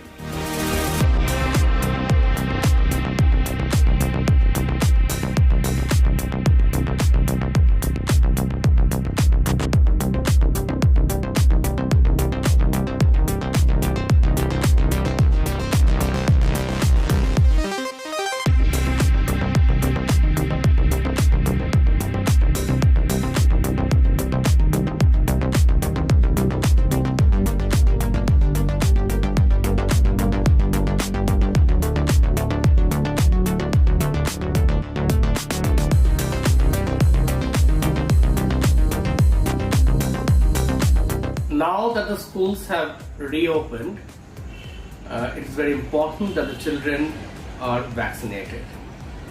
A lot of parents are still hesitant about sending the children to school, but definitely children should no longer stay at home. They should definitely go to school. And so to vaccinate them, by vaccinating them, we can allay this fear in the parents' mind.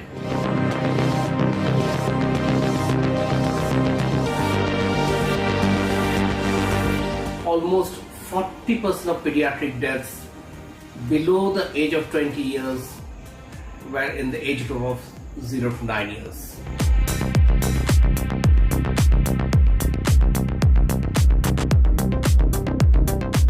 Majority of infection in children are asymptomatic infection.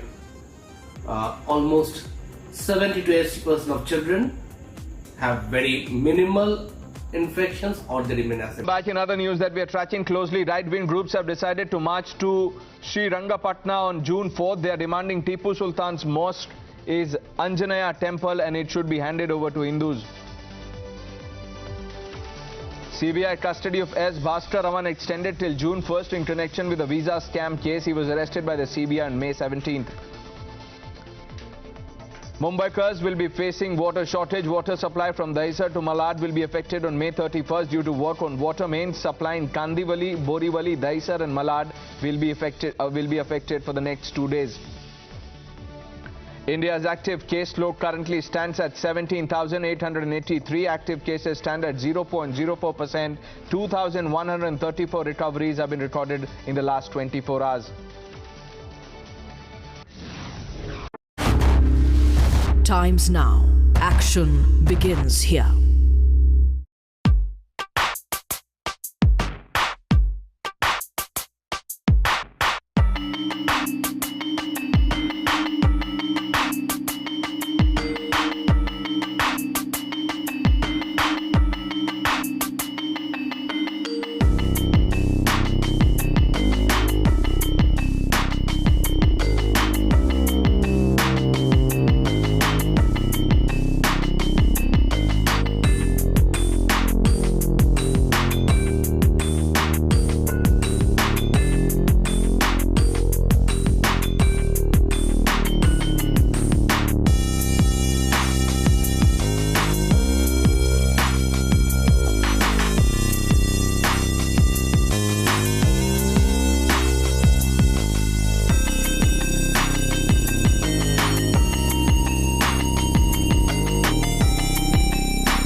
on the show tonight, the big story on Times Now. As you know, Exclusive has created a flutter across the country. The Gyanvapi tape show you for the first time what many people have only hinted at. What you're seeing on your screens is video evidence. We brought this video evidence out last night on this show. And this video evidence, according to the Hindu side, is conclusive. They say that the video evidence tells you indisputably that there is a shivling, that there are motifs that belong to Hindu culture and are representative of architecture associated with Hindu temples. Now, from the basement to the walls to the Vazukhana, this footage captures everything. The proof is there on camera in the Gyanvapi tapes, from the alleged shivling to Hindu idols to swastikas to trishuls on the walls and in the basement. Despite that, the ridiculing and the denials continue.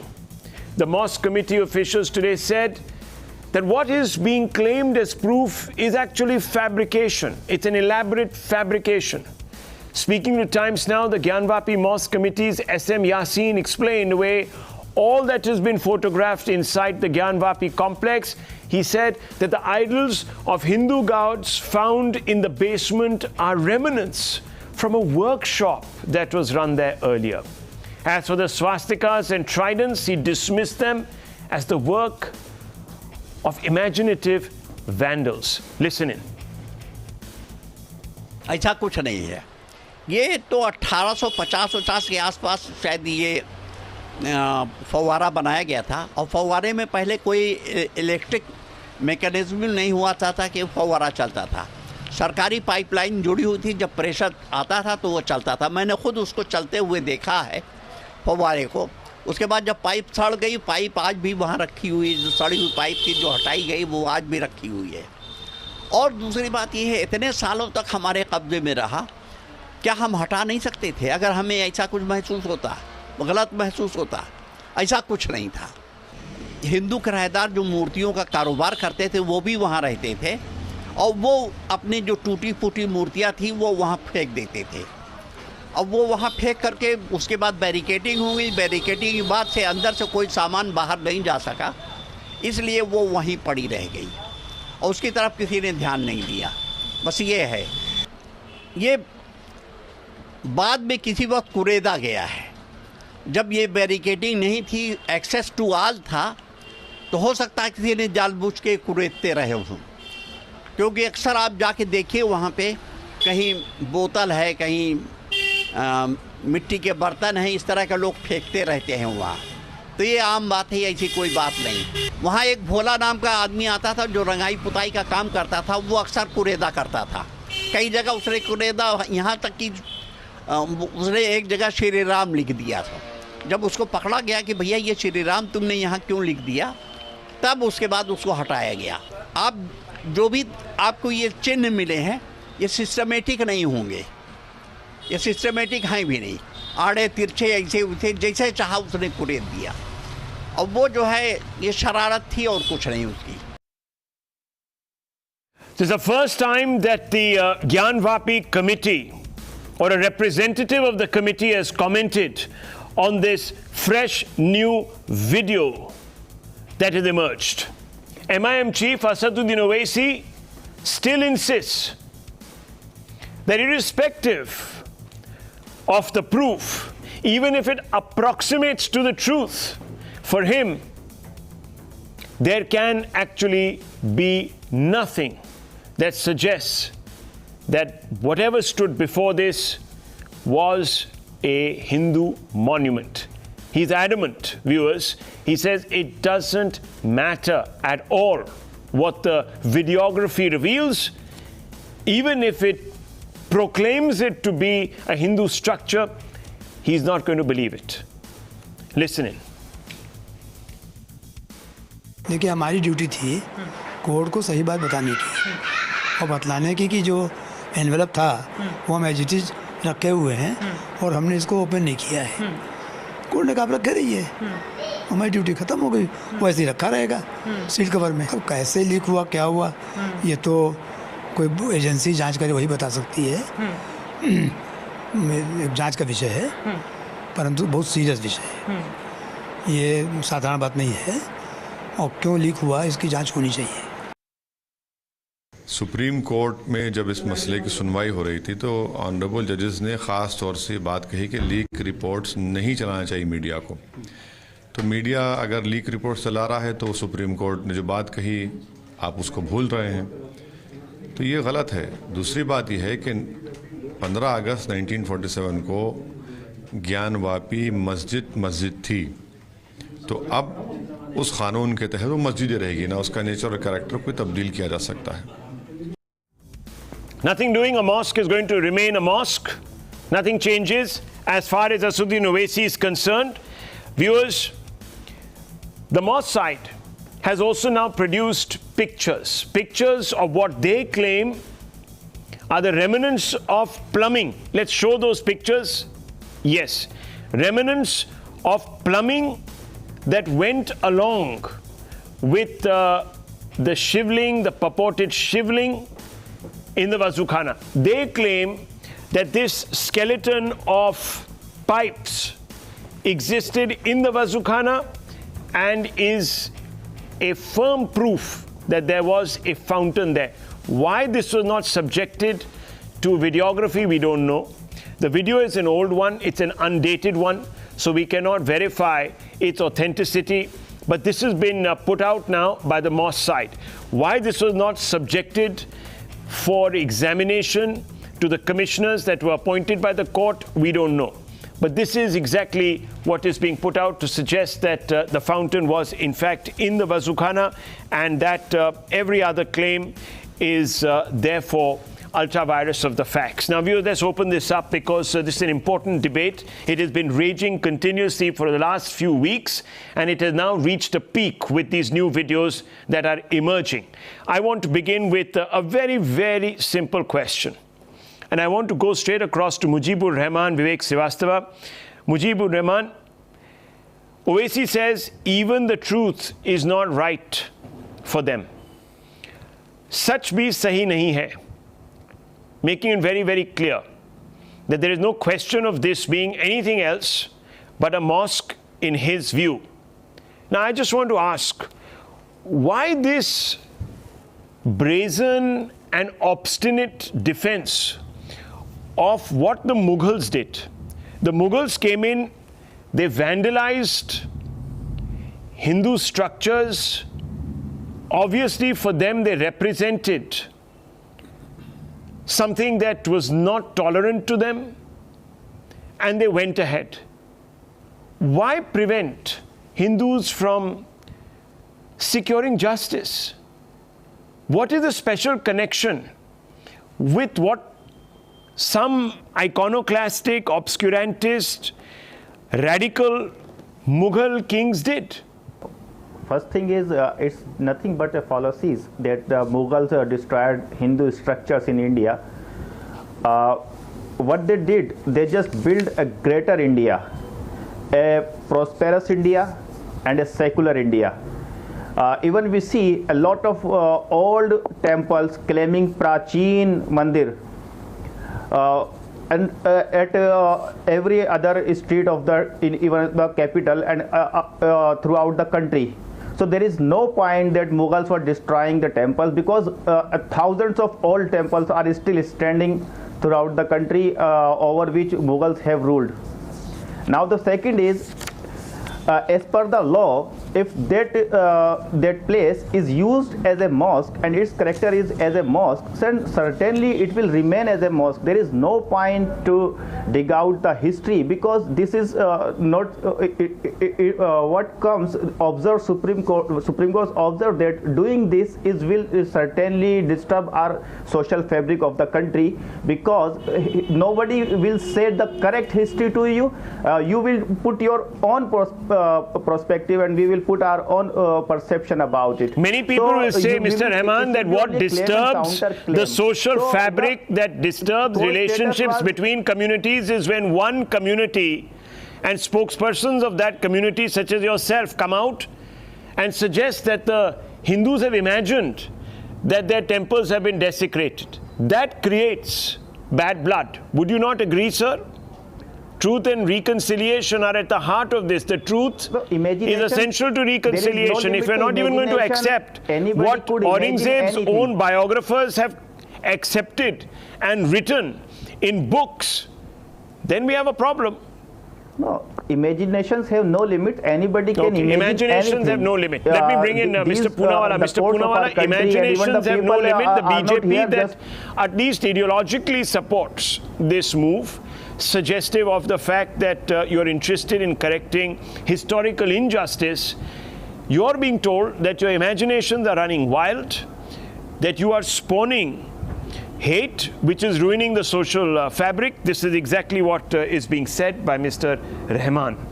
So Rahul, सत्य को प्रताड़ित किया जा सकता है परंतु उसको पराजित नहीं किया जा सकता, and therefore today the truth is coming out. And I want to say that if we are quoting Supreme Court and courts of law, in 1997 the Supreme Court in the Kashi Vishwanath case has observed that how Aurangzeb had actually destroyed the original Jyotirlinga and had tried to create a mosque-like structure. There is a 1983 act of the UP government passed by the Congress party which says section 4 subsection 9 that this is the original Jyotirlinga of Adi Vishweshwara. There is also the Deen Muhammad case in which the Britishers, who had no love lost for anybody in India, who have filed an affidavit. There is also Salman Khurshid's book, Sunrise over Ayodhya, where he has mentioned how Aurangzeb broke the mandir and tried to create a masjid. Now, whether this particular structure is a masjid or not is to be determined yet, and that's what exactly Mr. Chandrachud also said, that the character of this place has to be determined. That's not barred under 1991 law, and therefore this matter, even though they went to Supreme Court for a stay under 1991, wasn't stayed. He's questioning the premise. He's saying that you got your history wrong. You're spreading fake news. That's what he's saying. Well, I just told you how the Supreme Court itself has endorsed that Aurangzeb had broken this mandir. In fact, there are biographers of Aurangzeb who have endorsed this. But I just want to have one question, just one particular question. Today, whatever you are showing on television camera, can Mr. Rahman or Mr. Srivastava, whoever is a better Islamic scholar, tell us whether any masjid in India has a trishul on it, a kamal chin on it, a swastik on it, Ma Shingar Gauri on it, Nandi Bull sitting in front of it, and there is all these would you like to respond? Any other masjid, and if any masjid is named Gyanvapi, or any Islamic text talk about it. I'll tell you what, how is that possible? You never invited anyone to become a Hindu. That is your problem. Today you complain that we are the only Hindu nation in the world. Why are you the only Hindu nation in the world? You had the Brahmins had a superiority complex, and you never actually invited anyone, talked about yourself, or you never tried to preach. That is a problem. No, sir, Hindus never had an agenda of trying to enforce their religion by sword. And Dalits and Muslims Hindus believed in Vasudeva Kutumbakam. Now, what Vasudeva Kutumbakam? This is the fundamental principle of Hinduism and Sanatan Dharma. No, what Sanatan Dharma? You did not allow a Dalit to enter a temple. Even today, he cannot become a priest. So these were all of this came with whom you know. It came with the aggressors. All of these mal practices came with the aggressors. No, let's come on the present issue. Let's come on the present issue. Name where any masjid has a lotus, has Ma Shingar Gauri, Ganesh Ji on it. Let's talk one by one. 84,000 Buddhist stupas were destroyed by Pushyamitra Shung. What justice are you talking of? Sir, go dig those also and find them. Nobody is stopping you to go to court. I mean, kiska justice? If any Buddhist wants to go to court, who's stopping him? If there is an Aurangzebi Mansikta, there is also an Ashoki Mansikta. Aurangzeb Mansikta. No, Mr. Srivastava, do you, first of all, let me ask you a very basic question. Just recently, an MIM leader, Asaduddin Owaisi's brother, goes to visit the tomb of Aurangzeb. He lays a wreath, he pays his obeisance, and he comes away. Do you endorse that? That's his personal problem. I'm asking you, do you endorse it? Since you've talked about Aurangzebi mindset. In a country of 130 crores, one Neta goes and done something, does that mean we hang all the Muslims and say you are all Aurangzeb followers? Is that the narrative we should build? No. I appreciate Akbar. He is demeaning Muslims by going and paying obedience to him, not to APJ Akbar has done a lot of good for the nation. Let's appreciate it. And the for this blood, the Mughals had Indian God also. In fact, the Muslims of this country are telling him, pay obeisance to APJ Abdul Kalam, not to Aurangzeb. Don't tag the Muslims here. This is about the Mughals. Do you endorse any leader going and paying obeisance to Aurangzeb of all the Mughals? No. There is nothing called Aurangzebi Mansikta. A king is a king and a king is a corrupt man. It is not democracy before 1947. You need to understand, and every king wanted land and money. That's it. Whether it is Aurangzeb, then why not acknowledge that this mandir was broken by Aurangzeb, the corrupt, the tyrant, the bigot? No, you can this was demolished by. That is what I'm trying to say. There are so many Hindu kings who are also tyrants. Mr. Vivek Forget them for a moment. Ask about this. If you want to clinch it, if as Mr. Mujibur Rahman is doing, you want to clinch it the desecrations of Aurangzeb, then what does it tell you? That there is what is known as, in your words, an Aurangzebi Mansikta. That there is a mindset. And it's an Aurangzebi mindset. You yourself are proving the point. No, yes. We need to forget this, what has happened in the past, whether it is Dalit atrocities or it is the breaking why are of the we giving, why are you doing affirmative action for, why are you then doing affirmative action for certain communities? Then don't do it. Why are you doing it? In 2022, you should make India a superpower. If that is the case, Vivek Srivastava, why is your party, the CPM, holding a exclusive conclave for Muslims? When you don't believe in religion and identity politics. Yes, exactly. Because in a civilized democracy... What is that if it's not Aurangzebi and Mansikta, if it's not about mazhab? We are not an uncivilized democracy like Pakistan, where the majority competes with the minority. But you don't believe in identity politics. You don't believe in identity politics.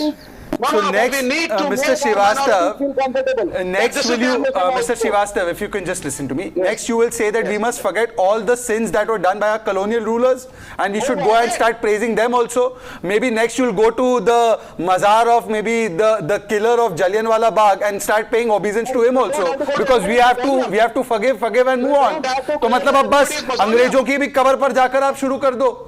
आप शुरू कर दो वैसे भी your ideology is imported from Mao, so might as well go to the cover of all the Angrez who have killed our people. Well then, at that level, Mr. Vivek Srivastava, we should also forget all the sins that have been committed by who you constantly berate in this country, the RSS, the Hindu Mahasabha, and their personalities like Godse, etc. We should forget all that, or those are some special category.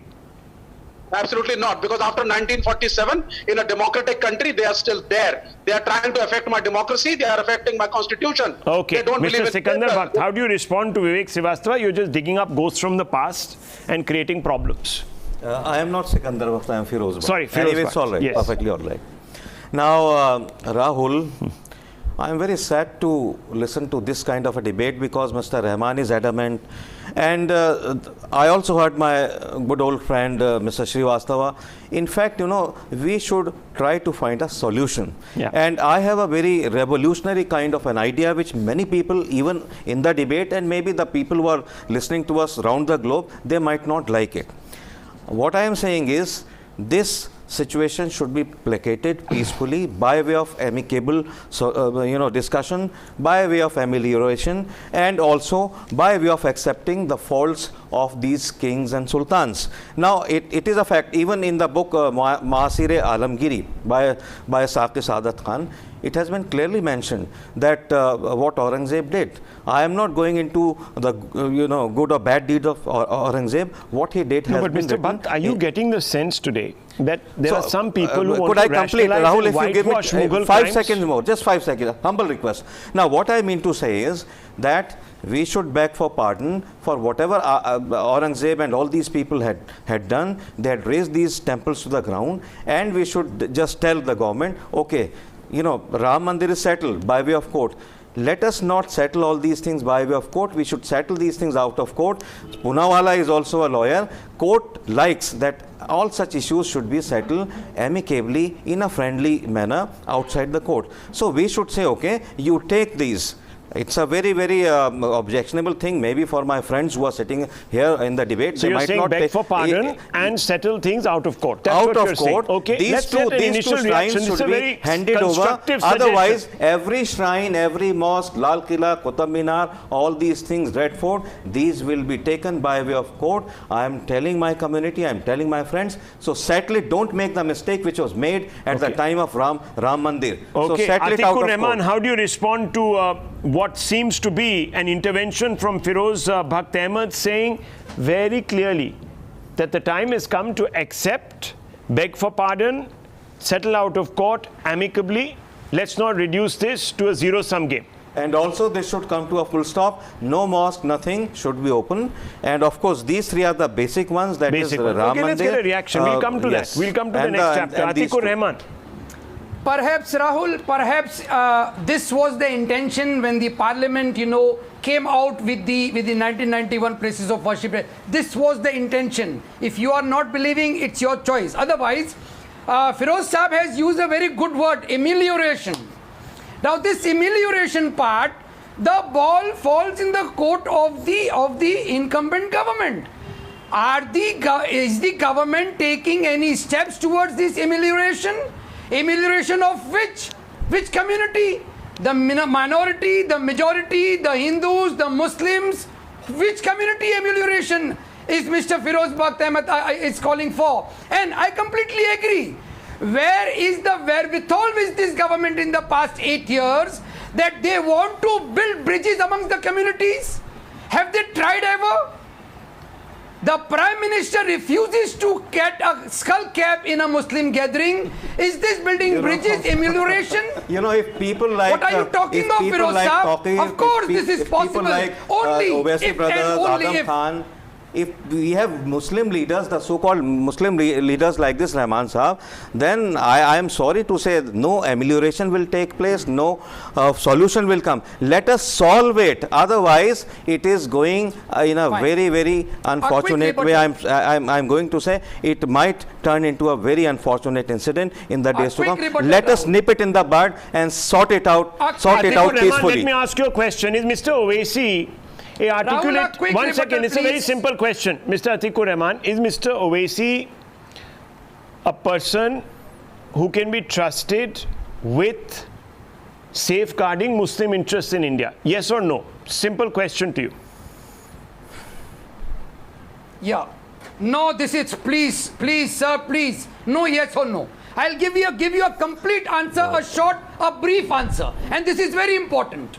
No, so you're saying that he should not be trusted. So you're saying that people like him... You answer the question. You answer the question. Just answer the question. You are a lawyer. No, I never said you are a knowledgeable person. Answer the question. Don't say it's not a yes or no straight answer. Do people like Mr. Owaisi, do they look out for the welfare of the Muslim community? Do the Rahul Gandhis of the world do so? They all wear skull caps from time to time in important gatherings. In fact, these are the people who have harmed the Muslim community beyond redemption. Mulayam Singh Yadav, did they look after the interests of the Muslim community? Are they your heroes? I'm just asking, sir. It's a very simple question. Yes or no? Yes, this is very important question, and I'll give you a complete reply. But please don't expect a yes or no, because if you are talking of amelioration, if you are talking of placing all these, matters above law, then you have to at least recognize whom you are believing in, whom you want to talk. Owaisi Saab is no. If Owaisi Saab is not in your good books, All India Muslim Personal Law Board is not in your good books. No Muslim organization is in your good books. Whom shall you talk? No, but we did. During the Ayodhya, in the build-up to the Ayodhya judgment, I want to bring in Ishkaran Bhandari, because no, one second, Ishkaran Bhandari, let me bring you in. No, Dr. Swami, 1 second, Atikur Rahman, please let someone else speak now. We've heard you. You've danced around the question. You haven't answered my question. You've actually put the onus on the government to recognize people. You haven't said who you recognize, who you think looks up for Muslim interests. Now, 1 second. Let me bring in Mr. Bhandari. Mr. Bhandari, Dr. Subramaniam Swami was involved in a kind of ameliorative exercise where he tried to bring together members of both communities and come to some sort of a settlement, out of court settlement, in the Ayodhya issue. It didn't happen, did it? Why? Rahul, it will because the answer given by Mr. Rahman, which leader would the Muslim sides trust? As you asked him a very simple question, do you trust Rahul Gandhi? Do you trust Owaisi? Do you trust XYZ? They will never find anybody to trust because the problem was set out in your Times Now last debate where a panelist from the Muslim side said, proof ikattha karke kar kya loge? Then the mindset is that even if you find the proof, once you broke the video, and we were having a debate on the video, even if you get the proof, kar kya loge? If the mindset is that we will not allow you to do and we will not abide by the code, then the problem starts occurring in a democracy where one side believes in the law and the other side says if you make CA a law to give citizenship to certain classes who are facing persecution in Pakistan or Bangladesh, तो law बनाते कर क्या लोगे हम सड़क पे हिंसा कर लेंगे. When the question, the civilizational here is this. If, and we just now had an advocate saying that Mughals were very secular, Aurangzeb was very secular. Just open, I just did jizya tax imposed by Aurangzeb. Times of India, I will read